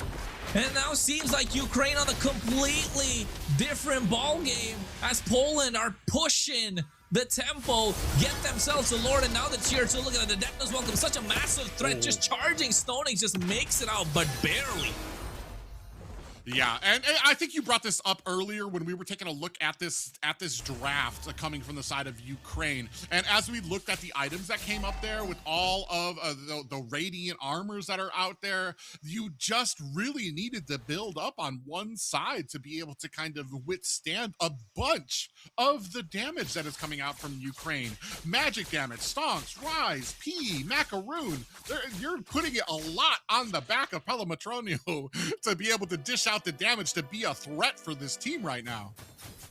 Yeah, and it's good that they have a Farsa on the side of Poland as well, right? Because usually Hanabi is really good at base defenses, but yeah, Rise, I think he's dead. Oh, he finds a little bit more time that kind of allows Stonix to get in, but just not enough. Meanwhile, Pelematronio dealing with the Lord, and I was talking about it, Private, like, Hanabi's good at defending. She's really good at sieges, right, against her, but not against the Farsa, who takes out Macaron in the blink of an eye. You know what she's not good at, though? Damage. Oh! Oh, Kuru came in there looking for another Detna's welcome. P had to fly outside the bounds of the map to get away from him. That's just the fear that this Barats has struck into the Ukraine team right now. And 2 high ground towers left for the side of Ukraine. Poland sitting in a very comfortable position right now. Yeah, very comfortable. They look really good. They're feeling themselves. They can feel like they can take it all the way. It is only game number 3, so if they make a mistake, they're out of the entire Esports Nations Cup. You know, Pagu as well mentioned that he was happy to, of course, play for Aurora, a big stack team, but he loves the fact that he's representing his nation, which is Poland, here at the Esports Nations Cup qualifier. And I think Ukraine, they've kind of hit a breaking point. They just don't know what to do. Pelematronio, finally the damage is starting to show, but he just is not going to get the space that he wants. Right? When you have the Feather Airstrike that has so much range, you have the Melissa that has double the range with the help of the skill 2. And then now all of a sudden, Pagu's looking to get on top of you, the flicker. Kuru is closing the distance with the Detna's welcome flicker. Yeah, the threats are just non-stop. We haven't even spoken about how Maku's been flanking from the side. And if you ask me, for the past 2 minutes, he's been very quiet. Yeah, and they've done a great job of just really kind of closing off any real entryways for Macaroon to get in on this Harley to be able to find these kills. Sitting at 1, 2, and 4 right now. And that's just, I mean, especially Harley, who has a rough time. A lot of assassins, if you're being held back, if your team's behind, at the very least, you can start split pushing. Oh, that's not the target you want. He's like, this isn't the bathroom, excuse me, sir. But yeah, like when it comes to like a Harley, at least other assassins can split push. Harley just doesn't have that luxury. Oh, Kuru. Takes a lot of damage. Throne of Ruin coming out at the same time. Detna's welcome being charged up. Stonix has to flicker out of harm's way as well, but there's the way of the dragon, able to catch him. AOG coming in. They lose one member. Rise trying to go over with the taunt as well. The Unbreakable, but the Feathered Airstrike. Just too much damage, and still through it all, Kuru somehow survives. Oh, man. Kuru went in, missed the Oh, Silver doesn't survive that. Finally, another notch on the belt for Macaroon, able to go ahead, find that sleeping mage inside that bush. And that's going to go ahead, spark off a fight here at the Lord. Yeah, and you can see already the Astral Echo providing vision. Pagu going in, gets a knock up with the Jikundo, but Pelematronio, with the help of the Aegis, will be able to survive. Qzen spots it, goes in, they secured themselves the Lord, but the base, the minions are knocking. It's a throwback to what happened in game number 2. The macro is just not on the side of Ukraine. They're scrambling again, and Poland have control of the map, and this time even better micro compared to game number 2. That's one thing that I've kind of noticed on the side of Poland that they've always been very excellent at, even when they're losing fights, is kind of lane control. They've always had somebody out on the lanes, making sure that it's pushing, even to the detriment of some of their fights where they wouldn't have the Paquito able to come back quick enough to join them in some of these fights. Because he'll play, ooh. Yeah, Pagu gets spotted out though. A lot of damage on the Cusin. This is what we were looking for, but the go away coming at the right time as well. AOG doesn't catch Cusin. He's taking a lot of damage. The crowd control chaining him up and make sure he cannot move and takes him out. And now all of a sudden it's a 4v5. Maku still has quite enough HP to go with immortality present as well. Pelmetronia's got to do everything to try and defend this. Not going to be able to get the tier inhibitor in the mid lane. But look at Cusin, just able to close the distance. They have the bodies, they have the numbers, and they even get the job done by taking out 2 inhibitors, and Ukraine behind 7,000 in gold as well. Yeah, 20-10 right now. 7,000 gold behind it. Take a look. I mean, we're basically looking now for immortalities on the team, and it does look like we've got about 2 on the side of Poland. Nothing procs just yet for Ukraine. Both basically at full build here.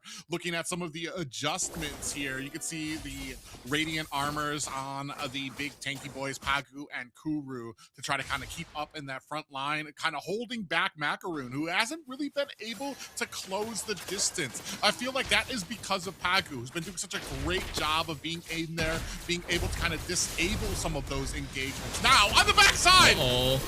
Yeah, Way of the Dragon catching the right target. Stonix goes in with the Throne of Ruin, catches 2 members, but Pelmetronio just doesn't have the survivability to try and survive this Macaron. Doesn't get anything out of it. Cusin with a triple kill, looking for the 4th. They lose 1 member, but they trade, and they take back 3 from the side of Ukraine. And now you got a set of minion waves marching down the mid lane. 2 cannons on the bot side. Macaron cannot defend this by himself. Poland lock in the base, and they will take us to game number 4.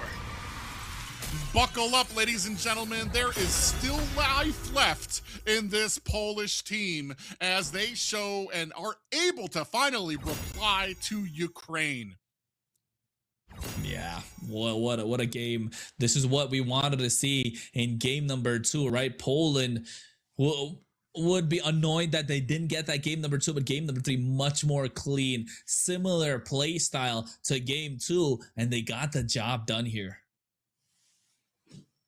Yeah, as we take a look at some of these stats here, 6-1 and 11 Maku and Kuru doing such a great job of being able to kind of team up, get those Detonas welcome, get into those fractures. Silver Nandeo as well, 7-4 and 12. Did get caught a decent amount of times, but still able to lay on that damage. But I want to say the star of the show, and maybe something that Ukraine is second guessing giving over, would be that Melissa pick. And this is exactly why it has been such a priority ban for so many of these teams.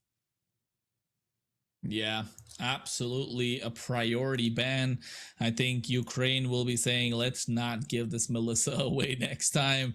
We don't want to risk it. The biscuit ain't worth it at this point. It's not big enough. It's too risky for giving away this Melissa, and you get 29% damage. Silver Nandayo with 33. They just had the right formula to pick up the victory against this double tanky lineup that's coming out from the side of Ukraine, right?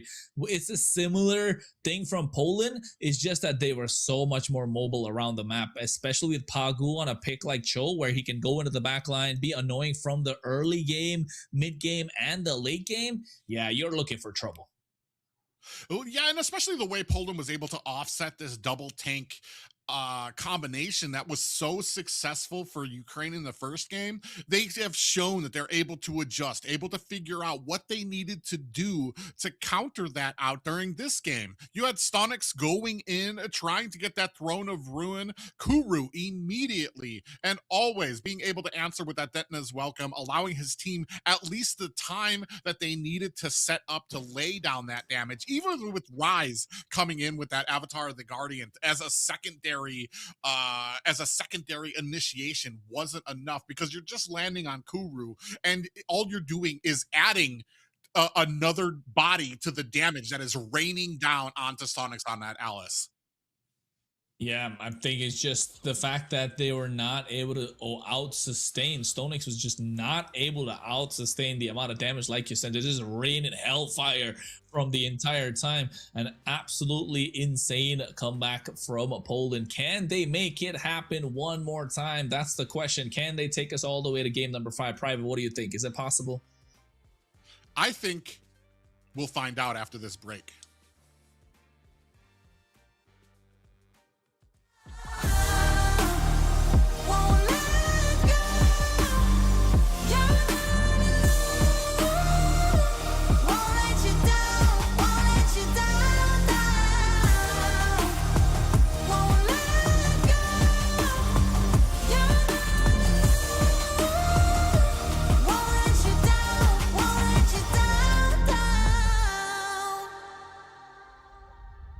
It cuts deep when you're gone.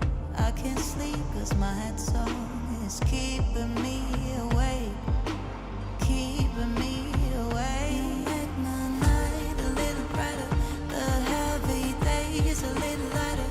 I'll be with you down to the wire. You are the spark to my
nothing in this world that's stopping me. Ain't nothing in this world that's stopping me. My Rari outruns your Odyssey. My Rari outruns your Odyssey. I'm balling, they pay me attention.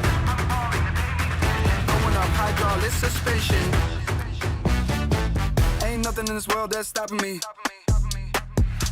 My Rari outruns your Odyssey. I'm balling, they pay me attention. Going up hydraulic suspension. Never young green light, let's go. No amber, no red, go low. Coming with a stop sign, go home. Never young green light, green light, green light. Never young green light, let's go. No amber, no red, go low. Coming with a stop sign, go home. Never young green light, green light.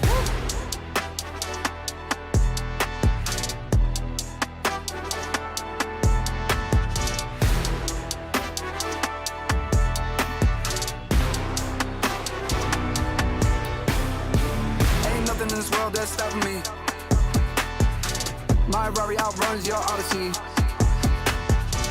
I'm balling, they pay me attention.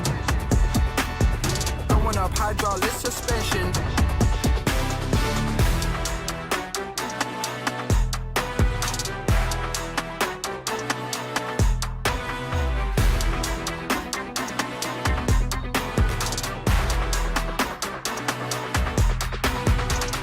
Nothing in this world that's stopping me. My Rari outruns your Odyssey. I broke it off cause I'm not settling. I gotta get for the lip on the check cutting me. Ain't nothing in this world that's stopping me. My Rari outruns your Odyssey. I'm balling, they pay me attention. Going up hydraulic suspension. Never young green light, let's go. No amber, no red, go low. Coming with a stop sign, go home. Never young green light, green light, green light. Never young green light, let's go. No amber, no red, go low.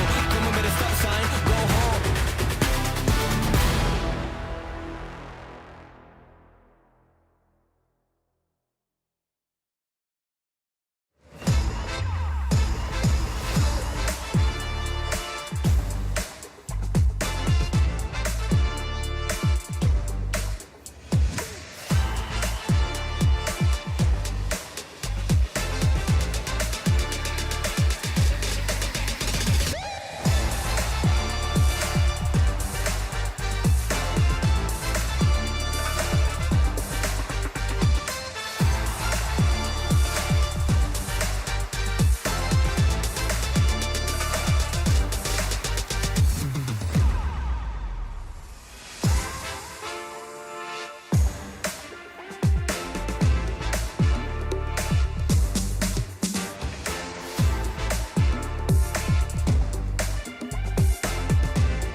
Stepped out with my new swag on, I'm dripping.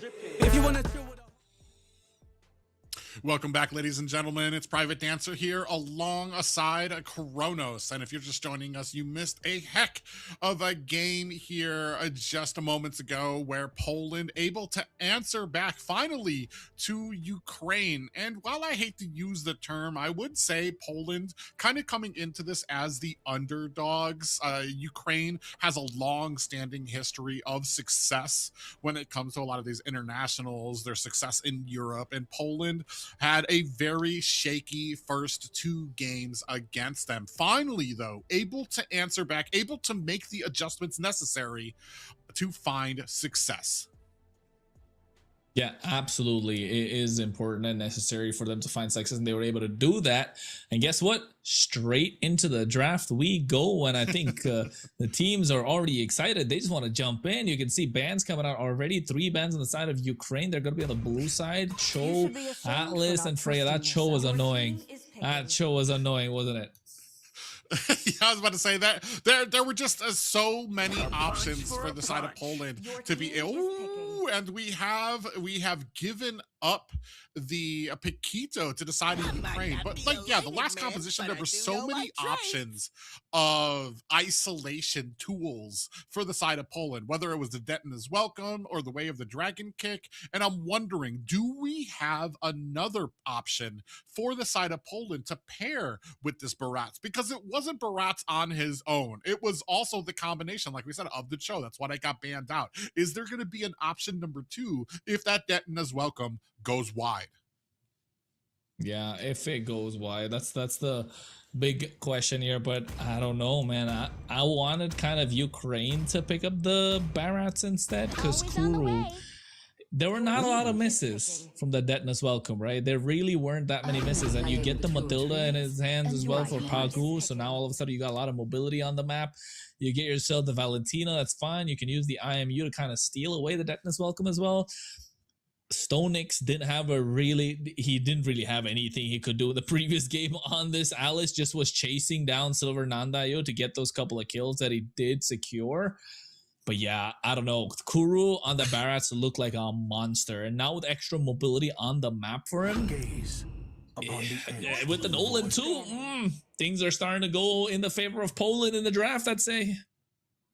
Yeah, it's really interesting here too, man. I mean, Stocks, I got to give my hat off to him after that last game to be able to pick up the Alice again without PTSD of like every single time he tried to engage.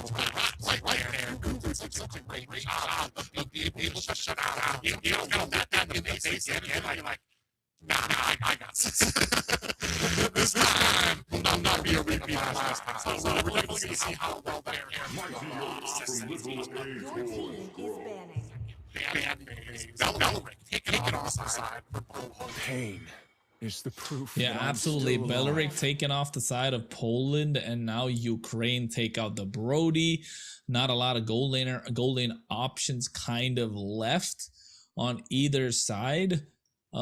Maybe they could opt to go for a carry or a Claude that's kind of left open right now. But with the way Ukraine have kind of drafted, it looks like Ukraine are it looks like Ukraine kind of have Chivalry is dead. a no marksman lineup kind of being built towards. The Clint is another option. So yeah, Clint is taken off the table completely. You get the Novaria now banned out, which is a problem as well. You don't want to give it in the hands of Poland, which you were utilizing to the maximum extent, right? And now all of a sudden Poland looking like, yeah, there you go. The Claude comes in. The draft is looking very well rounded out. You have mobility on the map. You got macro control. You're really slippery and can't be caught. Meanwhile, on the other side, you have no tool to kind of catch them as well. Bruno is strong for the early game, but I prefer the Moskov. So you can kind of get some kind of lockdown onto Maku when he's trying to jump in. And there you go. They get themselves a Moskov. Rise once again on the Gatot Kacha. So the Gatot Kacha plus the Alice combo is still the one that they're looking to play. Still the one that they're playing towards. And Paquito, on the other hand, is still going to be, or rather is going to be in the jungle in this case.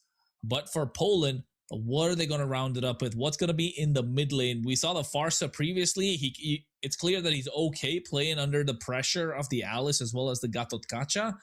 But this time, will he still opt to go for the Farsa? Jushin is a great option as well. Just a lot of sustain that's going to be there on their side, and they're going to be able to pick them off one by one. A lane bully as well at that in the mid lane. I mean, looking at the drafts, looks like Poland looks super solid, and Ukraine need to run it back and make it a quick game. Otherwise, they will be in trouble. So yeah, I think with the draft that's been set for both sides, Pelmetronio on this Moskov can play the long lane, can get the split going as well.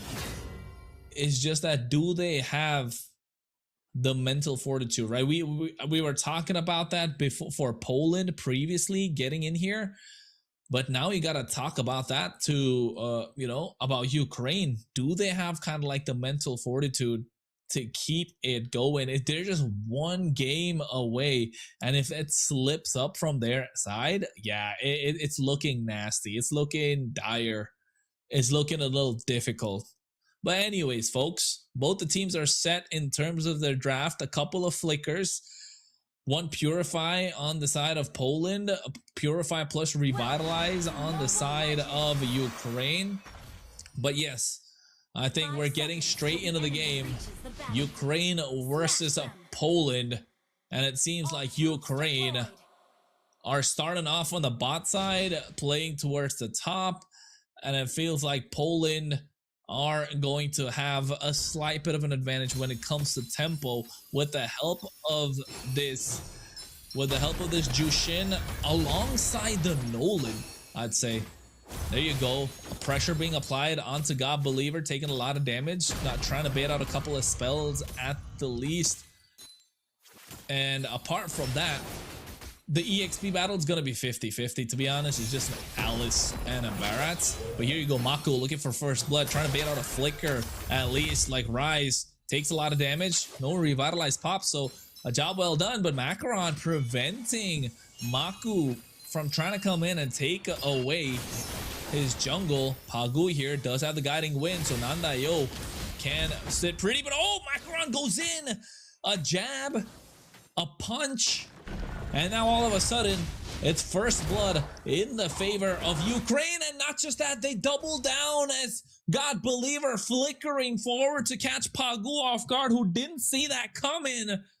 Oh, that was nasty. And now Ukraine, 2 kills on the board. But one thing is for sure, Poland, oh no, Nandayo looks like he's gonna get a lot of trouble. Yep, Macaron locks him down. That's 2 for him on this Paquito, and they're gonna be moving much faster, getting better tempo, and a lot of gold, a lot of advantage. Already 1,000 in the favor of Ukraine, less than 2 minutes in.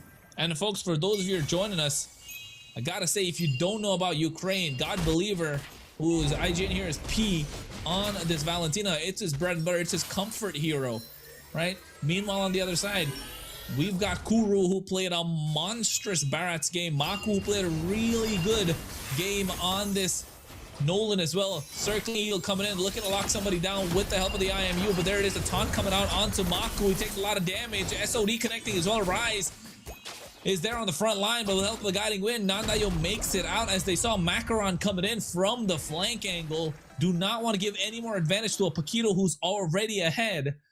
Poland will back off. And Ukraine, with the help of the turtle, they do have, what, 1,200 goal lead.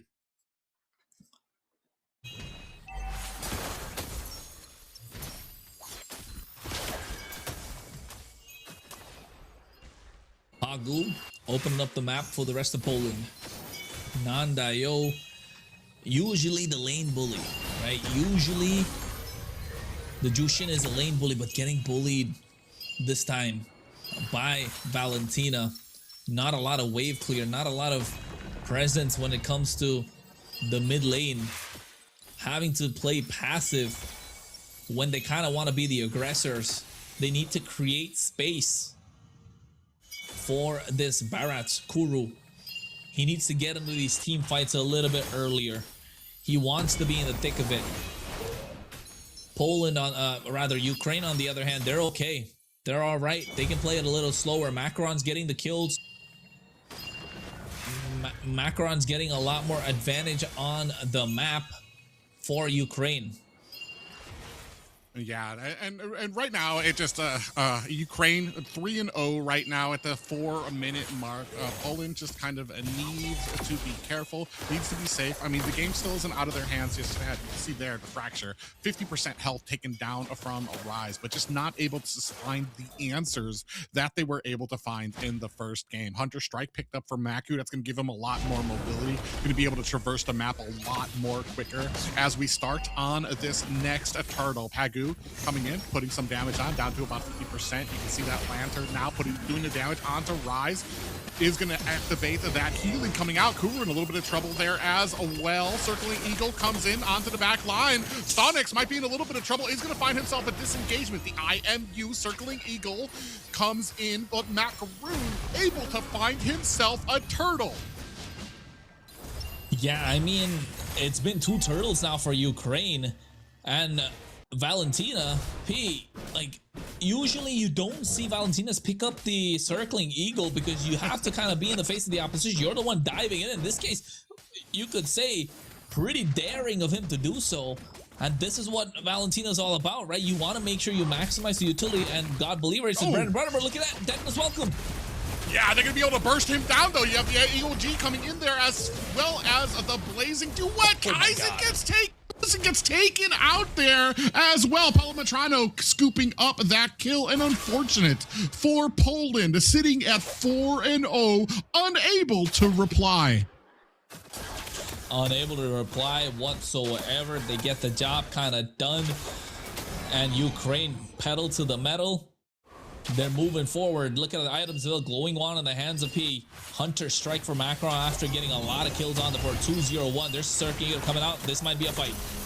Yeah, that's just a party right there. And unfortunately, the rest of Ukraine was not invited there. Poland going to find an easy meal on Astonix up at the top. But are they going to be able to scoop up? Ooh, another one coming in. Are they going to be able to find the damage there? Down goes P. Rise might be next on the list. 4 members there. He is going to be able to use that Avatar of the Guardian to find himself an escape. While the rest of Poland going to push through, try to find this mid tower. What can what can Ukraine do to slow it down right now? Because they had the advantage early on, and suddenly Poland, with the help of the Nolan, right, they're just able to push, apply the pressure. And now Kuru is able to open up the map a little bit more. For the side of Poland, they've kind of switched up the way that they were playing. It was 1-3-1, and now all of a sudden it's 2-2-1, and it's Barats plus Jushin. So basically, they're allowing Barracks to conquer one certain part of the map, even though he's not so mobile, but that's the turtle. So now all of a sudden, Poland just got control of one side of the entire map. They'll be able to get neutral objective, but meanwhile, the top side, Palometrano gets one tower. Well, yeah, and I think this is exactly, you asked the question about what they need to do to slow things down. I mean, they don't exactly necessarily need to slow things down, as we have another engagement here. Pagu and a Silver are going to be able to find themselves. Oh, Stonix gets caught. Denton is welcome onto the backside. Are they going to be able to find the bursting damage here? Is that going to be enough? Blazing Duet is out. P puts some damage on it. Down goes Kuzen. Pagu able to find himself a kill, and answered back by Palometrano. Palometranio, that is a tongue twister in the middle of a play-by-play. Yeah, I know, right? It actually means a dumpling, right? So I prefer that. Food.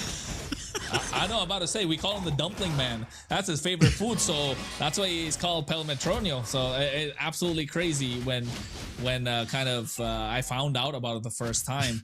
But yeah, the dumpling man is the way that he's going about. He sits pretty in the back line, wants to dish out the damage, but when he gets himself his comfort picks like the Moscow, like the Melissa, he is a threat, and you have to deal with it. And you can see in this game, you put him on the Moscow, it becomes a problem.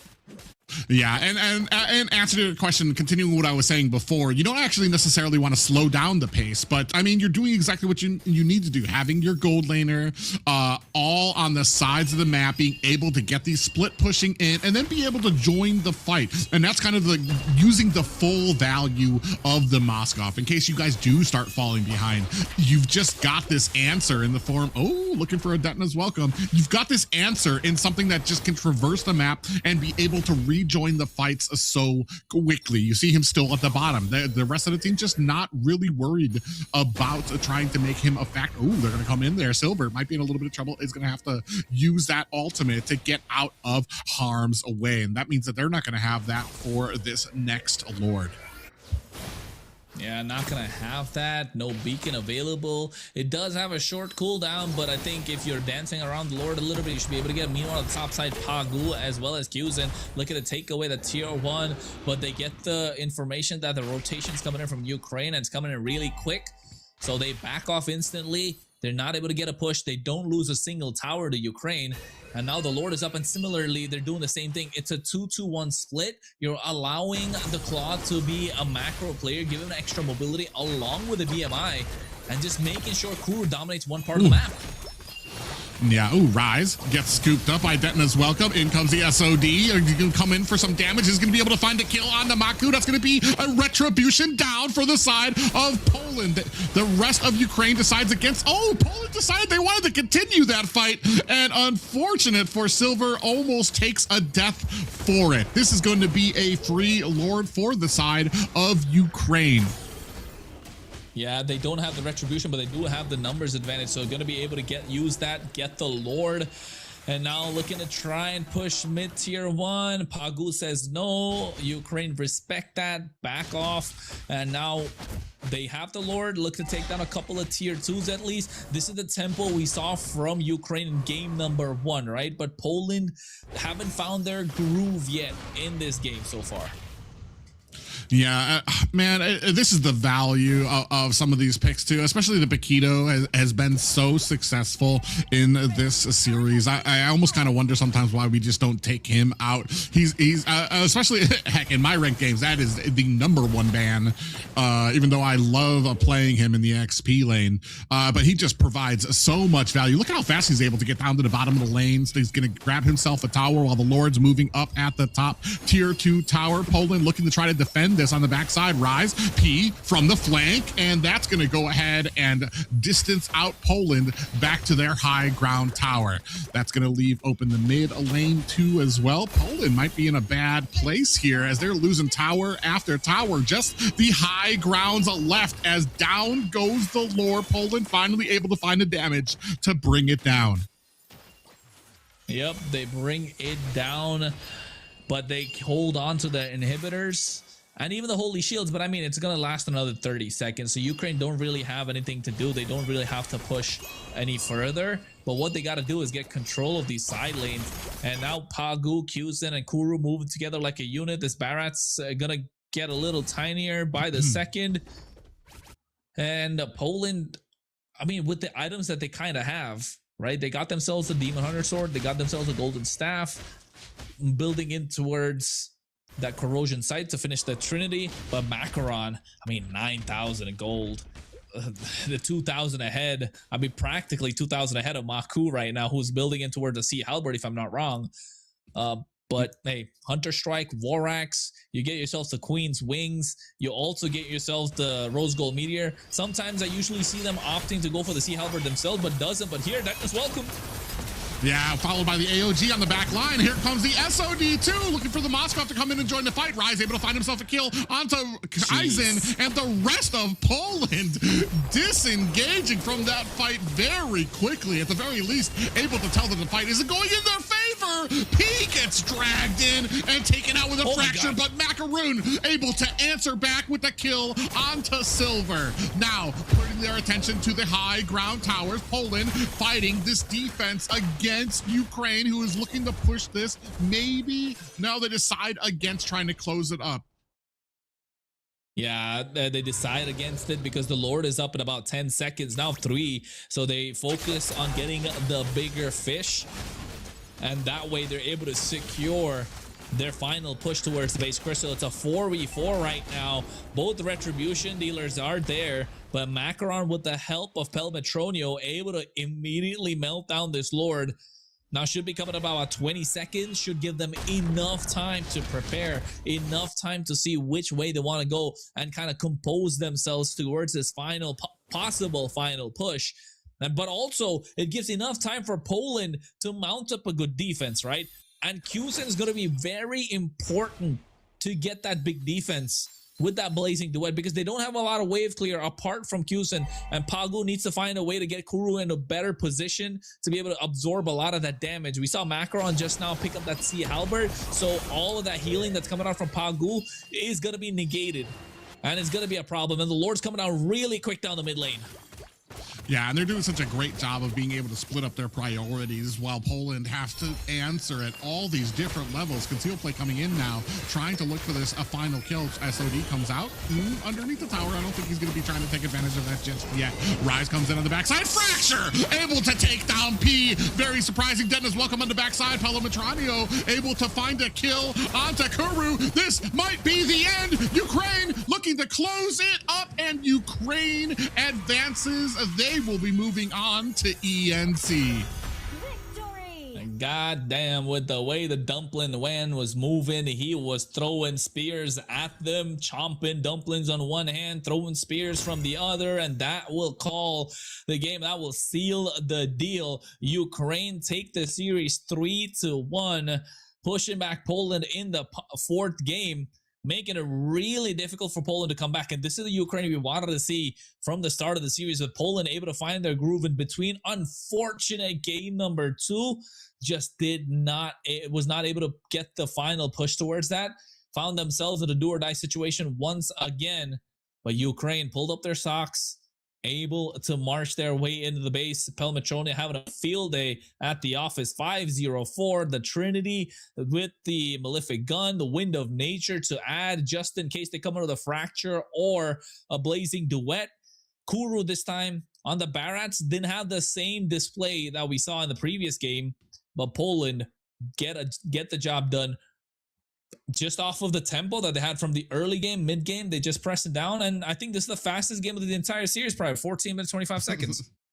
Well, I want to correct. Kuru had basically the same game. He was going in, getting the Detona's welcome, bringing them back to his team. The problem is that just Maku on this Nolan was not enough damage to be able to burst them down. Here, you had the Avatar, the Guardian coming in for the safety. Last time, they were already dead by the time the Avatar, the Guardian came in and landed.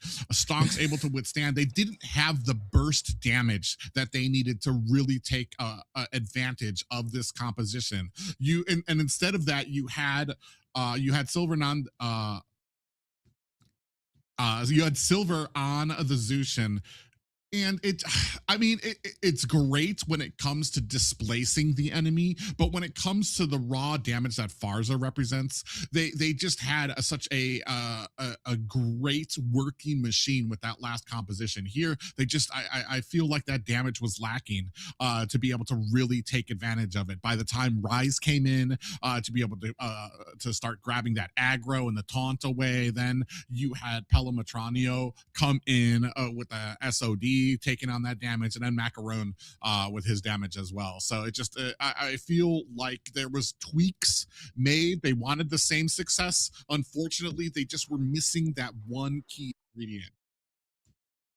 Yeah, they were just missing that one key ingredient, and unfortunately, because of that, they weren't able to, find the final touches on this dish for service. And yes, that's the reason you can tell that, unfortunately, Poland will not be able to make it to the Esports Nations Cup's main stage.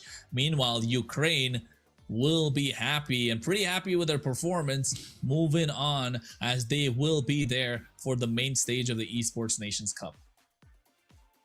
Yeah, as we take a look here at the road traveled, Poland dropped down to the bottom, getting beat by Kazakhstan, who moved on. That was our number 1 qualifier. The secondary spot going to Ukraine after a hard-fought battle against 2 teams, and finally rounding out with a 3-1 victory over Poland. And hats off to Poland. They had some great games, but it's like we've talked about before, there's just those little mistakes mistakes that happen that add up, that end up a team like Ukraine is always going to be able to take advantage of, and showing tried and tested how they were able to do that here. A great textbook match here from Ukraine.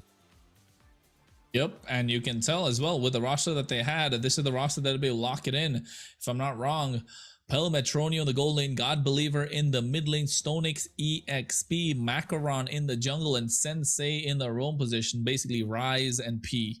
For those of you who are confused, Rise is Sensei, God Believer is P. So yeah, this roster, it looks solid. They just need more game time with each other before they get there, and might be putting on a good display for all the Ukrainians out there. Oh man, it was an excellent display. Just some great matches put out there. Even ones where they spent 90% of the game on the back foot, getting a lot of damage put onto them, losing a bunch of the objectives, and still able to identify what the problem was and be able to execute on that. So, I mean, great games put out by Ukraine, and a well-fought victory for them. Yeah, absolutely. Well fought victory with the way that they played it out. And congratulations once again to Ukraine to make it to the Esports Nations Cup. And not just Ukraine, even Kazakhstan, right? They went through the upper bracket from the EECA region to make it there. So 2 representatives from there going and making their way through. And with that, I think Private, it's probably getting to that time of the day. But then again, what was your favorite part of the entire series? I liked seeing the adjustments when it came to this double tank compositions that has been so successful here thus far, and then being able to see the counters for it as well. I'm not gonna lie, it can be very frustrating using some of these compositions, especially in ranked matches here. It just goes to show how well coordinated some of these teams are. You try to use Barats in a ranked game, and you're gonna have the entire team staring at you like after you've ulted them. But it's such a great thing to see with the synergy that you get from some of these teams, especially the fact that these guys they aren't a year long playing together. They're kind of training for this event, and it just the amount of synergy that these guys have is unbelievable. Yeah, absolutely. And I think this is going to be the next match that's coming your way, ladies and gentlemen. It is going to be Iran versus Morocco, if I'm not wrong. Or rather, this is not even. This is the matchup that's happening currently with a 1-1 score in the BO5. I mean, we were talking about this off stream as well, Private, and I was saying Morocco might have a chance to kind of make it through, but seems like it's 1-1. It's looking pretty tough between both these teams. Yeah, it's going to be an exciting match to see who comes out on top there, especially with how strong that we know that a lot of these regions have. We've been seeing it here, especially when it came to EWC. Regions are starting to catch up. It's no longer just a Southeast Asian dominance. All these other regions are beginning to catch up, understand the game on a level that is unprecedented. So it could be anybody's game. Yeah, it could be anybody's game, and I think we were probably about to cover this. But then again, now 1-1 is the score. It was 1-0 previously, and I think before we get on to the next series, of course, Private, we must be going to a short break, and then we'll be back for the next one. What do you say? Yep, it's going to be some exciting games after this this short little timeout that we have.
two-toe, I blow, mine's a show. Stop a hit, the flow in no time. It's so crowded, give them some more. Here we go, I'm a jaw dropper.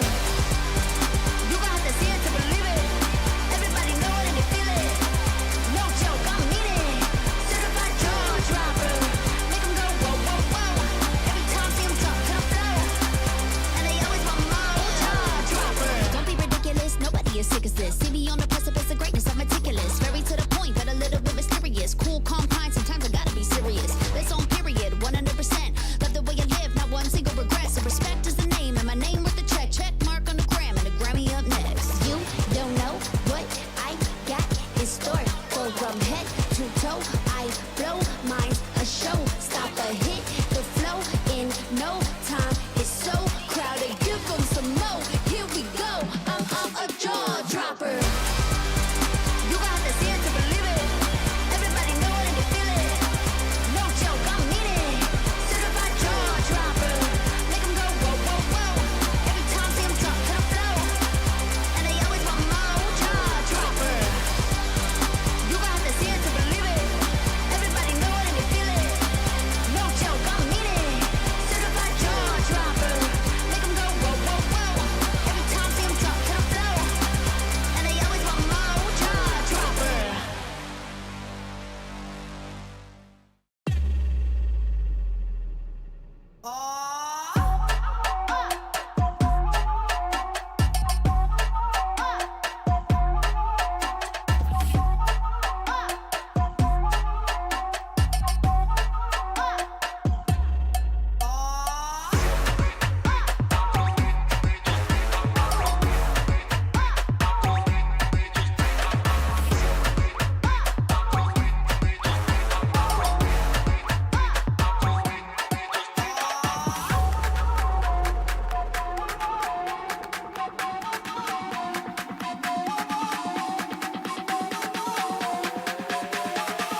1, 2, 3, let me fire up.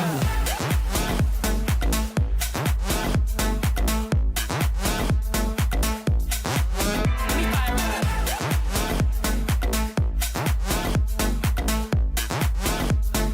1, 2, 3, let me fire up.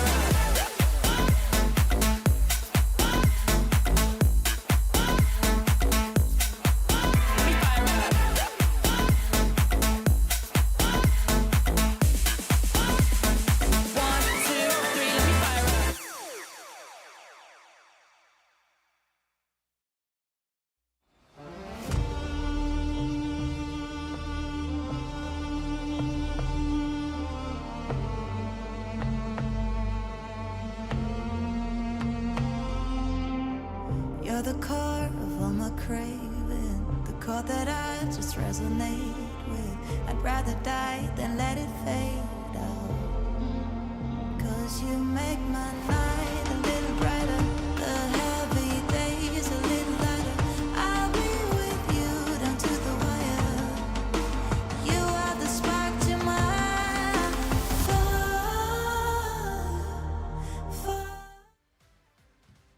Welcome back, ladies and gentlemen, to the qualifiers for the Esports Nations Cup. I'm Private Dancer here, joined this time by none other than Trex. How you doing, Trex? I'm very well. I'm happy to be here. I'm excited to be here. I've been tuning in. We've had a lot of crazy games, long games. It's been exciting to watch. It's been good to see so many different faces of casters up here, and I'm ready for this game coming up. Oh yeah, I mean it. Especially beginning, we had Mirko and LaFell, I believe, or no, Mirko and Gideon, I believe, started it off. All the was boys. a best of 5. So there's been a lot of matches here, a lot of even tones. We've been talking about it. I've been hinting at it a little bit too. A lot of these regions beginning to kind of creep up to the top of that power scale, understanding the meta a lot more, the macro, the micro involved. So it's been an incredible journey for a lot of these teams. Yeah, and I mean, speaking of those teams, one of the refreshing things to see is we're no longer in EWC talking about organizations. We're talking about flags here. We're talking about countries. We're talking about pride on the line. And taking a look at this bracket, we've already seen that Morocco has gotten to qualify from, or no, will be going. I think that's a slight mess up on Jordan qualified. It's okay. Jordan qualified. I got it. I picked it up. And then Morocco will go down to the lower bracket, going up against Iran. And the team that wins this will also qualify to ENC. But like I was saying, it's nice to see some flags. It's nice to see some nation's pride on the line. A little bit of math there. Congratulations, you passed the test there to be able to tell they us were who testing me, winners. throwing me in here. But yeah, congratulations to Jordan. They picked up one of those spots, and right now going to be fighting for that final spot. Morocco taking on Iran, and as you can see, they're already sitting at 1 apiece. So we might actually be going the distance here. Something that we haven't seen from the last match. I think only able to get 1 off was Poland. Here, Morocco and Iran already starting things off evenly. Yeah, we're already we're in the middle of a nail biter already. And like you said, this is what we've been seeing a lot of today. I was watching some of the last match with Poland, and even that was able to go to game 4, win a bit of the distance. We saw some comebacks. One of the first games went like past the 20-minute mark. So these teams are definitely fighting hard for this spot. Yeah, and actually, I want to say it's been very interesting. The game has shifted so much in the last 3 months from where it was, what is meta, what can work. And I think we're still at a point where people are still kind of inching into that little point of trying to experiment with certain things that have worked. I think we saw Kazakhstan able to kind of go with some drafts that were a little bit outside the meta to beat Poland to get themselves a spot at ENC. So, I mean, it's not completely locked down just yet, but there are still outliers there, as we see the Selena taken out as well as the Marcel. Yeah, there's still definitely a lot of picks that I think some teams will ban, some teams won't ban. the meta has kind of evolved to a way where a lot of things can work, and there always seems to be a counter on the table. There's obviously still your big no-nos.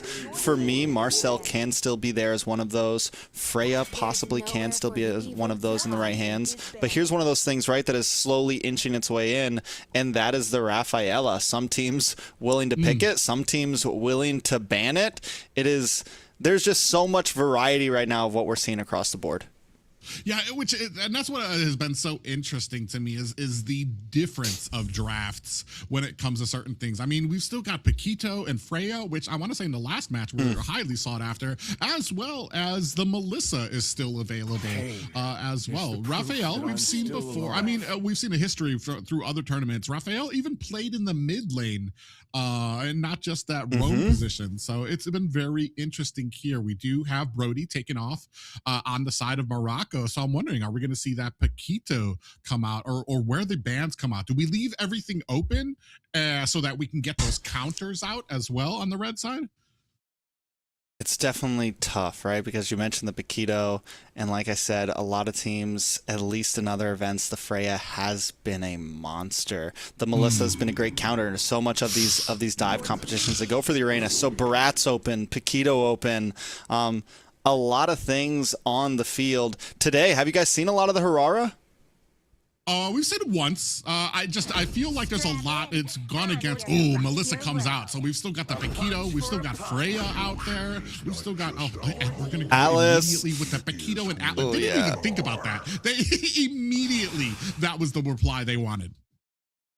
Yeah, these are picks that some teams would dream of being able to getting on their first two on red side. So very clean. But the Melissa is a good answer. Knowing that you're going to have two big divers coming into you, this at least is something for their side.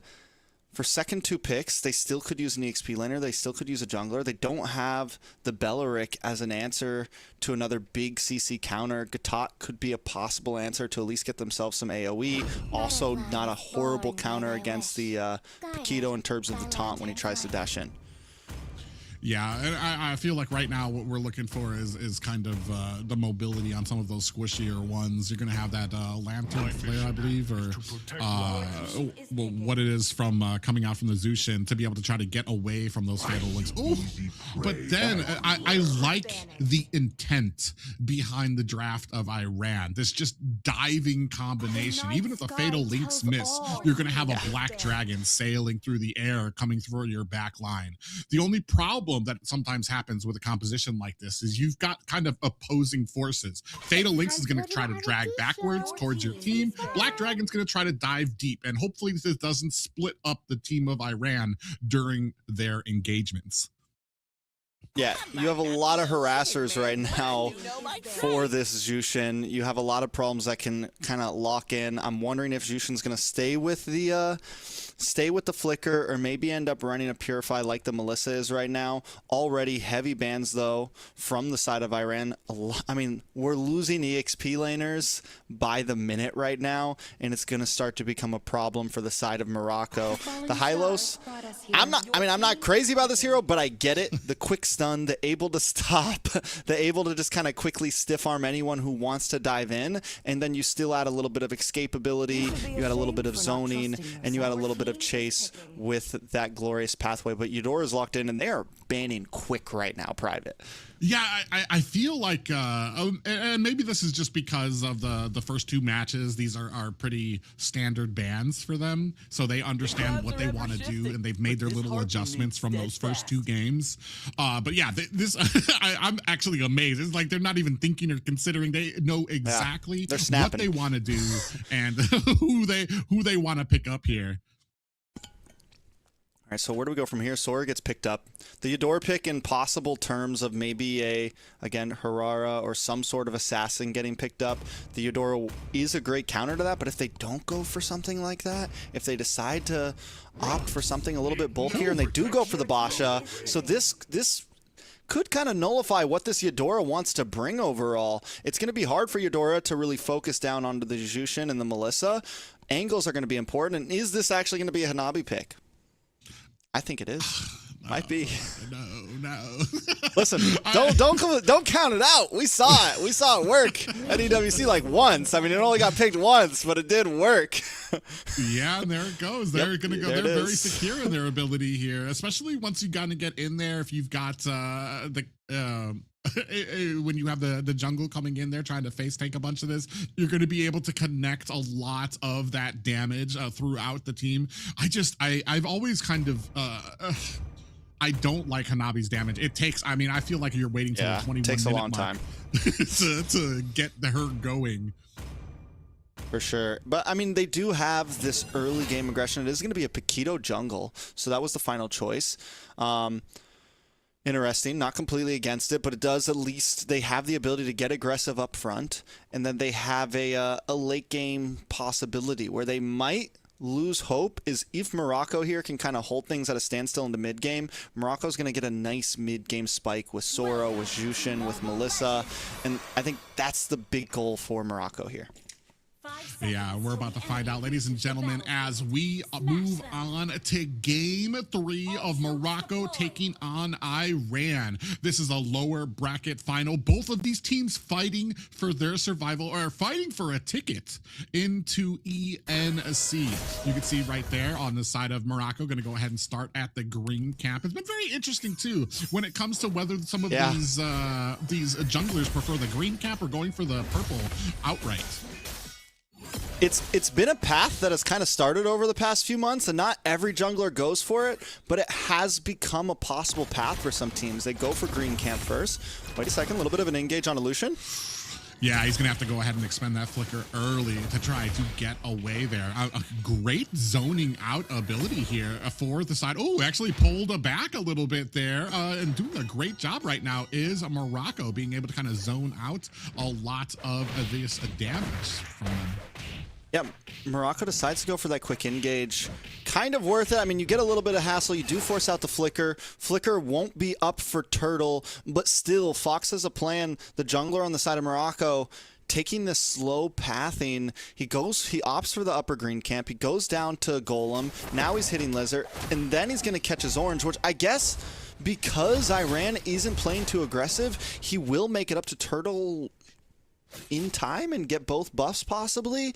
But definitely, you know, we were talking about pathing, and it's a very interesting pathing. At least nothing will get stolen from him, but also they didn't really steal anything either.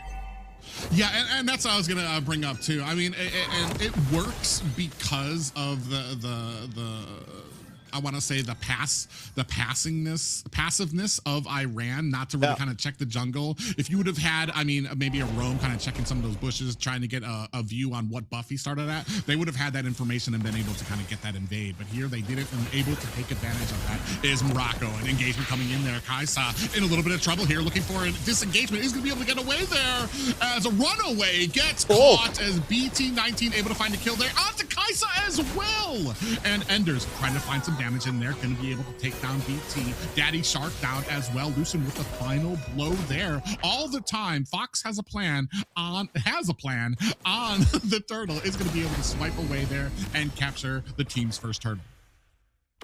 So a big engage there, big back and forth, and they continue to go for it here. Fox has a plan, taking a bit of damage, looking for the hit on Ender. Yeah, maybe a little bit too far into the back line. He's still got the survivability, able to get away. Oh man, I forgot how tanky and how much survivability Aboxia has. We've been graced by nothing but assassins for the last few weeks when it comes to these jungler roles, and man, he is just able to find himself and escape. Yeah, Basha still continues to be the one utility jungler that kind of survives and stays viable in the land of Dawn, especially against something like a Paquito that isn't the most popular fighter jungle, right? I mean, we're seeing it a bit more today. We're seeing it a bit more recently, but it's still, it's high risk, high reward. And the fact that Kaiser's already taken this death, hasn't gotten a kill on the board, you're losing that early game aggressiveness that you could have got, and it's quickly turning into a possible 20-minute Hanabi game chances for Iran here. been the plan all along, just to get to that 21-minute mark, to get that Hanabi online. And yeah, I mean, especially in the early game, you definitely want to be able to take advantage of that Paquito. And right now, they're just kind of slowing up and being held at, like I said, they're kind of timid almost. I want to say when it comes to invading, getting information and stuff like that, really respecting the damage or what can come out from Morocco. All right, Enders and BT19 are going at it right now, and I think these two EXP lane. Oh, that was close. That was close. Wait. Yeah, they thought about it there. Daddy Shark might be in a little bit of trouble there. Glorious pathway, and he is still able to find himself and escape. Runaway actually going to take the brunt of that assault and gets taken out there. Kaisa looking for the damage, got baited in by Daddy Shark with no health there, and now gets taken out himself. 2 more down for the side of Iran. There's a new shark in the ocean. And right now, Daddy Shark is taking up the mantle. He's doing amazing right now, creating space for the team, surviving with just a nick of health. Morocco now going to start working on this turtle. And this is finally going to be the moment where they really start to jump ahead. They were sitting at about 1,000 gold lead. They're about to take that to 2,000. If they take this purple buff, it's huge for the side of Morocco. And I don't think there's much Iran can do about it. Kaisa still sitting on top side. He's died twice now. We were already worried with the first death, and it's only getting worse in the bot lane. Yeah, you see Glorious Pathway from the backside now looking, ooh, big fatal links there as well, but is the damage going to be able to come through? Tower damage is going to be enough. Down goes Daddy Shark, and Gamer Wong able to come in there, try to find a kill of their own. That's going to be 2 down for the side of Iran. 7-3 in the lead is Morocco. Yeah, and Gamer Wong sitting at 3-0-4.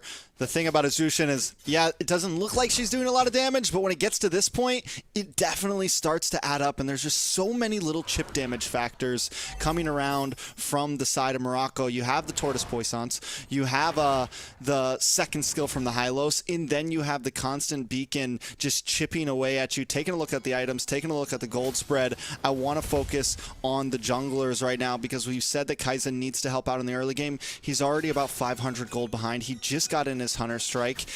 It's gonna be a while, and losing that big level 4 spike that you get on this hero is gonna hurt. The fact that he's just gonna get chipped away, and then also how does he find a way in? And speaking of people looking for a way in, Iran continues to test the distance.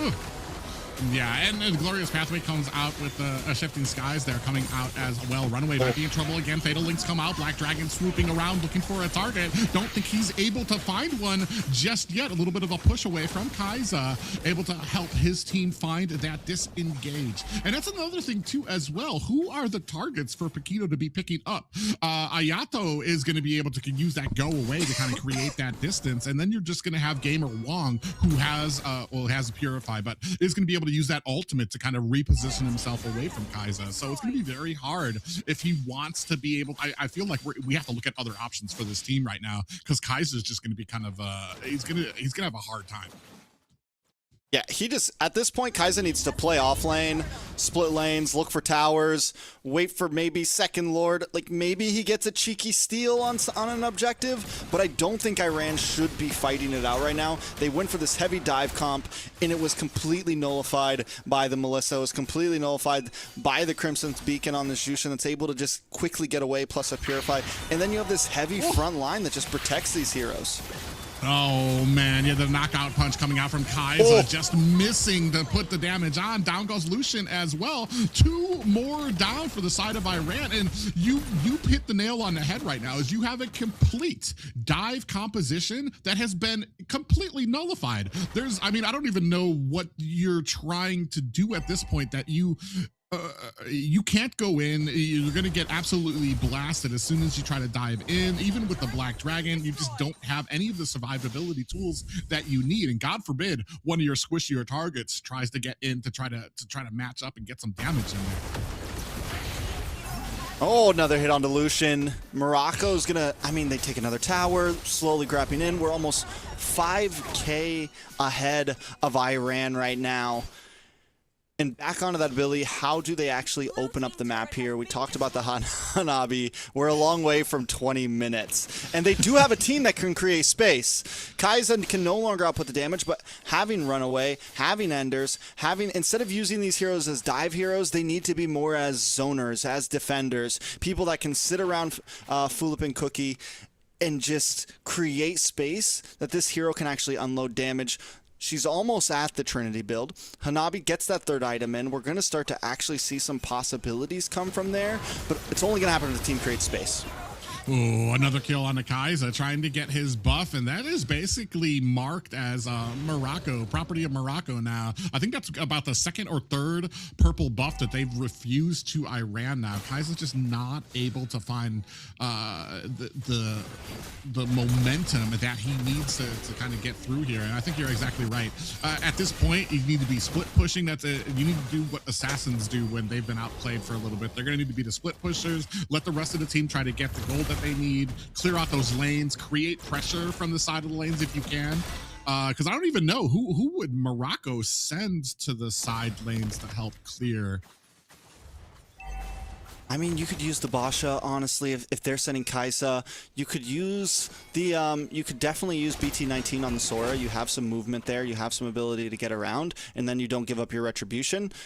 The big thing for Iran right now is try not to lose any inhibitors on this first Lord. You could give up a lot of towers, just don't lose any inhibitors. Then you have a chance to survive second Lord and maybe just lose an inhibitor or two. And by that point, you are into late game where maybe the Hanabi can pop off. So big goal here, don't lose any inhibitors.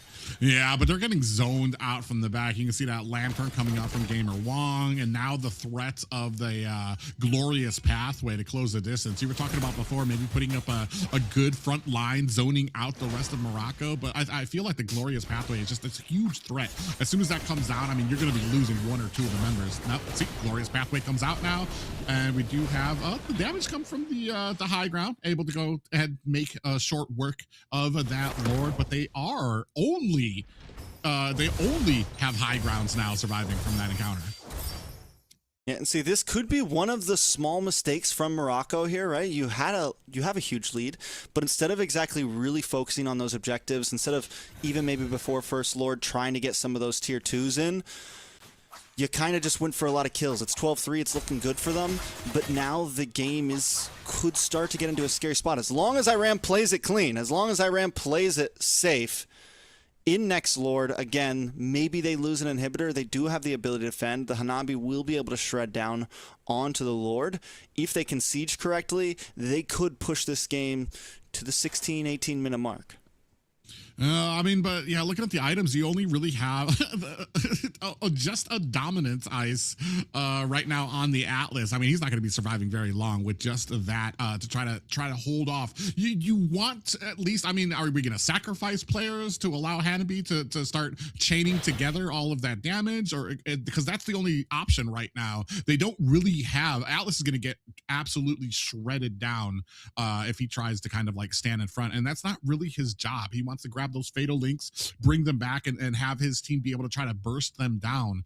And Kaiser just is not at a point where he's got enough items to be able to do that. Yeah, not just Kaiser. Taking a look at Lucian, so far behind. I saw a quick peek at the items. 2 items in. He's got about 4.5k gold, and that is also a huge problem. The big burst damage that you want for this is not coming, and the problem is too, taking that Eudora, we were worried about it. I get the pick. You're hoping, you're gambling that Morocco's going to go for a squishier jungle. Well, they didn't. And now you're sitting here with a hero that just can't do anything frontline, wants to attack squishies, and another hero that just can't get there. Lord's going to be getting chipped down. Iran looking like maybe they want to go for something. I don't think they should. Yeah, I mean, honestly, well, and that's kind of the problem here too, though, is you can only allow so many Lords until they're going to be crashing into your base, where you just kind of have to try to make something happen. Here, I mean, they're going to go ahead and try to clean up some jungle, get themselves fed a bit, but eventually there's only so long that you can turtle in your base before you kind of gotta at least throw a Hail Mary out there. All right, so with the Lord marching down, as I said before, I think Iran, the big goal, try to maybe lose one inhibitor. One inhibitor, but look at Morocco. They're doing a great job at syncing up these lanes. If they can get a multi-crash in, a lot is going to be taken from Iran here. But if they can stall this Lord, we're looking at another 2 to 3 minutes until next Lord comes up. And at that point, you are getting to an okay spot for Iran to maybe output some damage. Man, that was just poetry in motion when it comes to syncing up the lanes. All players on the same page there, waiting for the Lord to push forward. Now you've got all lanes crashing, and Iran having to split up their attention span. Ooh, they do manage to barely save all their high grounds. Out comes the glorious pathway, deciding if they want to go in, trying to press forward. That's going to be a high ground up at the top. Deep. Does a Fox has a plan dive onto the enemy territory there? Iran did have to back up and now going to be able to clean up here. So they do lose one high ground tower here. I think that's best case scenario for Iran with that engagement. Yeah, and then Iran also gets lucky with the RNG. Lord's going to be spawning on top side, not on bottom side. So it's going to be much easier to defend that that lane that has no inhibitor on them. At this point, Iran needs to continue to just kind of play the safety. Morocco maybe being a little too careful, man. I feel like with Gamer Wong being a 3-0 and 8 so far ahead, Ayato as well, they do have the ability to dive in. They do have the ability to maybe even dive under towers and find kills. They dropped down that glorious pathway, but no one followed up. They toed the line of the wall of the base, but no one went for that hyper-aggressive dive in. And I get it, a lot's on the line here, but sometimes you have to be willing to pull the trigger. And the fact that we're at 15 minutes and Morocco still has yet to do that, you're letting Iran have a possibility. Yeah, I absolutely agree. There's definitely a difference between playing safe and playing passively. And I feel like Morocco is kind of, but I feel almost kind of like they're almost matching what Iran is bringing out too, because they started off the game pretty much like that as well. Very passive, not getting vision and stuff like that, kind of allowing a lot of things to happen here. So I think that that's kind of gotten into their heads where they kind of are like, I don't think we really need to do much. We just need to very slowly, very creepily, kind of close the walls around Iran, whereas other teams with maybe a little bit more experience make sure that there's just no other choice. They're just going to get choked out immediately. Here, another Lord going to go ahead and start it up by Ayato. And a great defense and great vision being put out there by Morocco. Not really much that the side of Iran can do. Looks like they're trying to come in, maybe down to 10%. Enders gets a little bit of vision there, and they go ahead and pull out the Lord. They're looking for a fight here, and a fight they have. Oh, Runaway able to find himself an escape up at the top. Glorious pathway able to separate the rest of Iran, so they weren't able to kind of come in for that flank that they wanted. Now getting closer here, I think they can taste it. They want some type of fight here. And like I said before, there's only so long you could sit in base. Are we going to find one? Is anybody going to start clearing out any of these bushes where there's a surprise waiting for them? Down to 50% is the Lord. Gamer Wong up at the top on the backside. Fox has a plan, looking for an engagement. Are they going to be able to find a Black Dragon is out? And look at the damage. Down goes the Hanabi. Black Dragon on the backside trying to take down some damage. Immortality has been procced, but down goes Runaway. That is going to be 2 down for the side of Iran. Morocco still has all of their players up, and they are looking for a final push. Don't even want to complete on the Lord just yet. They're going to go ahead onto the high ground at the mid tower, try to put on that damage. Another engagement comes out. Fox has a plan, goes down. Ender with the kill there as well. Enders with the taste for blood now, trying to dive onto the enemy team, but he does lose himself that mid high ground tower. Just one more left for the side of Iran. Morocco decides to finally get a bit aggressive, and before that big fight at the Lord Pit, we see BT19 pick up the Immortality. Gamer Wong gets the Blood Wings, and maybe that was the courage they needed. BT19's able to kind of zone some of the team away, while the rest of Morocco closes the grasp. I feel like Cookie may be a little too deep. Yes, you have to be able to escape, but wait a second, Iran maybe looking for a steal. They do have a retribution when Morocco doesn't. Yeah, Runaway is going to go with that Fatal Links. Actually, BT might be in a little bit of trouble there. Lucian able to find the kill there as well. Enders in some trouble. And Kaisa able to find himself a Lord. Ayato answers back, able to take down Enders. The rest of Iran looking for a disengagement. They have the Lord, but will it cost them on this escape? Kaisa gets dragged back and taken out by Fox as a plan. Speaking of drag back, Runaway next on the list looking for an escape. Might be able to find it. Yeah, he's going to get zoned away, though, from Daddy Shark as the rest of the team tries to close in onto this base. Oh, Lucian taken down. Fox has a plan with the killing blow there as well. The Hanabi trying to do work here. Does a shine here when it comes to some of those defenses. Taking the defense there. Has the shield, but Ayato on the Melissa. Able to finish the job. And this might be the open base that Morocco was looking for. And Atlas on runaway on this Atlas. Looking with the Fatal Links. It is not enough. Morocco, 2 games now over Iran.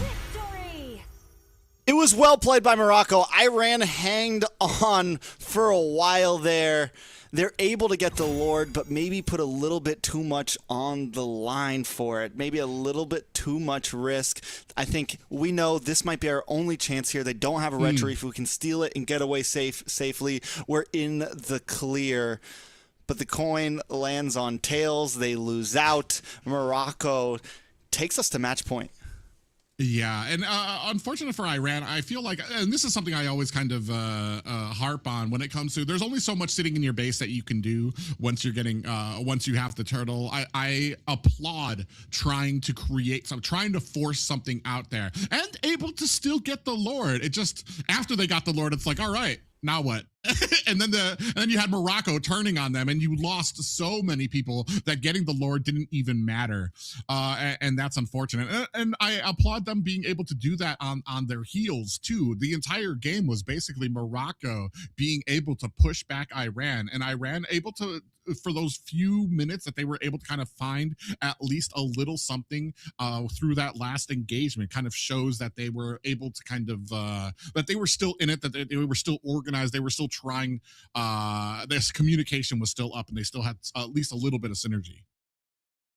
Yeah, the fact that Iran was able to hang on that long, I don't know if exactly, once again, is just Morocco not being aggressive enough or Iran being able to hold on. But either way, they did put up a fight. We have another game that goes the distance into the 19-minute range here.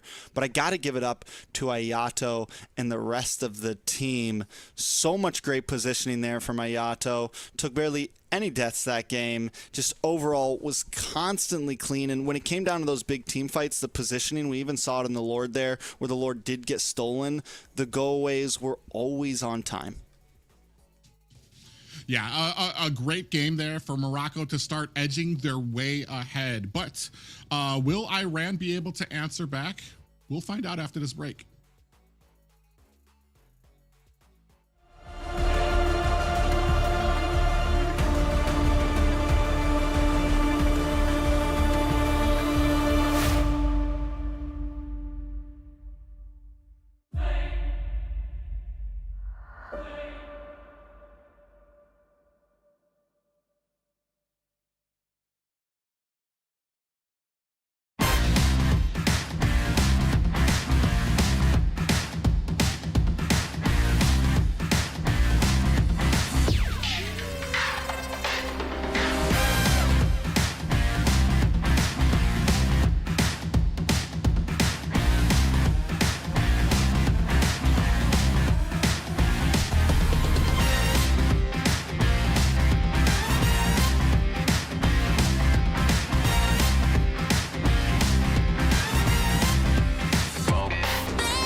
Give me some of that good stuff. Give me some of that fancy pants.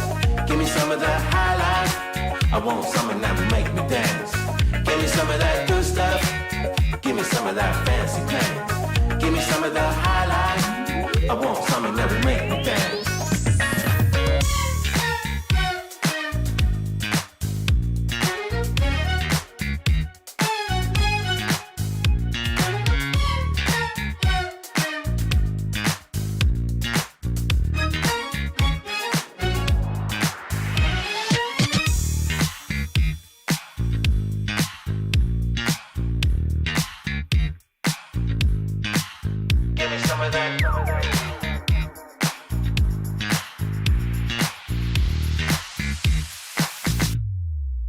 Give me some of that good stuff.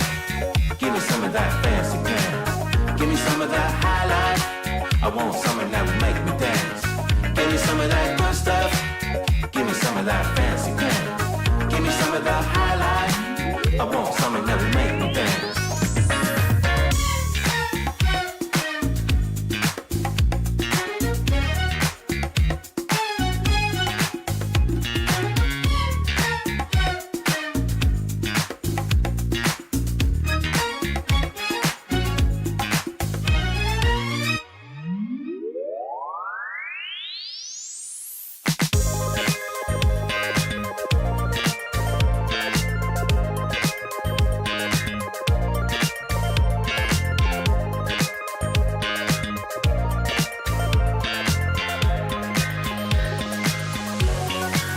Give me some of that good stuff.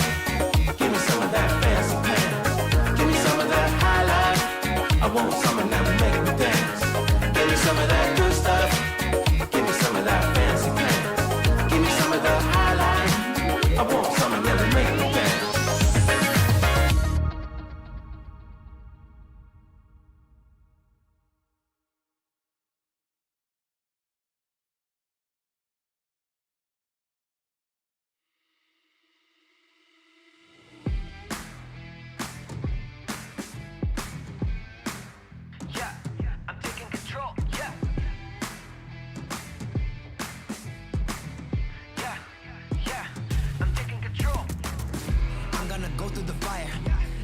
Show all the pliers. I'm gonna stick to the plan. I'ma show everyone how I built an empire.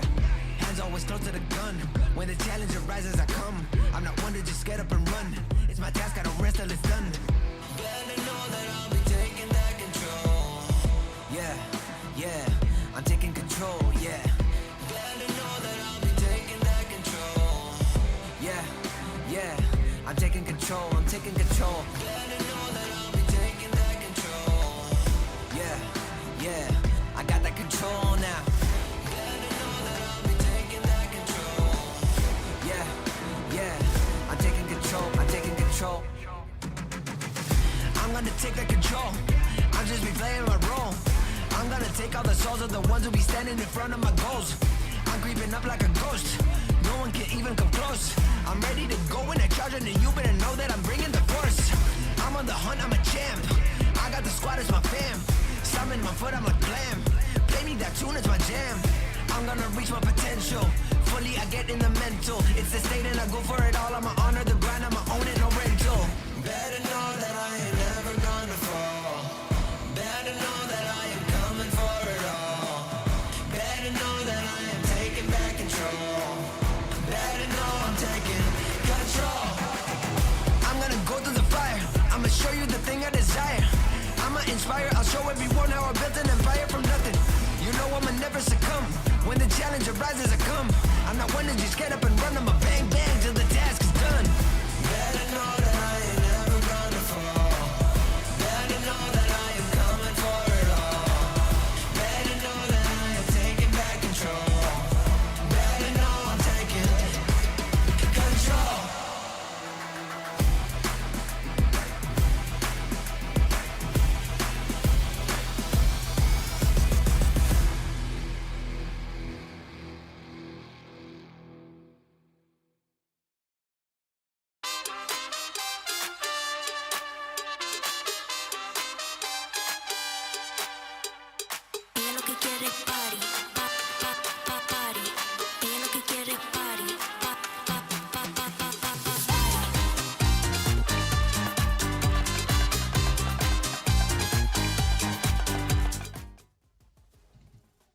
Welcome back to the ENC qualifiers.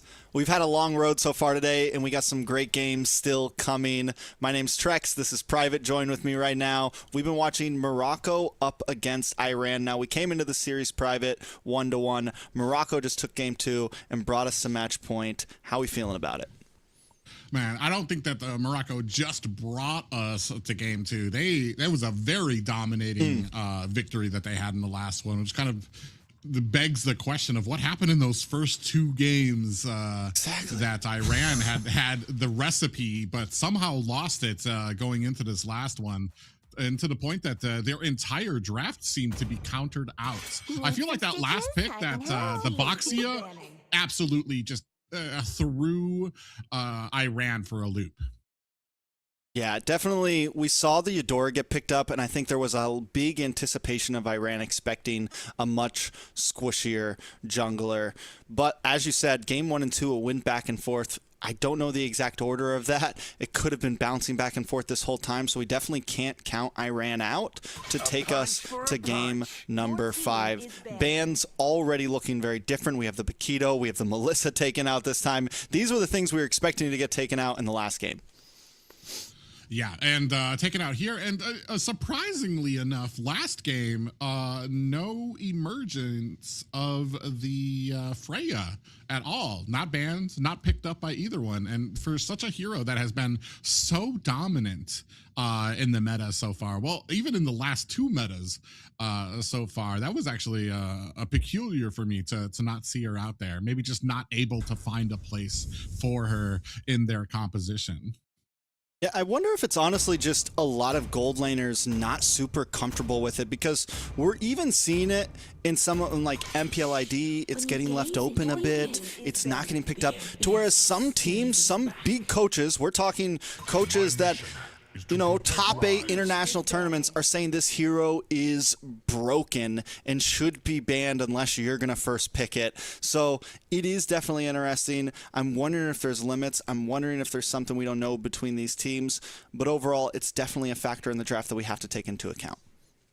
Yeah, that's an interesting point too, especially when you're considering that gold laners right now, if you want to have the wide hero pool that's needed to fully take advantage of the current meta, it means that you need to know how to play the marksman. You need to know how to play a varied amount of fighters, and even some mids that I've seen being squeezed into that gold lane as well. So there's just a huge amount, a huge possibility of different possibilities that can go into that lane that you kind of need to understand. And I feel like maybe I agree with you. Maybe marksmen are kind of just some marksmen are just kind of fine to just focus on the marksman part of that gold lane and really kind of sharpen their swords on there. As we see Brody picked up very quickly early, I want to say, when it comes to most Brodies I see.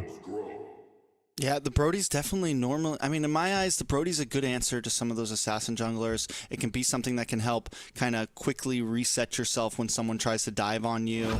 It's a good counterplay, but definitely for me, maybe not completely first pick material. But we have, I'm guessing this will be Baratzi XP, Atlas Roam, and they pick up both of them just to say, listen, you're not getting one of them. Which, don't get me wrong, the Beleric EXP has been something we have seen, but to be this aggressive right up front, Morocco's just showing that they're comfortable with it. Oh man. And they go ahead and they pick up the Uranus on the other side of it. And I've done this already in ranked games, and that is just a slap fight up in the XP lane that goes absolutely nowhere between a Beleric and a Uranus trying to outdo each other. You're just going to be able to out-sustain each other in that lane. It's going to be, I want to say, it's almost interesting to see who is going to be able to kind of join the team fights and be that member for their team, especially because of how slow both of these guys are when it comes to traversing the map. Hovering, maybe hinting at this Harara pickup for the side of Morocco. We have seen they go for the Eudora instead. This time Morocco decides to take it. We did see those hovers, but still, they lock out their mid and their EXP. They have a beautiful front line already. They went for a utility jungle last time. I don't think they really need it this time. They do need to start rounding out on their damage, and physical damage is something that we're going to have to see come up. And since they didn't pick up a gold laner, a marksman to be exact, you know, it could get dwindled down here from the side of Iran. Upon the edge. Yeah, I'm kind of wondering where you go here for the damage. Eudora is going to take a little bit of. I mean, you can catch the Zeus'in and the Brody as well. It just, yeah, we're going to need to see some damage coming out from the side of Morocco. See where they're kind of aiming here. Harley taken off the map as well as Nolan. Feels like Iran is definitely reading that draft, reading that need coming out from Morocco. So they're kind of trying to take out a lot of those heavy hitters. For sure. We get the Minotaur taken out. We still, there goes the Harara. So maybe they knew about the hover. They knew about the possibilities from the side of Morocco here. Morocco on the gun for first pick, and then they'll get a last pick counter. They don't have much flexibility here. Their cards are pretty much shown, so they still have to keep it pretty straightforward. I'm wondering, honestly, if they decide to wait for their jungler, maybe lock in a gold lane. I don't know if you want to go for the Harith. You already have burst magic damage. What else could we see here? Harith? Melissa's gone. Harith feels like he'd get kind of bogged down. Yeah. By a lot of the CC that's kind of out here. He's man, I love playing Harith in the gold lane too, but just there's so much CC right now that's just up in your face to be able to slow you down that it's not worth it to try to the amount. Oh my god! Again, this time they go for it. Morocco's going to show them how they do it. All right, so they said this game about 20 minutes plus. We're gonna have that in there. I'm excited to see how Hanabi kind of can go in against a star-crossed lovers here. Gonna go against each other, the Hayabusa and the Hanabi. Kashi would never. He's a pure soul. On the side of Iran, though, they do still need that roam. I'm liking the draft from Iran, honestly. It's clean, it's well-rounded, it's simple, it's straightforward. You have some crowd control, you have some aggressiveness. There's nothing too crazy about this. That could be, I mean, not a bad pick, honestly. It's not going to be a great target onto the Nabi. All you have to do is pop the Aegis, you get some CC immune. All you have to do is have shield, you get the CC immune. I think I would have liked the Gatot a little bit more, but still, Runaway showed some great plays last game, and we could see some more today. Yeah, and the Gattacacha, I think, could have been an answer in case a Fatal Links and that combination of the Fatal Links and the Wrath of Dryad come out there. At least you could kind of throw that down to be able to kind of maybe offset some of that. But oh man, now the jungle pickup for the side of Morocco. That is Fanny at the end there? Is that what I'm looking at? That was a Fanny? Yeah, I believe so. I'm sorry. I missed it. I missed it for just a second. We are going to be jumping in, though, to the game. I'll see you in just a second, or probably will let me know. Dang it, so close to see. I'm pretty sure that is the Fanny, though, which would be very interesting to see. There's not too much CC. In fact, I don't even think there's much to lock the Fanny down, and which is interesting too, because they showed the Fanny as well before we went to that second banning phase. So kind of a little bit of a hint there for them, and they didn't bite. I was questioning it just a little bit, mainly because of the Brody. The Brody will be a decent answer, but we're going to see exactly how this plays out. It's match point for Morocco. No, it's a Guinevere. We're both wrong. But it's the skin picture. You know, normally we just get the solid picture up front, but enough of that. Morocco, can they seal the deal here? Match point up against Iran, or will Iran keep the rubber band match going and tie things up private? Darn Mobile Legends and all these beautiful skins they have for all of those characters. It's hard to tell which ones. Ooh, a little bit of engagement at mid. And I don't think they're too much worse for wear. Trying to see if we can bait out some of those spells. Doesn't look like either one of them go for it. All right, so Morocco taking this Guinevere up.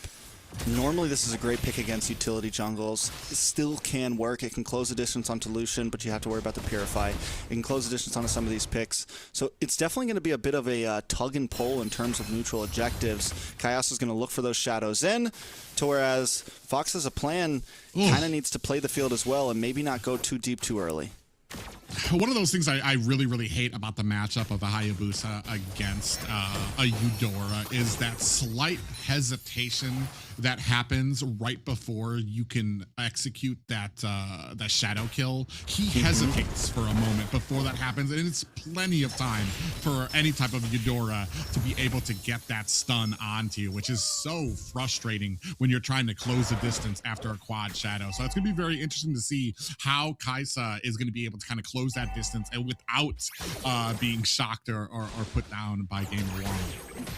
Yeah, it's a dangerous pick knowing the Eudora was already there. The Eudora is the one mage right now that's been getting picked up to deal with these assassins who can dive in. We saw it a lot against the Ling in EWC. We saw it against the Hirara here and there.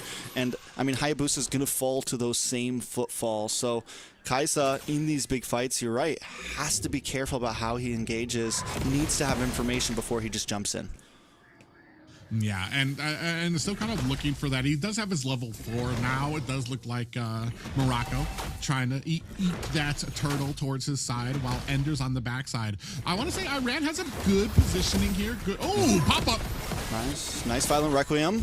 A lot of damage. Runaway does go down. Iran's going to lose a member as Morocco looks for a reposition onto this turtle. Fox is a plan sitting at about 75%, but Gamer Wong takes out Cookie. It's 2 members down on the side of Iran. This is a huge win for the side of Morocco. Fox's plan is forced back from Enders. He's doing a good job at zoning them away, and Morocco might just get pushed back away from this turtle. Yeah, and that's an amazing put out there by Iran to be able, Daddy Shark very, very low, for the side of Iran to still be able to, and able to get themselves a turtle despite losing 2 people.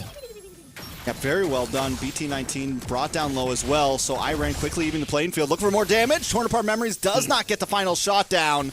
BT19 is safe, but Morocco, with a good start to that fight, still comes out on the bottom.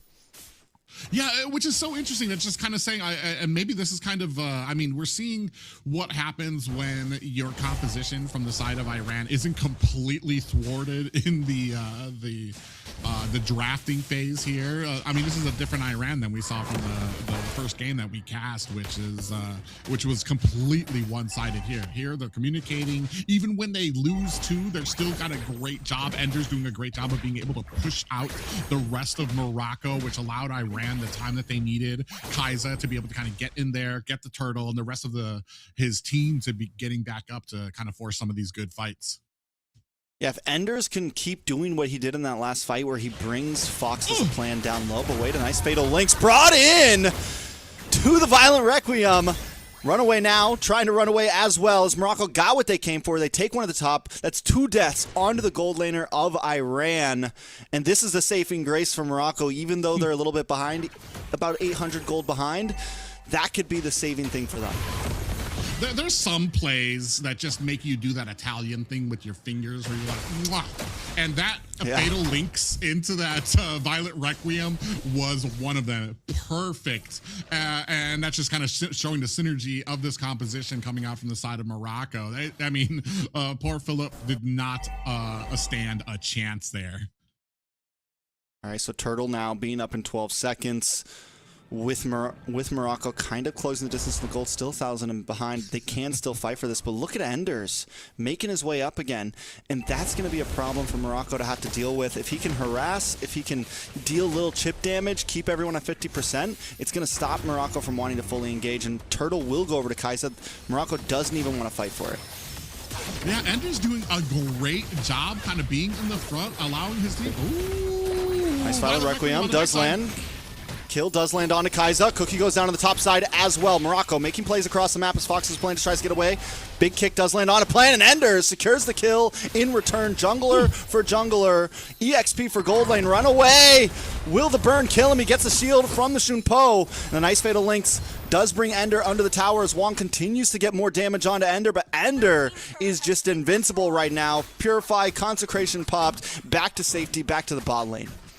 Yeah, already at level 8 is Enders, and he is already a monster. And he's doing a great job of making sure that he's juggling, keeping those stacks up, even taking tower shot when he needs to make sure that he's staying at 20 to keep that healing at the max it can go, so that he's just tanking most of this damage. I was kind of very curious to see how they were going to be able to kind of close the distance with this Hayabusa, but Kai'Sa, I mean, with Enders up at the front, Kai'Sa just has been allotted so much a time that he needs. You can see as we take a look at some of the marksmen here, Philippe has started off with the Sky Piercer immediately on there. As we're seeing the Hanabi is going to go ahead with the Scythe as well, starting that things off. So I mean, and already I want to say, like, we're kind of seeing that there's not getting a lot of value out of the Hanabi pick right now. And then, like we said, it takes a while. You need a lot of items to really be able to do anything. And especially, you see here, Uranus trying to do a good job. Oh!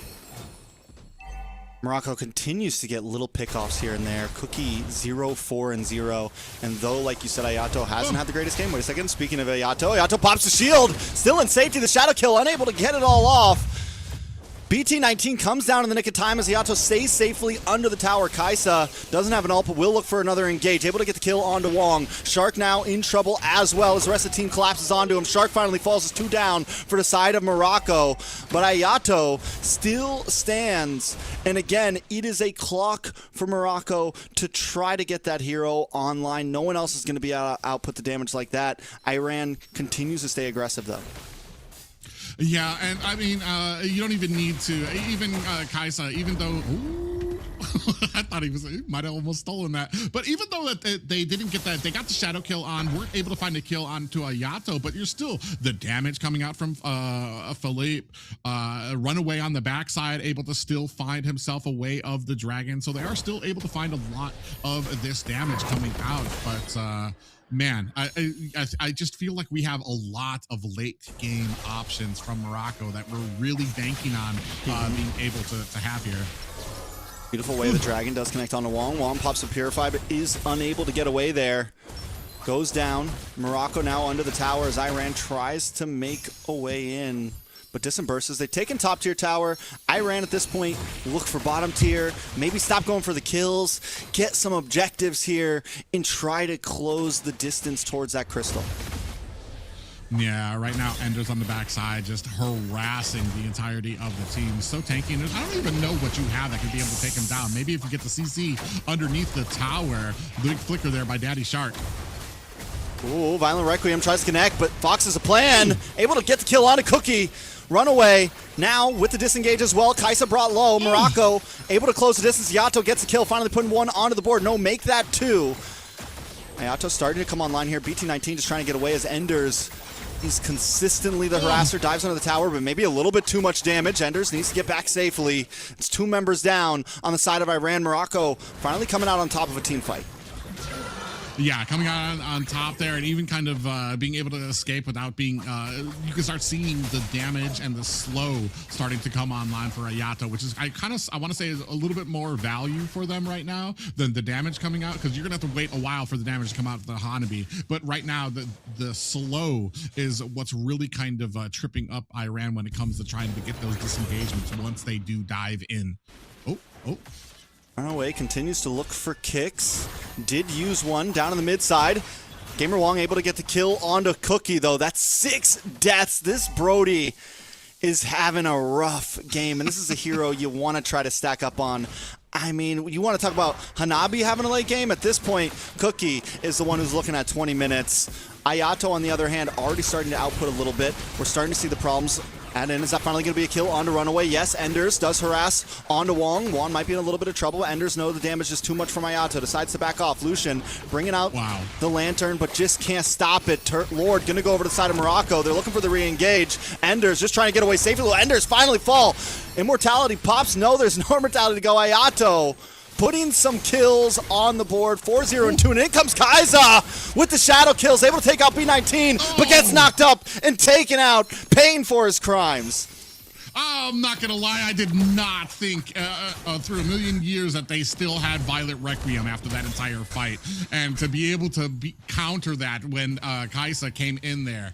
Oh, that has to be heartbreaking right there for Iran. And we're starting to get to the point in the game. Unfortunately, Philip, I feel like was the saving grace, the ace in the hole that they were going to have for the mid and late game. And unfortunately, as you pointed out, 6 deaths is just a huge deal for him. And he's not going to be able to bring on that damage. In fact, we're kind of looking at Ayato starting to come online a lot faster, to the point where I think at the part Brody kind of starts to fall off toward the late game.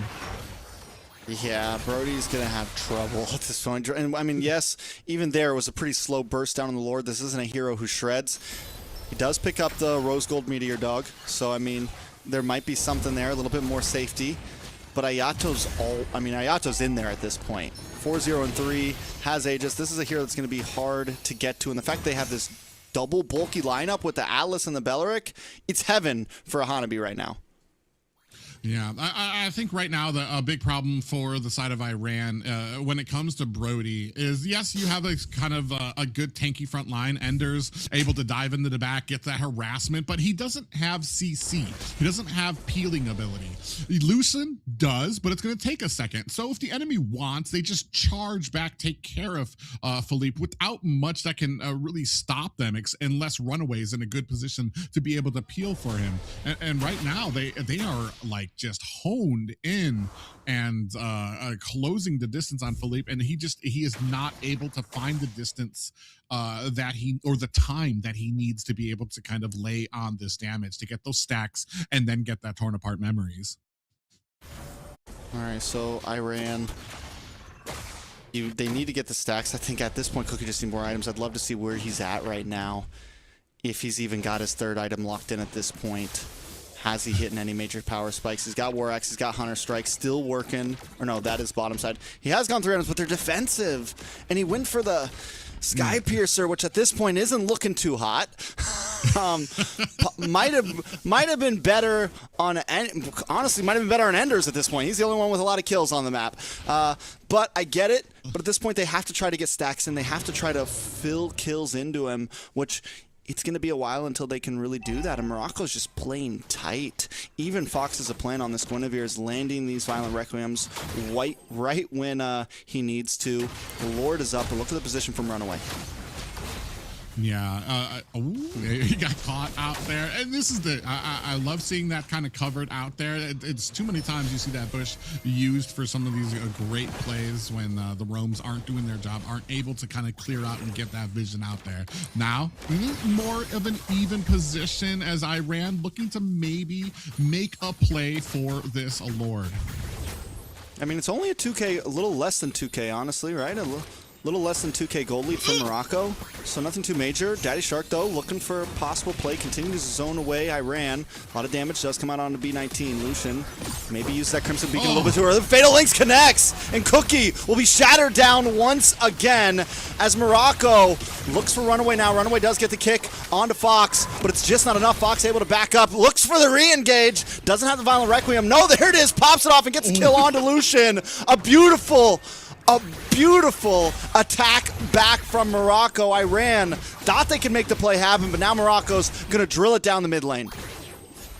Man, what a play. What a great engagement for Morocco there. I thought that they used the Violent Requiem earlier as well, too. Here, it's just Enders alone trying to combat this. I don't think he's long for this world. All right, it literally must have been seconds, but now Morocco closes out the game, and that'll be 3-1. Morocco advances to ENC. Yeah, what a great game. These last 2 games that we saw from Morocco were just tight, very disciplined coming out from them, especially from that early game. Looked like it was, I almost would have put it in the side of Iran. But as we started moving to the mid, you could start seeing the kills start to line up. Philip just was not, he was not able to kind of get the momentum that he needed. Shut down in the early game while the rest of the game was succeeding, so that Iran's answer for the mid game, for the late game, was shut down while the rest of the team was having success. And that just allowed Morocco to be able to kind of snowball back. Yeah, I think the big mess up there, Iran focusing on that Brody up front and just You said it. Maybe it should have been a slightly later pick, and then even the Cho, whether it was comfort, it does look like he's got the high ranking on it. Maybe it's, hey, let's just do this. It's match point, but definitely risking a little bit too much there. Morocco, from the game we saw in game number 3 to game number 4, their draft continued to be on point. They always had a nice, well-oiled plan on how they were gonna approach things. Yeah, able to find these answers, and I feel like it just felt like it was the plan from the beginning, and Morocco just really kind of able to kind of iron that out. Even with some of these, it's been a while since I've seen the Fatal Links with the Violet Requiem, and that combination, it still gives me tingles. They were just perfectly executed out there, and I want to say Fox has a plan, doing a great job of kind of holding on to that too through a lot of those engagements. Where I'm just like, all right, well, you're gonna get the jump here, but you're not gonna get the still has the Violet Requiem. Good job, I guess, and being able to kind of use it as that kind of finishing touch at the end of these fights. So not just using it out there all willy-nilly to take down anything at the beginning of the fights. And we saw even with that last fight, Fox has a plan. Just overall, the Guinevere played amazing. The quick spatial migrations, continuously finding targets, the moves and grooves through the fights, overall showed a lot of possibilities. And Morocco in general, excited to see them on the main stage and the way that they compete, because their ideas on draft seem key. The micro seems good. The macro maybe needs a little bit of work, but still overall, the team looks ready to compete. I think it was put up by Mirko and them before, is that the meta kind of favors a lot of the micro coming out. Macro used to be kind of like the big header sense of a lot of this meta right now, but it feels like macro can carry you a pretty decent way through a lot of these matches, and I feel like that kind of comes along with a lot of these regions understanding on a deeper level this game than they did before. Macro is no longer this mysterious question mark that people don't understand about MOBAs. Like, they understand what they need to be pushing, the objectives that need to be done, and they're able to take advantage of that. All that's missing, I guess, maybe now is just that micro, the talent part of it. Here, taking a look at the tournament brackets, you can see up at the top, the upper bracket, Jordan able to take out Morocco 0-3, dropping Morocco down to the lower bracket. Jordan earning themselves a spot in ENC, but Morocco licking their wounds and able to find themselves a reply against Iran, have earned themselves that second seat for ENC. Yeah, and with how well Morocco just did, the fact that Jordan 3-0'd them shows how dominant they were amongst the other three teams in that bracket. Both of these teams definitely have a lot of possibilities ahead of them.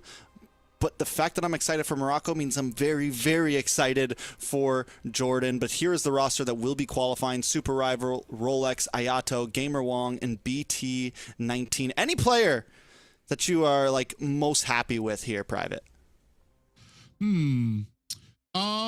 I feel like the most consistent for me, I feel like Gamer Wong did a great job. Maybe not having a lot of the flashy plays, but very consistent throughout the two games that I saw. I mean, nothing's going to compare to the last game, where we were able to see the great use of those Violet Requiems. Like I said, I've told you about this before. I've been waiting for these fast-paced jungler assassins to come back, and I am not disappointed with the meta thus far.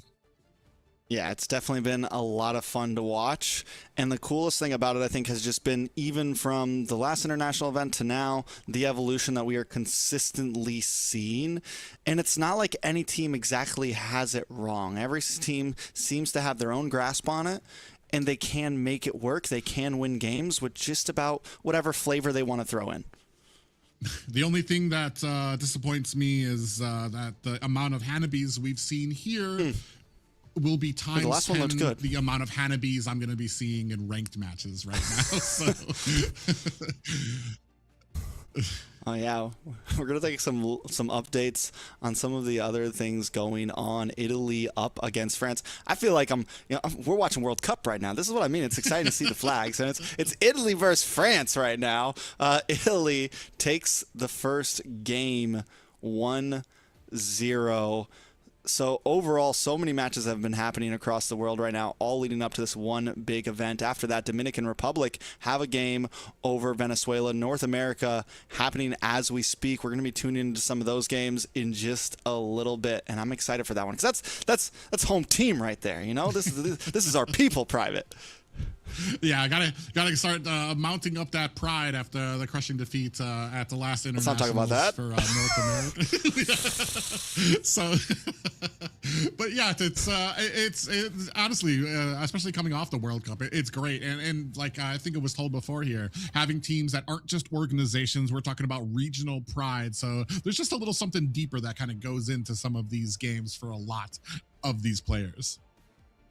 Yeah, most definitely. I think the regional pride it's a whole different level. It's a different type of excitement, right? And it gets a little bit of everyone involved. And I think with the scale that this event is at, like the fact that there's a France team, an Italy team, I didn't even know they played Mobile Legends.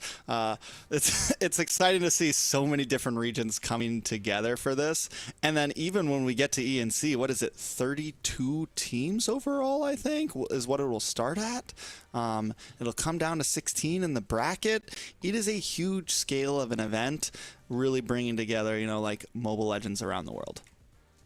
Yeah, and I'm super excited just because as we've been seeing, and this is super biased of me, I'm going to admit that out there, is that it's no longer just a Southeast Asia game, a dominance game. There's other regions have been stepping up, showing that they have what it takes to kind of be at that top competitive, the tippy top of the mountain when it comes to competitiveness in Mobile Legends. Most definitely. And as we sit at the top of the mountain waiting for this next series, we are going to be taking a quick break. When we come in next, we'll be jumping into some of the North American games. Private, thank you so much. Any last words? I think this is your last time on here. Yeah, that'll be my last cast here, but yeah, been in some exciting games and can't wait to see what else is in store for ENC. All right, we'll see you guys soon. Signing out.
me canta canciones y tengo un coro. Ganador ves el oro, brillo como un tesoro. Y tu novio es un bobo, mi gatita tiene todo, pegajoso y hermoso, con la tres peligroso. Ganador ves el oro, brillo como un tesoro. En el bosque como un lobo, cazando el dinero, haciéndolo solo. En mi vida he visto todo, nada puede asustarme, solo tengo que cuidarme. Paso grande voy a brincar, yeah. Cuando fui chiquito me dijo, Evancito, tienes que luchar. Para llegar a la cima se tiene que actuar, se tiene que escuchar. La calle te llama, la calle, la fama, que está tu hogar. Bolsillo llenado, si escucho un poco los oigo cantar. Plata me canta canciones y tengo un coro. Ganador ves el oro, brillo como un tesoro. Y tu novio es un bobo, mi gatita tiene todo, pegajoso y hermoso, con la tres peligroso. Pegajoso y hermoso, estoy más grande que un oso. Mi pistola está muy hermosa y la tuya estaba so. Mi palabra tan filoso, porque el game es una guerra. Patrullando Panamera, yo no ando con cualquiera. Cuando fui chiquito me dijo, Evancito, tienes que luchar. Para llegar a la cima se tiene que actuar, se tiene que escuchar. La calle te llama, la calle, la fama, que está tu hogar. Bolsillo llenado, si escucho un poco los oigo cantar. Yeah, plata me canta canciones y tengo un coro. Ganador ves el oro, brillo como un tesoro. Y tu novio es un bobo, mi gatita tiene todo, pegajoso y hermoso, con la tres peligroso. Plata me canta canciones y tengo un coro. Ganador ves el oro, brillo como un tesoro. Y tu novio es un bobo, mi gatita tiene todo, pegajoso y hermoso, con la tres peligroso.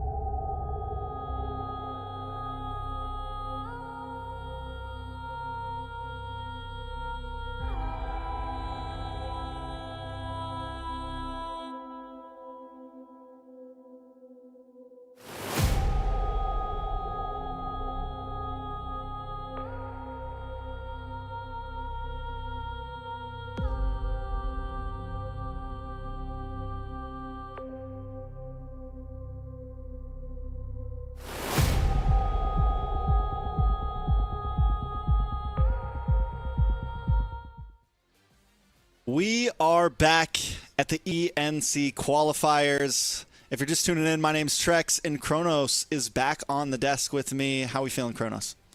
I'm feeling fantastic, mate. I'm just excited to be here. I saw a great first series, of course, for the side of EECA. And then now we just had our European, or rather MENA qualifiers as well. And then now moving into a different region. Of course, we're talking about North America.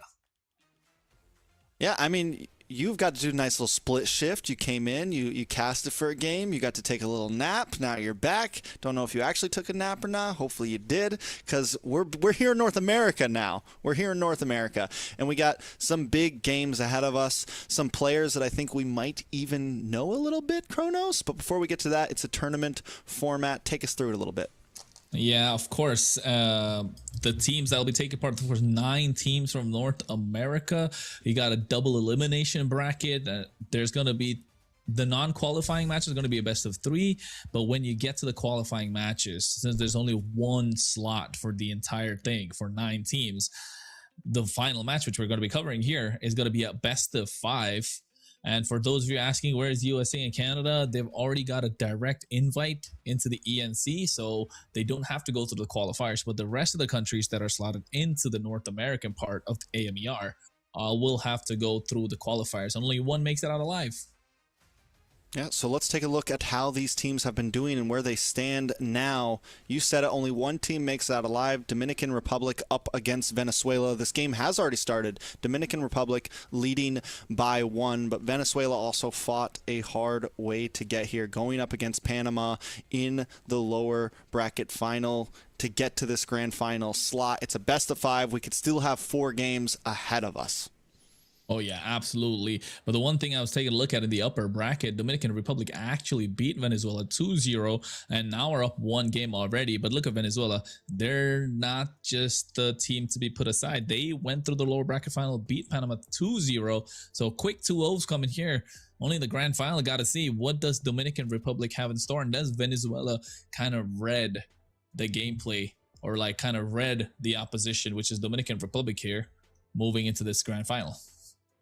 I mean, it's a revenge match, right? It's a revenge match for Venezuela. Can they pull it off? They're going to have to beat Dominican Republic, and that roster is going to be Panini, Instinct, Rang, Jun, and Dez. And these are some players we have seen. Dez, Instinct, familiar names to us. Dez, the man, the myth, the legend, finally trying to get an international slot in here, trying to fly out and play on the big stage.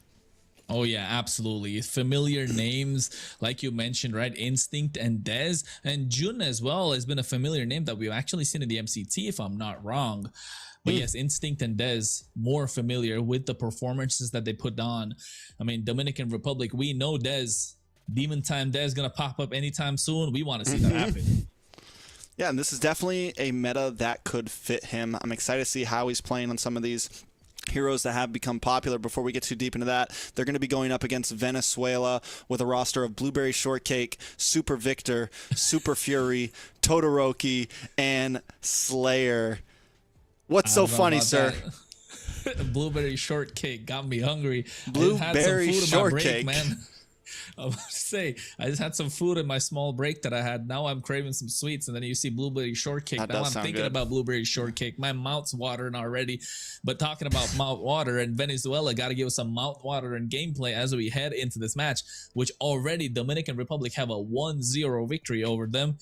So yes, they got, what, 2 more matches? They got to pull it back.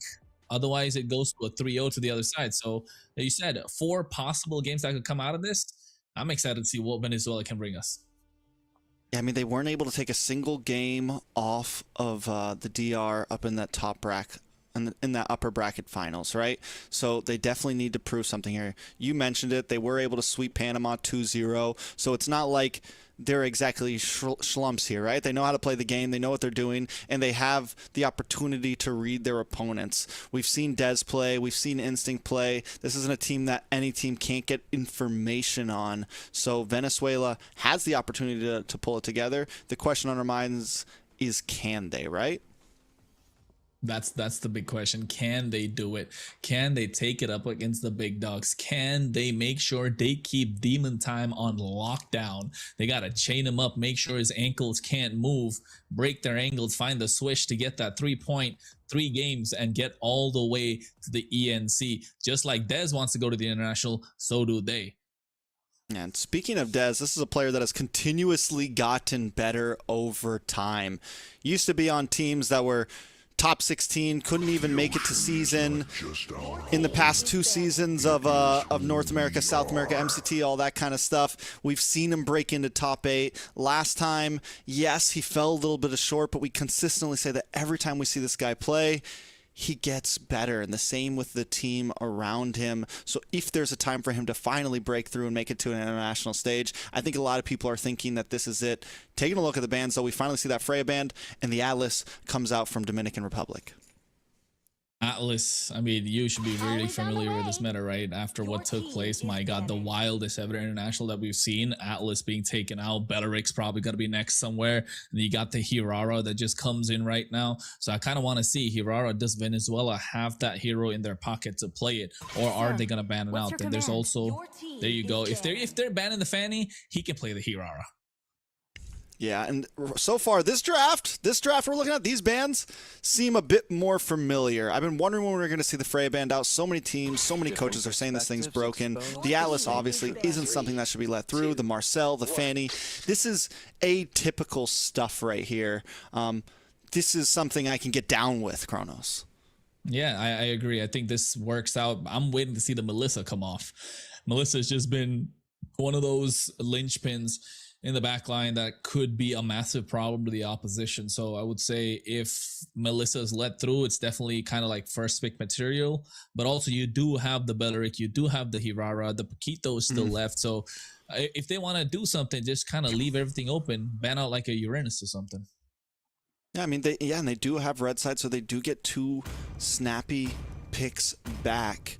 They could ban out the Melissa, give up something like the Harar. They go for the Paquito instead, so you could definitely, if the Melissa gets picked up here, you can get the Harar Belleric. If the Harar gets picked up, you get the Belleric +1. Like, no matter what, Dominican Republic does get some nice answers back, so Melissa's locked in. I do think, I mean, if I'm Dominican Republic, you go Harar Bell here. Yeah, Hirara, Maybe Belleric. Barats. Ooh, Eudora instead. That too. You pick it up as a nice defense. That way they can't get it in response to Hirara, so I do understand it. And if Venezuela opts to go for an assassin, which they are hovering one here, you already have a good answer for it. Yeah, and I like the Hirara being picked up early just because of the fact that you want to give Dez his comfort pick. But then I understand the Eudora, but also I was thinking like they're giving away the Belleric now on the other side, right? That kind of becomes a counter for the Hirara when you're trying to dive in. But then again, you do have 2 of those immune skills that can help make it out alive quite easily. But here, it looks solid front to back. Belleric plus the Melissa, you're kind of like an anti-dive already. Yeah. What are they going to slot in the jungle? There's still the Nolan. Never mind, Esmeralda. They build up a solid front line against this Melissa. And I guess that is the worry. You mentioned Venezuela taking away the Belleric. And now that Dominican Republic has to deal with that, it makes this so much harder to get to this Melissa, because that's going to be the major problem. That's going to be the major thorn in Dominican Republic's side. How do they break through that? Do they lock in an EXP laner here? You could go. I mean, we've been seeing some Yuzong, and I'm not completely against it. I know the dive's not great against the Melissa. Like, you still have the go away, but you can at least bypass the Esmeralda and the Belleric. I don't know though. They go for the Minotaur instead. I kind of agree with you in terms of the Yuzhong, right? Definitely can bypass the front line and straight dive in. Yes, the go away is kind of anti-dive, but also at the same time, if you bait it out, you have the option of diving in again. But looks like they're playing a little defensive, Dominican Republic here, picking up the Minotaur. And I think with the Minotaur, it's not necessarily the best tool to kind of be the primary initiator, right? You're better off defending. You're looking to play passive, and already the mid duo that's present, the Minotaur and the Eudora, don't have great wave clear, and they need to play aggressive right off the bat to get something for themselves. Otherwise, they're just going to lose mid prio. Yeah, and with that, it already looks like Dominican Republic could be taking a slightly slower pace, at least not looking for quick ganks, but more of second turtle fights, first turtle fights possibly. If they can get this Minotaur to level 4 before first turtle goes away, they could have some possibilities coming into bans, though. Harley banned out from Dominican Republic. They're going to try to focus down onto this jungle, and Harley was kind of an answer to the Harar. There was nothing that could really deal with it, but at least the Harley can keep range and still output some damage to keep pace. Yeah, I mean, it's just about maintaining and matching that tempo, right? That Hirara kind of brings to the table. I'm looking at Nolan kind of like another answer to make sure you match the speed of it. You're not going to be able to take down the Hirara, but you can be a threat, like just like how the Hirara will be to your team. So Harley's already banned off, like you mentioned. The Brodies come off on the other side, which is a strong goal lane right now, just to prevent the snowball that they could have inside of DR. If you have, I don't see, apart from the Nolan, what else could you take out? A mid laner maybe? The Valentina probably? Valentina could definitely be an option, especially since you have the Minotaur. Do you want to give up some big ult like that? Don't get me wrong. They want to continue to focus down into these junglers, though. They want to give Dez the best possible game, and that seems to continuously be plans for Dominican Republic. But that is a Mia ban. That is a Mia ban, which I'm wondering if this is kind of a possible, like, it's good, could bro. be a possible counter to the Melissa in a sense, something that can kind of deal with it a little bit. Yes. Kind of, not exactly. And the Esmeralda in the too. phase. It does okay against the Esmeralda.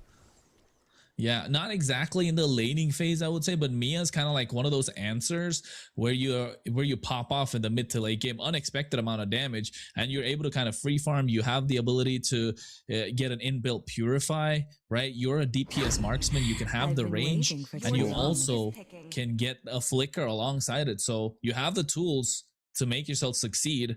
But then again, carry's just slightly better. You're just a tank shredder in front of the opposition, but you're going to have a tough time in the laning phase against this Melissa. I almost feel like Venezuela could just go, I know it sounds crazy, but just go for something like a Basha here and round out with like a Farza, just big damage in the back line. You have great range, and that would be great. A Ling is a crazy pick up against a Eudora right now. You already have damage with the Melissa. You balance out with some ranged burst damage in your back, and you just hold down a solid front line. There's nothing that this carry could really do to get in. They don't have a long-range mage on the side of Dominican Republic. Like, this is a risky pick against the Eudora. Going for an assassin into that, along with the possible stiff arm. They do still go for a long-range mage, the Novaria, which has been a possible pick. As long as you can land the shots, there's possibilities here. But I'm worried about the Nolan right now. I like the Nolan only because of the fact that you can keep up pace. I agree with what you're saying in terms of how Eudora will be a massive problem, but also at the same time, just pick your battles. Just don't come in, like a raging bull without really taking a look at your surroundings at that very moment. So if they bide their time, pick their opportunities, pick their moments, this Nolan will have a great time in the jungle and also in the entire game. But your instinct, we're familiar with this pick, right? We're familiar with that R-Lot that he's played, and we know what he can do with that one too. Yeah, the R-Lot is going to be another possible problem to this front line that Venezuela wants to bring. It's clean. I like it. You already have kind of a decent front line with the Minotaur. The R-Lot's going to add a nice bit of not only tankiness, but also aggression. He holds a nice thin line of crowd control. It gives you a little bit of everything, to say the least, Kronos. Yeah, it does. You got yourselves kind of like the front, the back, the dive, the defense capability. So DR kind of looks strong, and Venezuela, high risk, high reward. That's what I would say with their lineup that they have right now, right? And I think with that Nolan that you mentioned against the Eudora is going to be tough, but I've seen a lot of Novarias recently. Novaria is really annoying to deal with, and I like how if you utilize the Novaria correctly, it allows the rest of the team to play even better because you're just softening them up for the blow, the final blow that the Nolan could deliver with the fracture. So yeah, the poke could be crucial, but then again, you do have the Minotaur to kind of negate that and provide the heal to sustain back up. So in terms of draft, I think DR kind of have the better draft for me. Well, with Dominican Republic leading this 1-0 right now, we're jumping into game number 2. The team that wins this all will advance and qualify to ENC. Now, you mentioned Venezuela. You mentioned Blueberry Shortcake on this Navarre being able to soften things up. They do have tons of poke, and I think that's the big game plan, right? Poke, poke, poke until Helix on this Nolan can finally come in and actually clean things up. But look at the damage already. The stuns. We were worried about wave clear. They don't need to worry about waves. They're just attacking heroes at this point. Ooh. Yeah, that's what they're doing. I'm about to say that's a lot of damage. That's a lot of damage that was coming through. And look at what Panini's doing on the bot side as well. Just being as aggressive as possible. You don't want to get too far off against this Melissa.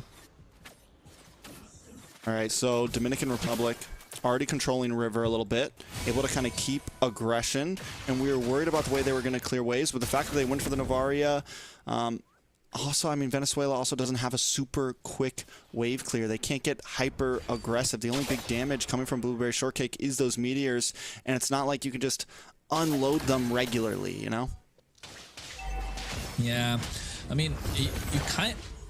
Yes, I agree, but also at the same time, I think you do create the space, and it begs the question, who from DR is really going to chase down Blueberry Shortcake, right? Because the amount that you can kite on this particular hero, especially now that you move faster through these walls with the chains that's come out in the recent patch, just makes it much more difficult to catch that hero. So yeah, I think Venezuela do have a winning formula. They just need to be able to execute it really well.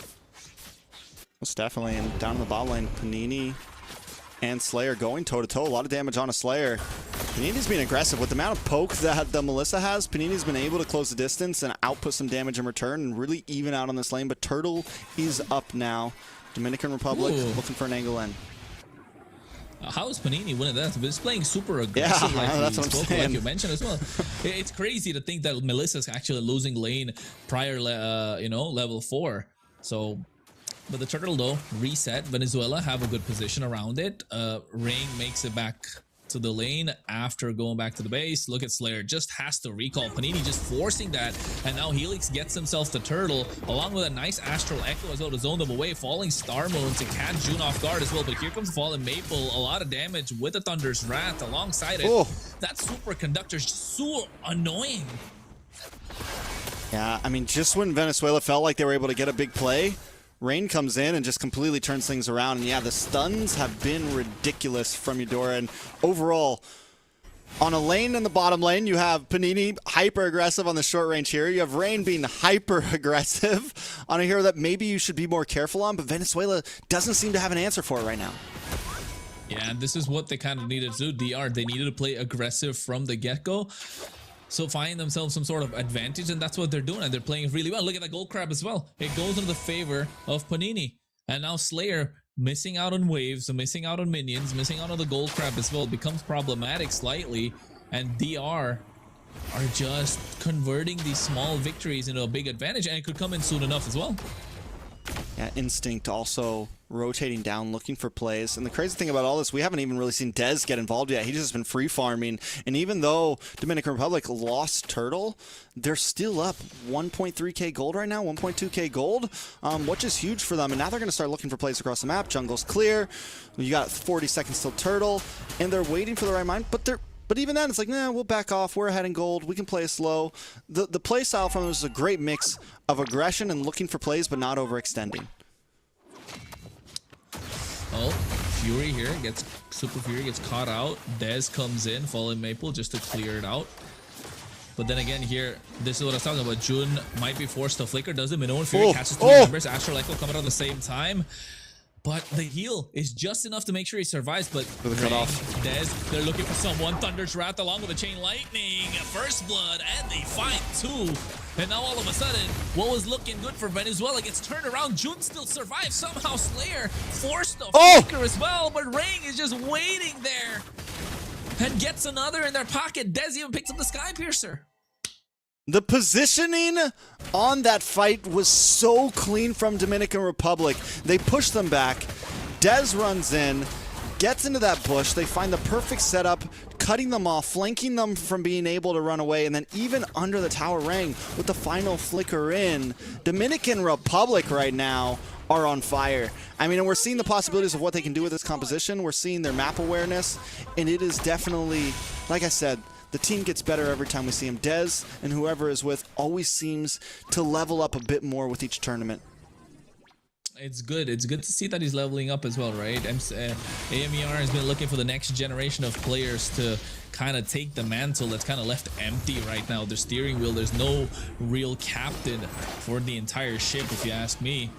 But now Dominican Republic, Dez leading the charge. The rest just following suit. June's playing a fantastic game, so is Instinct, and we haven't even seen a great play out of them. Just one play where they position themselves, sandwich Venezuela, and now they turn their attention to the Turtle, which June has been holding for the longest time, and Super Fury and neither Strawberry Shortcake can do anything about it. Yeah, and there's going to be no way in.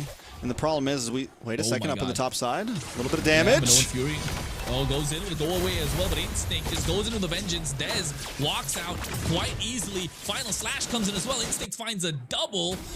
Recall taunts coming out. They secure the Turtle as well. Yeah, Dominican Republic look like a different breed right now. Yeah, and the Arlot pick was even such a great answer to the go away, because as long as the skill has the range, you still connect. And that Vengeance still is able to get some damage off onto Slayer through the go away, as long as, like, you know, the frames connect. So Dominican Republic just read so well into this draft and now into this game. Yep, in the draft, in the game. Final Slash coming out. Instinct on a killing spree. It's a comfort pick in his pocket as well, and you can see that Venezuela don't really have an answer. He's trying to go for the chase still. doesn't want to risk it. He has a bounty on him after all. Mid lane being pressed down by Venezuela, but there's no real answer from Venezuela to what DR have kind of brought to them. 6k goal lead as well in the favor of DR. Okay, Super Victor finally takes a death. Dominican Republic, and this is supposed to be a hero that, you know, needs to start scaling. We're only at the 7.5 minute mark, coming at 8 minutes. One thing that I can say Dominican Republic could do a little bit. Oh, wait a second, big final slash. Looking for the re-engage. On goes in with the Wrath of the Dryads as well. Jun just makes it out. I mean, DR they're just doing what they're doing. Nothing crazy, nothing out of the ordinary. They're just completely going full dive. There's just no answer from the side of Venezuela. Look at Dez, still dives in deeper to secure that kill. 7-0. It looks like a clean game coming out from DR. Yeah, they haven't lost a single person yet. Helix gets knocked up, taken out. DR finding plays across the map. They need to start converting this into towers, though, and if they can get this tier 3 in the mid side, it's huge. Yeah, and after that, look at Instinct. He just wants to. He's just having fun at this point. He's just diving in really deep, and that's the Novaria we're talking about, which is kind of should be left untouched. But then again, here DR feel like they've scaled up enough. They're done playing with their food. Look at the neutral objective. Meanwhile, I think Venezuela, they just need to play a little safer, need to find different avenues to find advantage on the map, get a couple of towers in the long lane, get gold, get this Melissa farmed up. Yeah, I mean, luckily they haven't lost that tier 3. If they can get through this Lord without losing an inhibitor, they still have some opportunity to drag the game on a bit longer. And the way they defend this, they might want to give up that tier 3. They might want to get a bit closer to their base in this defense. There's still so much areas that Dominican Republic can flank from, and it could set them up for a big loss. Wrath of the Dryads coming in, getting a ton of a lot of people, but they're too low in HP. Final slash coming out from Instinct as well, able to take down the one target that was needed. And alongside that, even Super Victor. I mean, the orbs are hidden from the Novaria, but it really doesn't matter at this point. They even break the Holy Shield in the mid lane. Top side's going to be popped in soon. The Lord is already at the foot of the base. See, and that's the big problem, but Dominican Republic still continues to look for more Lord about to crash. Lord crashes, 2000 HP, it's fine. They get the job done. They want the mid lane inhibitor. Next could be pushing for the bot side or the top side, preferably bot, because the Lord is already spawning on the top side right now. Can they get more out of this? But Panini, by his lonesome self, says he wants to get another one. Dez makes it out alive after a dive in deep. Venezuela, unfortunate that they're just not able to get anything out of it with a passive lineup so far. Well, the thing is like I said, when that Lord's coming, Dominican Republic has been looking for flanks all game. You leave yourself in that mid lane, even though you have the 2 towers, Dominican Republic has already showed they're willing to dive. They should have let some of those towers go, took a more straightforward defense as that Lord was crashing in. And because they lost 2 members before Lord even got to the inhibitors, now they lose an inhibitor, which means next Lord, it's very possible for them to lose. The major goal when you're on the defensive like this is to not let those crash down on first Lord, and maybe you can buy yourself time to third Lord. Now, their backs are truly against the wall, and Dominican Republic smells it in the water. Oh my god, bro. Like, it smells blood in the water. They don't even care if there's water. They just want to dive in whenever they can. Slayer's trying. That was a go away. Eats a face full of true damage. Gets knocked out completely. Meanwhile, Helix gets taken out as well. In the backline, Super Fury tried to get a combo. It's a Novaria that's trying to defend a whole wave that's coming down the mid lane alongside 5 members. It's less than 12 minutes in, and feels like Dominican Republic will call it a game and get this one to a 2-0 in this best of 5 series, inching closer to the Esports Nations Cup. It's match point now for Dominican Republic. They 2-0'd Venezuela in the upper bracket finals, and they're looking for a 3-0, 14-0 Kronos. A picture perfect game for Dez and the boys right now. This is a team right here, and they're looking good overall. Venezuela didn't feel like they stood a chance in that game. Yeah, honestly, they didn't. They went for a lineup that was kind of passive. The only aggression they had was this Nolan, right? And then you get yourself this Esmeralda to kind of open up the map a little bit. but then the Nolan kind of got shut down early, wasn't able to do a lot. You got a little bit poke going, tried to get first blood, wasn't able to get that. Ring just went recall, got the HP back up and came back in, and then all of a sudden Helix is sitting in no man's land. Can't really maximize what this Nolan could provide. And I see now why you were talking about getting the box here, right? You can open up the map a little bit more, play a little more aggressive, create that space that you kind of need.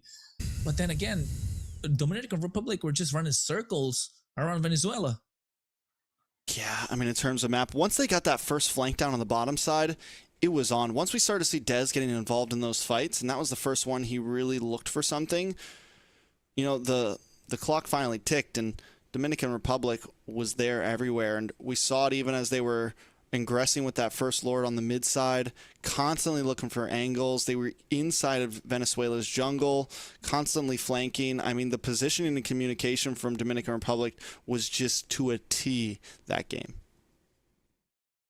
Yep, communication, synergy, shot calls, layering of skills one on top of the other. The boys are feeling themselves from the Dominican Republic. Venezuela, on the other hand, they got to be scratching their heads that, hey, this is the fourth time we've faced against them. We've come out with zero, nada, nothing.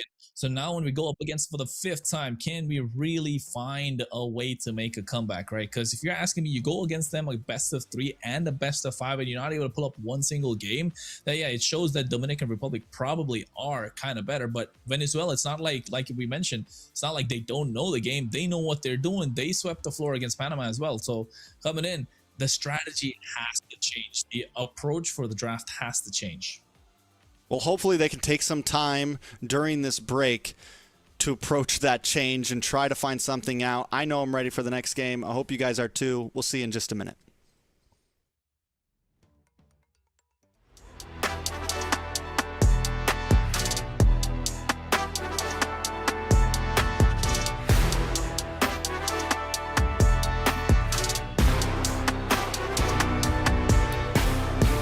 Ain't nothing in this world that's stopping me.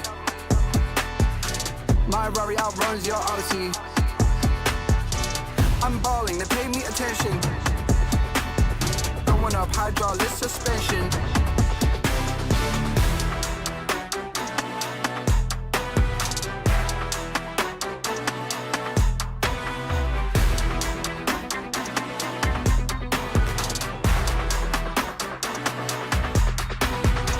Ain't nothing in this world that's stopping me. My Rari outruns your Odyssey. I broke it off cause I'm not settling. I got a gift for the lip, I'm a check at me.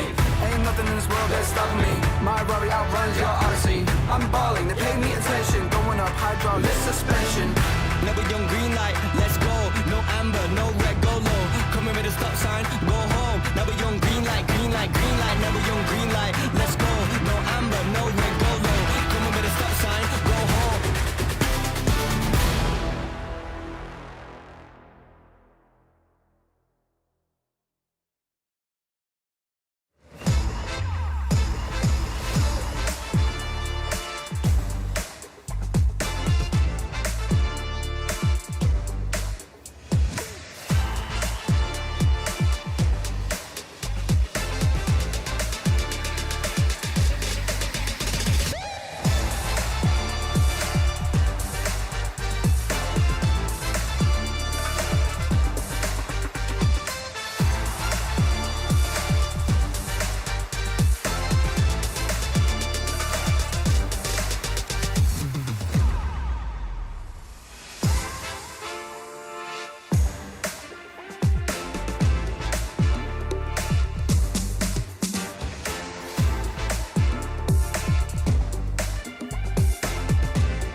Stepped out with my new swag on, I'm dripping. If you wanna chill with a hot boy, come my way for a minute. Come my way for a minute. Step clean any day, won't see man slipping. But you might slip on a drip, man. Tip up the sauce and spill it. Tip up the sauce and spill it. Best catch up, cause the clock's still ticking. Just check the way man stepped, know that I dropped it different. Know that I clocked it in it, know that I got this in it. No, you can't stop this winning. I came for the top spot in it. Came for the top spot in it. Came for the top spot. Soon I'ma get right there, I'ma step right there, got a bot. Came right there in a drop top, try how you like it or not stop. Non-stop. Yo, if you wanna get this poppin', you better get to shopping. I came in a different drop this time and they thought it was the same one, they didn't clock it. Oh well, it's nothing, they call me a dripperholic. Just watch how I'm dripping on it, please just don't be slipping on it. Oh well, it's nothing, they call me a dripperholic. Stepped out with my new swag on, I'm dripping. If you wanna chill with a hot boy, come my way for a minute. Come my way for a minute. Step clean any day, won't see man slipping. But you might slip on a drip, man. Tip up the sauce and spill it. Tip up the sauce and spill it. Best catch up, cause the clock's still ticking. Just check the way man stepped, know that I dropped it different. Know that I clocked it in it, know that I got this in it. No, you can't stop this winning. I came for the top spot in it. Came for the top spot in it. Stepped out with my new swag on, I'm dripping. If you wanna chill with a hot boy, come my way for a minute. Come my way for a minute. Step clean any day, won't see man slipping. But you might slip on the drip, man. Tip up the sauce and spill it. Tip up the sauce and spill it.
Here we go for possibly the final match of today. The ENC qualifiers is coming to a possible end. I'm Trex and this is Kronos, and we're bringing you some action live from North America at this point. We've been running around globally. We've seen Southeast Asia, we've seen MENA, we've seen Europe. Now we're coming down to North America for one team to qualify for it all. It's Venezuela up against Dominican Republic. And right now, Kronos, Dominican Republic leads 2-0. They're at match point. And if they beat Venezuela right now, they ought to possibly beat them, in 8 games? They beat them. So I'm about to say Venezuela needs to step it up right now. It's not like they played bad. The idea was there. I think it's just in terms of execution, they were pretty passive in the first few minutes of the game. And in this game, with this current meta right now, if you're passive and you're not matching the tempo of the opposition jungler, you're going to fall behind. You're going to fall behind by a lot because these games are running in quick. Even if they go late game, it's still about tempo and where you can find ways to kind of increase the pace of the game, even like in certain segments. Yeah, not even just in game, I think in draft as well. Dominican Republic just seemed to have their number a bit. They found great answers to what Venezuela wanted to bring. We saw the Melissa get picked up, and I think the Arlot was such a beautiful answer to that as a final pick for Dominican Republic. Not to mention Venezuela also picks the Assassin into the Eudora. Just overall, Venezuela did have some... I mean, Dominican Republic had great answers, and I think Venezuela has to think about that coming into this draft because that is the first part of the battle.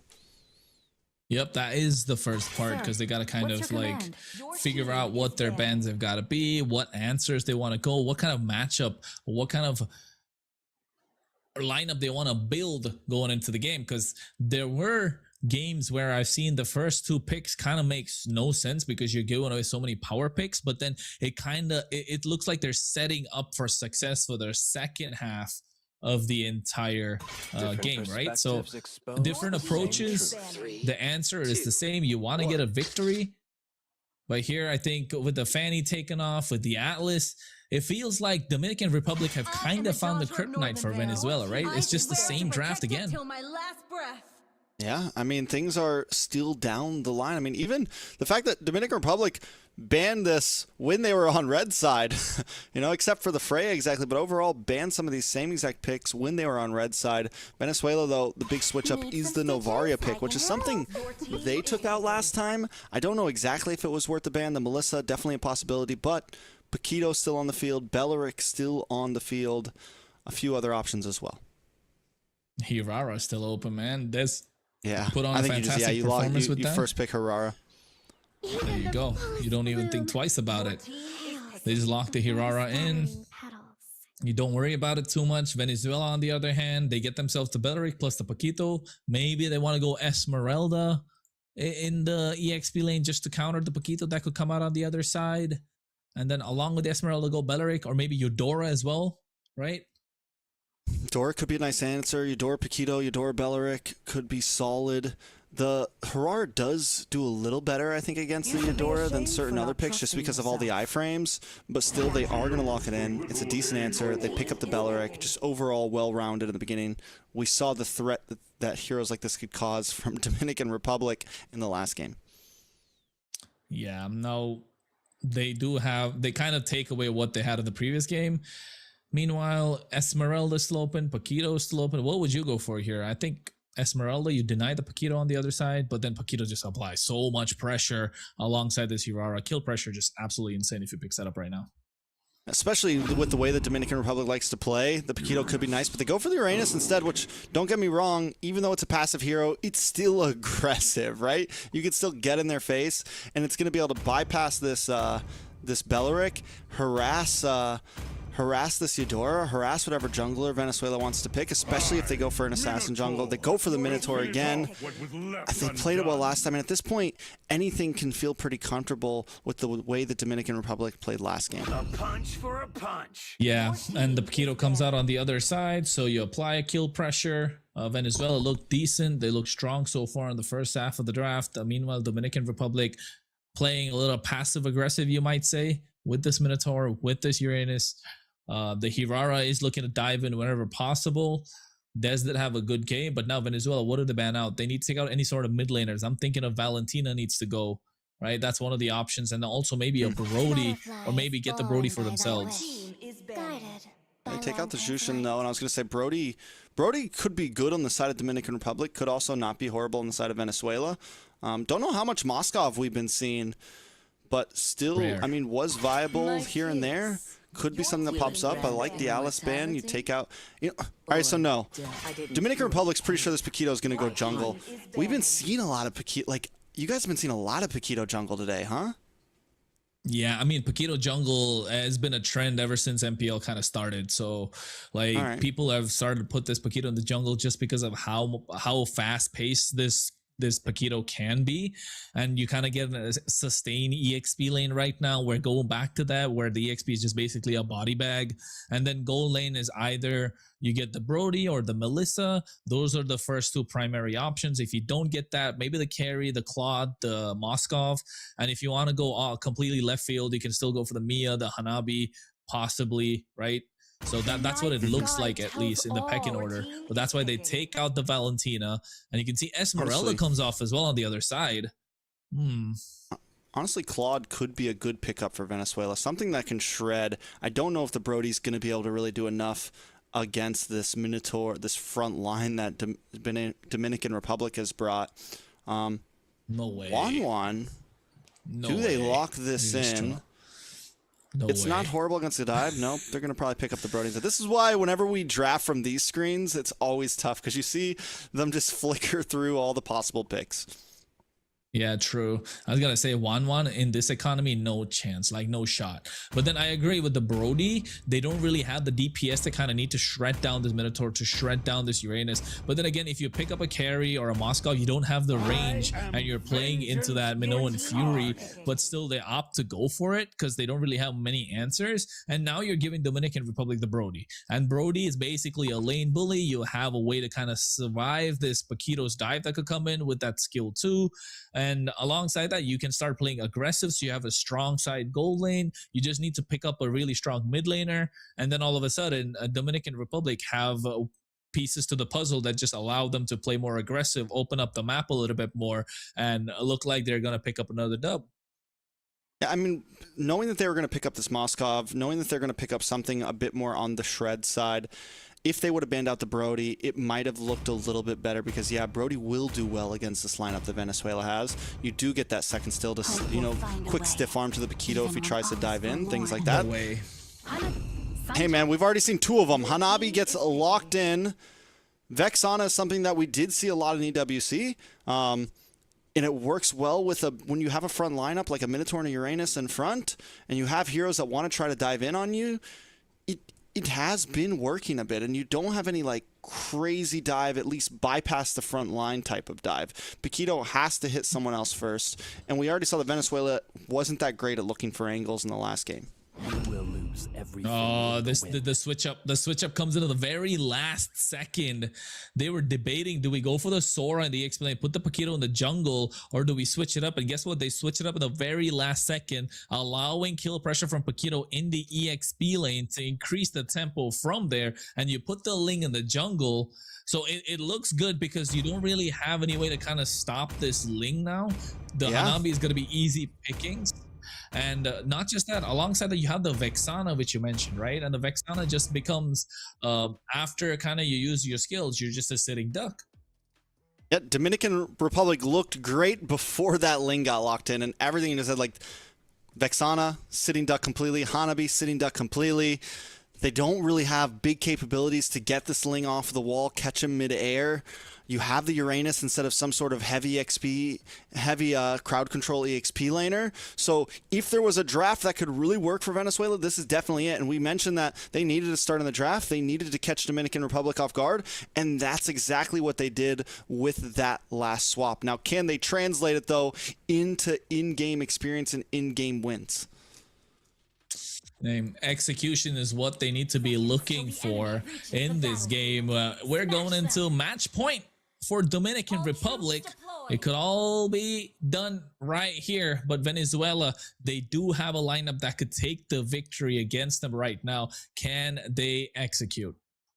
Yeah, with a beautifully well done draft and last minute swap like that, I like it. I like the Paquito in the XP lane. Yes, it's not going to bully the Uranus or anything, but you may be able to get some nice quick rotations, especially once you hit that level 4. You start to get those big combos off. The possibilities to rotate and look for quick picks onto Rain with this Ling as well could be dangerous for Dominican Republic.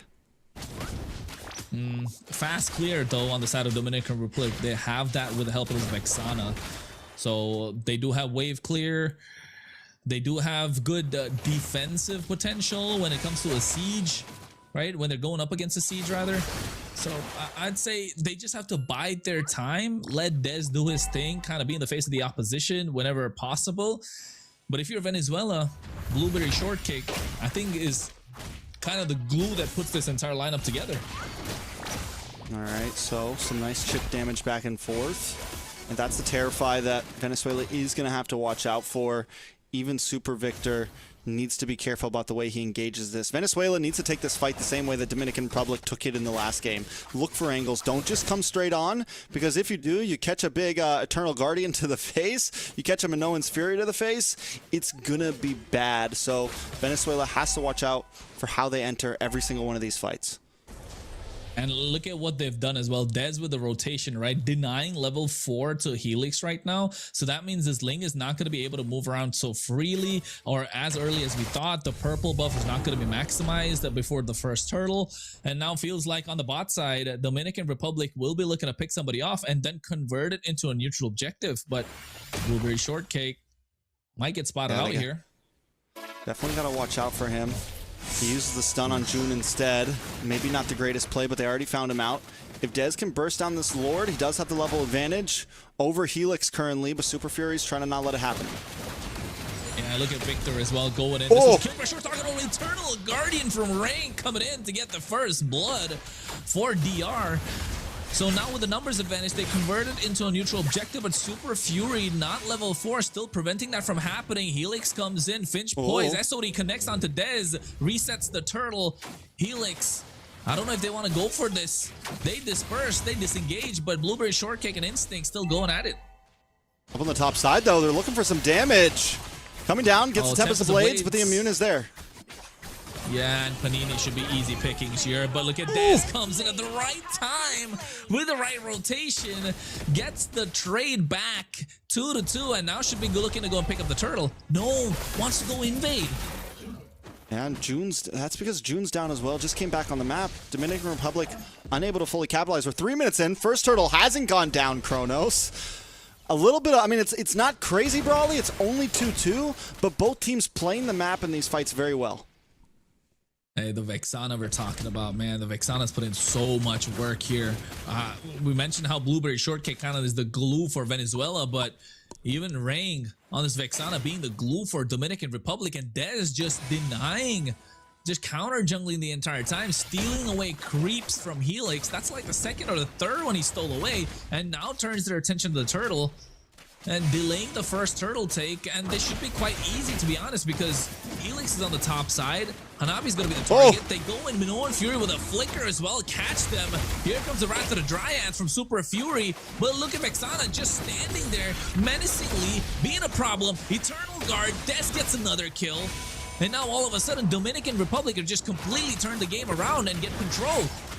It's looking very similar to what we saw in game number 1. Dominican Republic waits for a moment, but once they start to get that power spike, once they know they can really take the fight, they get very, very aggressive. Helix does steal the purple away from Dez, but at the same time, Dominican Republic take it on the bottom side, so it's an even trade on the board.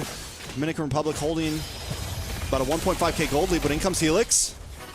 Yeah, Tempest of Blades not able to pick up the third sword, so doesn't do a lot of damage to Rang.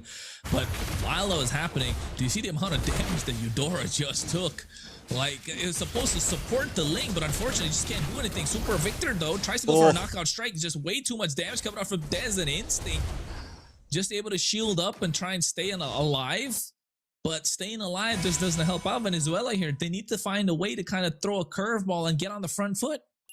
Yeah, Victor's not having a good time. Ever since we saw that first engage from him where he came in and just got stunned up immediately by Eternal Guard in June, we can tell that there's a little bit of apprehension now at this point, right? And how does he move in? Instinct, instead of playing the super aggressive, I'm going to cut lane and then move around the map, he's kind of keeping tabs on Victor. He's winning in lane, but he's not exactly leaving in lane. He knows as long as I can keep Victor away from these big fights, and maybe we get a pick off like we're about to do here, it's a win for us. Yeah. Super Victor should be going down quite easily, right? Yeah, Instincts get the kill, but at the same time, look at Helix. He tried to get on top of Rang, but the Finch poise landing on the Eternal Guardian, and then had to run for the hills, because that's not somewhere you want to be. And now all of a sudden, his purple buff might be under threat if Dez spots it at the right time. Helix, looks like they're going to go invade, opening up the brush, just able to get it at the right time, and sneaks away with it. Yeah, Dez unable to secure it. I think he is purple. He has no purple buff right now, but they have taken that tier 3 in the boss side. Dez has been free farming bot lane and the rest of the map a lot. Tempest of Blades, though, does come down, but it's more Venezuela just trying to get a disengage. Instinct, man. Instinct is being a problem, a threat to Helix. Thunder's Wrath comes out from Blueberry Shortcake, gets 3 members, but the heal from the Minotaur is enough. Meanwhile, on the bot side, Dez has been stuck there for the better part of 6 minutes, 30 seconds, and just making the life of Super Victor kind of miserable today. Yeah, Super Victor 0-3-1 at this point. Dez 3-0-2. I think most of the kills that Dez has gotten have been on Victor. Now they're going to move on to this mid-tier 3 and just chip away more and more from Venezuela. And guess what? There's no better combo than Hanabi plus Vexana when you want to try and dive in, because they can survive. Eternal Guardian comes in to disengage as well. Helix is trying to find an angle to get in with a Tempest of Blades, but just unable to do so. And look at Dez. He's been denying the jungle creeps the entire time. Now he's 3 levels ahead of this Ling, and Ling just can't catch a break. Yeah, Slayer's trying, because at this point Slayer is becoming the last option for the side of Venezuela. He's the only one that hasn't died on the team other than Blueberry Shortcake, but he's actually going to have an impact in terms of damage. But that's a while from now. Wait a second, Big Minoan's Fury! Oh my god, Super Victor goes down again. There should be another kill in the hands of Dez. Blueberry Shortcake gets a double. That's 3 on the block right there. And now looking at the Maniac. could be a Maniac. Yes, it comes in from Dez. Demon Time activated for Dominican Republic's Dez. They get a full 5-man wipeout. 7 minutes, 8 minutes into the game. This is a hero that I was definitely excited. Once I heard Dez was playing in this, once I heard we were going to get to watch him play, this is a hero that I've been wanting to see him pop off on. He's 7-0-2 right now. You said it, Demon Time Dez is activated. Even at about 10-15% health, he was willing to go for that big dive. And it turns the fight completely into the hands of the DR here. Venezuela now down to nothing inhibitors, and we haven't even seen First Lord yet. And you know what though? Dez is one of those players that's really good at outplaying the opponents with mechanics, right? So you kind of want to give that to him, make him feel good when he plays the first few games, and then all of a sudden when he's feeling himself, when he's in form, when he's in that flow state, it just becomes difficult to stop him. Look at his itemization as well. He doesn't even build a Sky Piercer because he doesn't want to risk it. Just goes War Axe and BOD. Now if he had the Sky Piercer, it would have been a completely different story. Yeah. I think at that point it's like, yeah, we don't risk it. Maybe we give it to someone else down the line. But it's true. You pick up the Hunter Strike, you get the War Axe. Wait a second, big engage. Super Fury already goes down. They're at the base. That's a tank we're talking about, Trex. That's a Beleric. That's supposed to be one of the tankiest guys in the game too right now in the current meta. Just eating an Eternal Guardian, a Deadly Grasp, and Panini just able to just outplay him completely. Flicker, Minoan Fury coming out as well. Tempest of Blades goes up, but Helix barely survives. Super Victor trying to make it out of harm's way, but just cannot do so. Helix comes back, tries to pick up the swords, but falls to the Panini right now. And now looking to take down the mid lane inhibitor as well. DR finished the previous game in 11 minutes. Now we're looking at the same. They don't even want a Lord. They want to end things here. It's Slayer and Fury against Dominican Republic. God. That's nasty. And just like that, ladies and gentlemen, Dominican Republic under 10 minutes, or rather under 11 minutes, looking to end this game, and we'll move on to the main stage of the Esports Nations Cup. It's been a long road for these teams, Dominican Republic, and it's been an even longer road for some of these players. We know them, we've seen them, we've casted for them before, and today Dominican Republic will qualify for ENC, securing themselves a main slot on the stage. Kronos. This is a big thing. This is a big thing. Dez finally does it. The rest of the team, June, Instinct, Panini, Rang. I mean, this isn't just something to laugh at, right? Dominican Republic has done it, and not just done it, but 3-0, made it look easy. Yeah, made it look easy. 3-0 under 11 minutes. It was supposed to be under 10 minutes, but 3 seconds. I mean, it's all right. But with the way that they played, a dominant display. I kind of want to take a look and see their run throughout the entire bracket. Did they go completely unbeaten? Because this is looking good for Dominican Republic, and also kind of the break that Dez was looking for the international stage, right? I mean, we've been talking about Dez. Let's not forget the amount of work that Instinct and June kind of put on for the entirety of the game, the entirety of the series. And Rang and Panini, they're just good, the right pieces at the right places, just looking at the bigger picture, and just made things work. And the clock was ticking in their favor. So yeah, just in, Dominican Republic has not dropped a single game in this bracket. They're undefeated currently. Damn.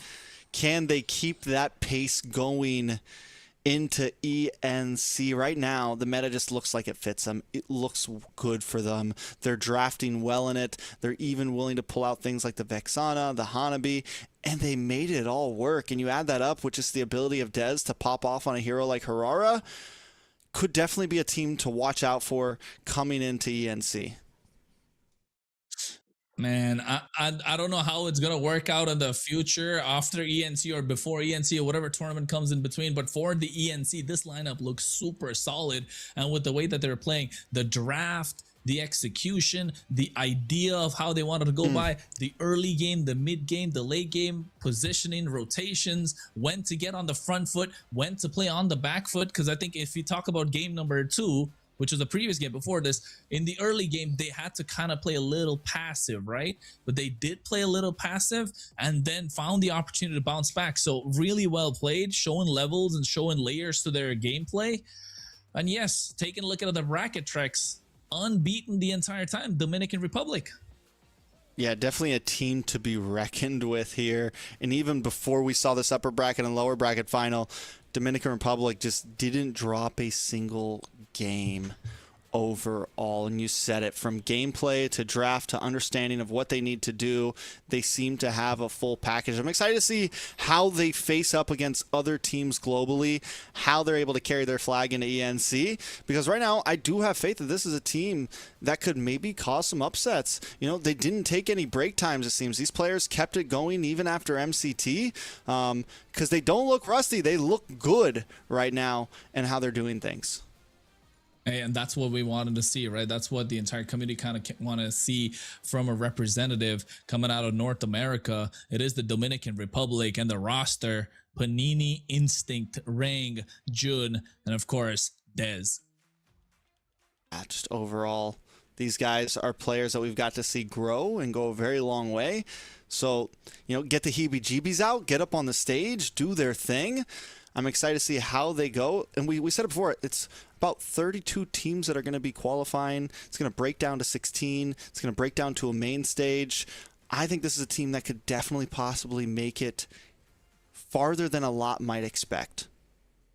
Yeah, I'm looking forward to it, to be honest. And I like how, you know, that you mentioned that they didn't fall apart after the MCT. They kept grinding, right? And that's pretty important when you know that MLBB is one of the most is one of the biggest esports in the world, to be honest. So you know there is going to be a next season. There's competition ahead in the future, like the ENC that you're looking forward to.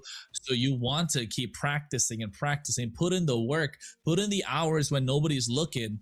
And hey, when the time comes in, when the lights shine in the brightest, you will be there on that stage. And that's what this team did. And kudos to them.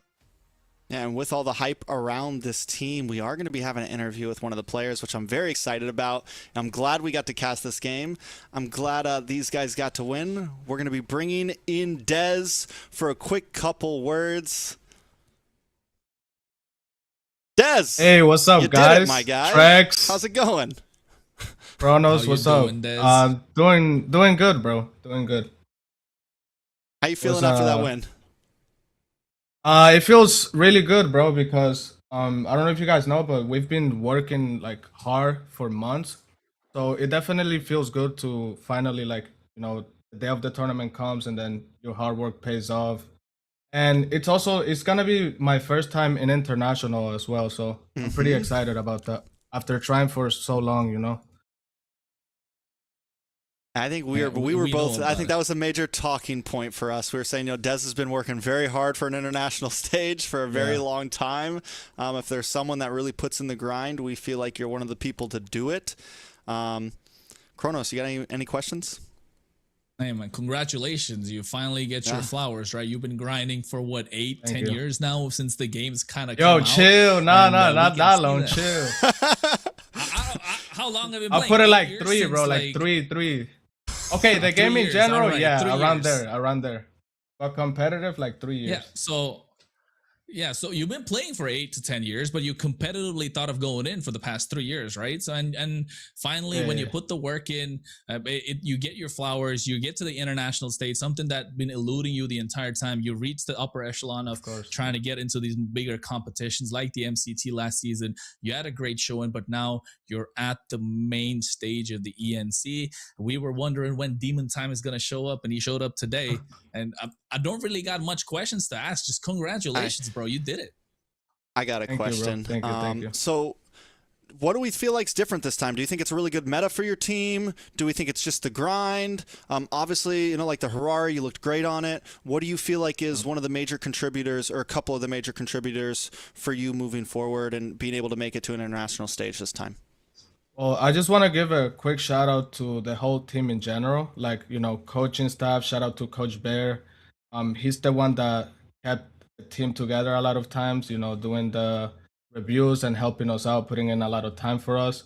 And shout out to our manager, which is Loyal. He's been helping us out as well. And to my teammates, of course, because especially in competitive Mobile Legends, so a lot of times it's like hard to find responsible people that want things as bad as you. So I got really lucky to find a team with like 5 Dominicans, as you guys know, like representing my country, and like all 5 of them were very responsible, showing up in time. We've been screaming like twice a day, every day for the past 3 months.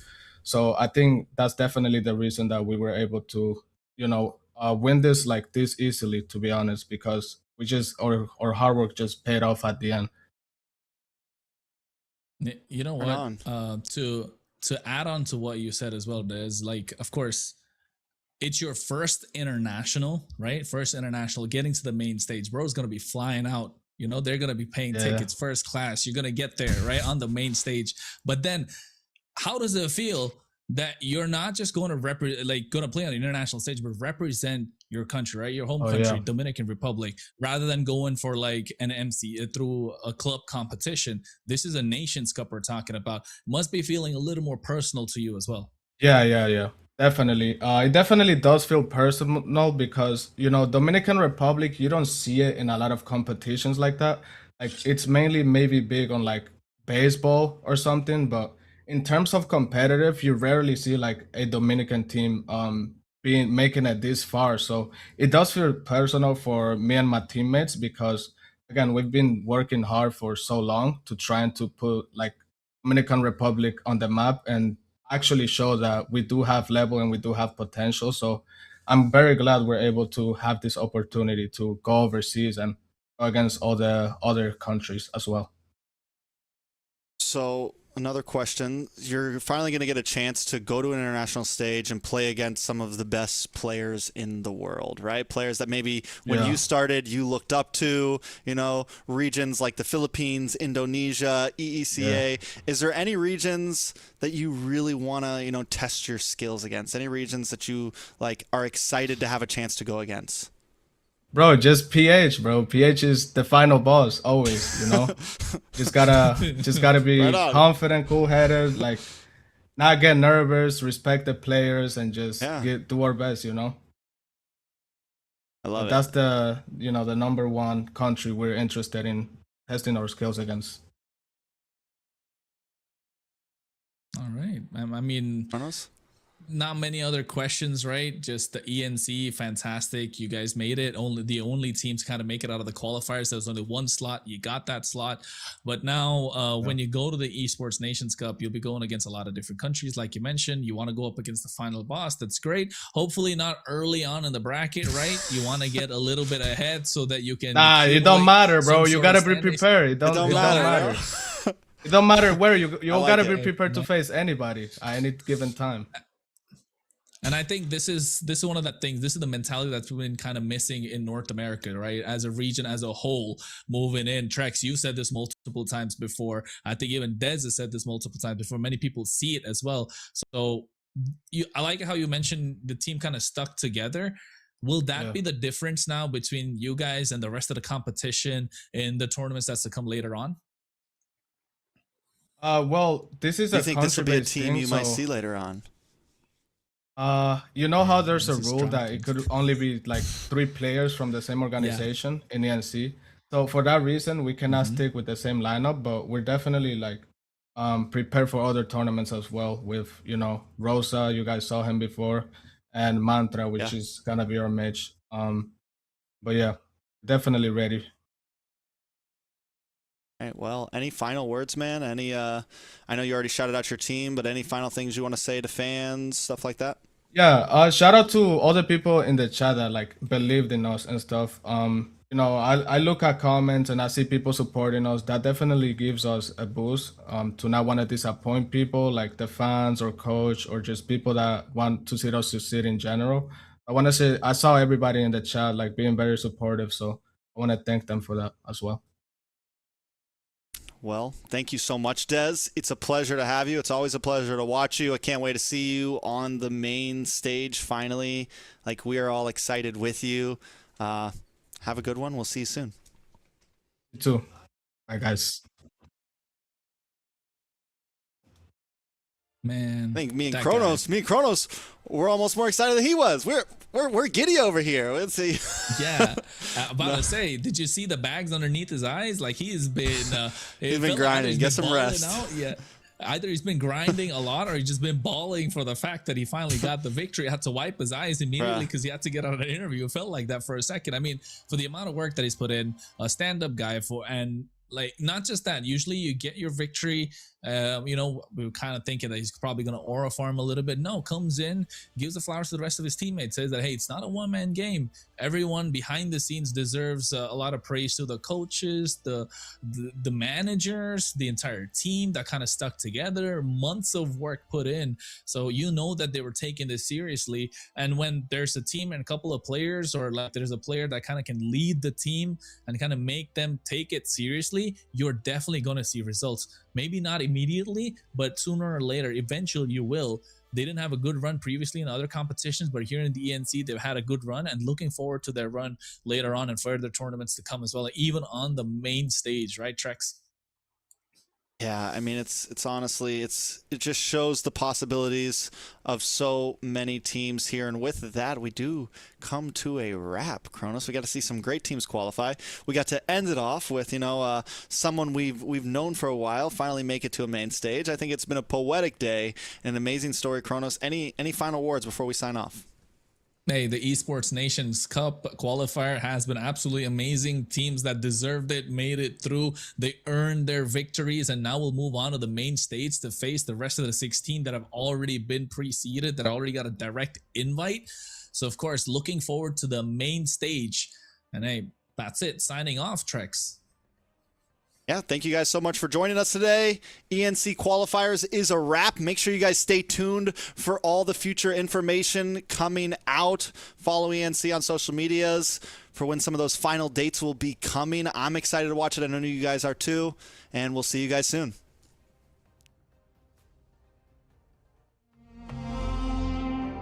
You're the core of all my craving, the chord that I just resonate with. I'd rather die than let it fade out. 'Cause you make my night a little brighter, the heavy days a little lighter. I'll be with you down to the wire. You are the spark to my fire.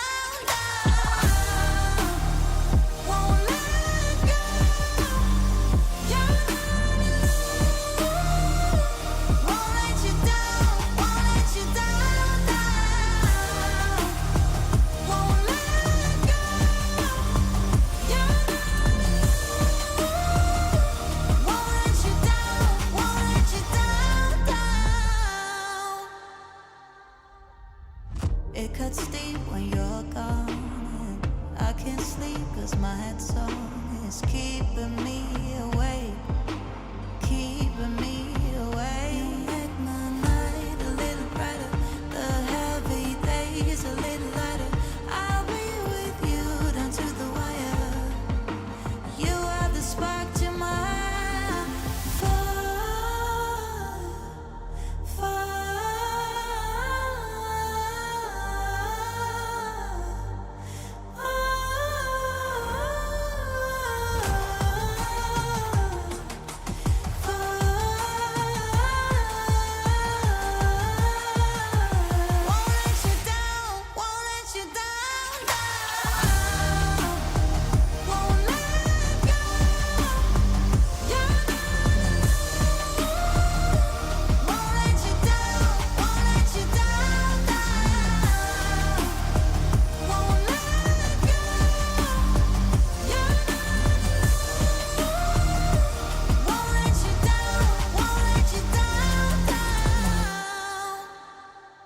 Won't let you down, won't let you down.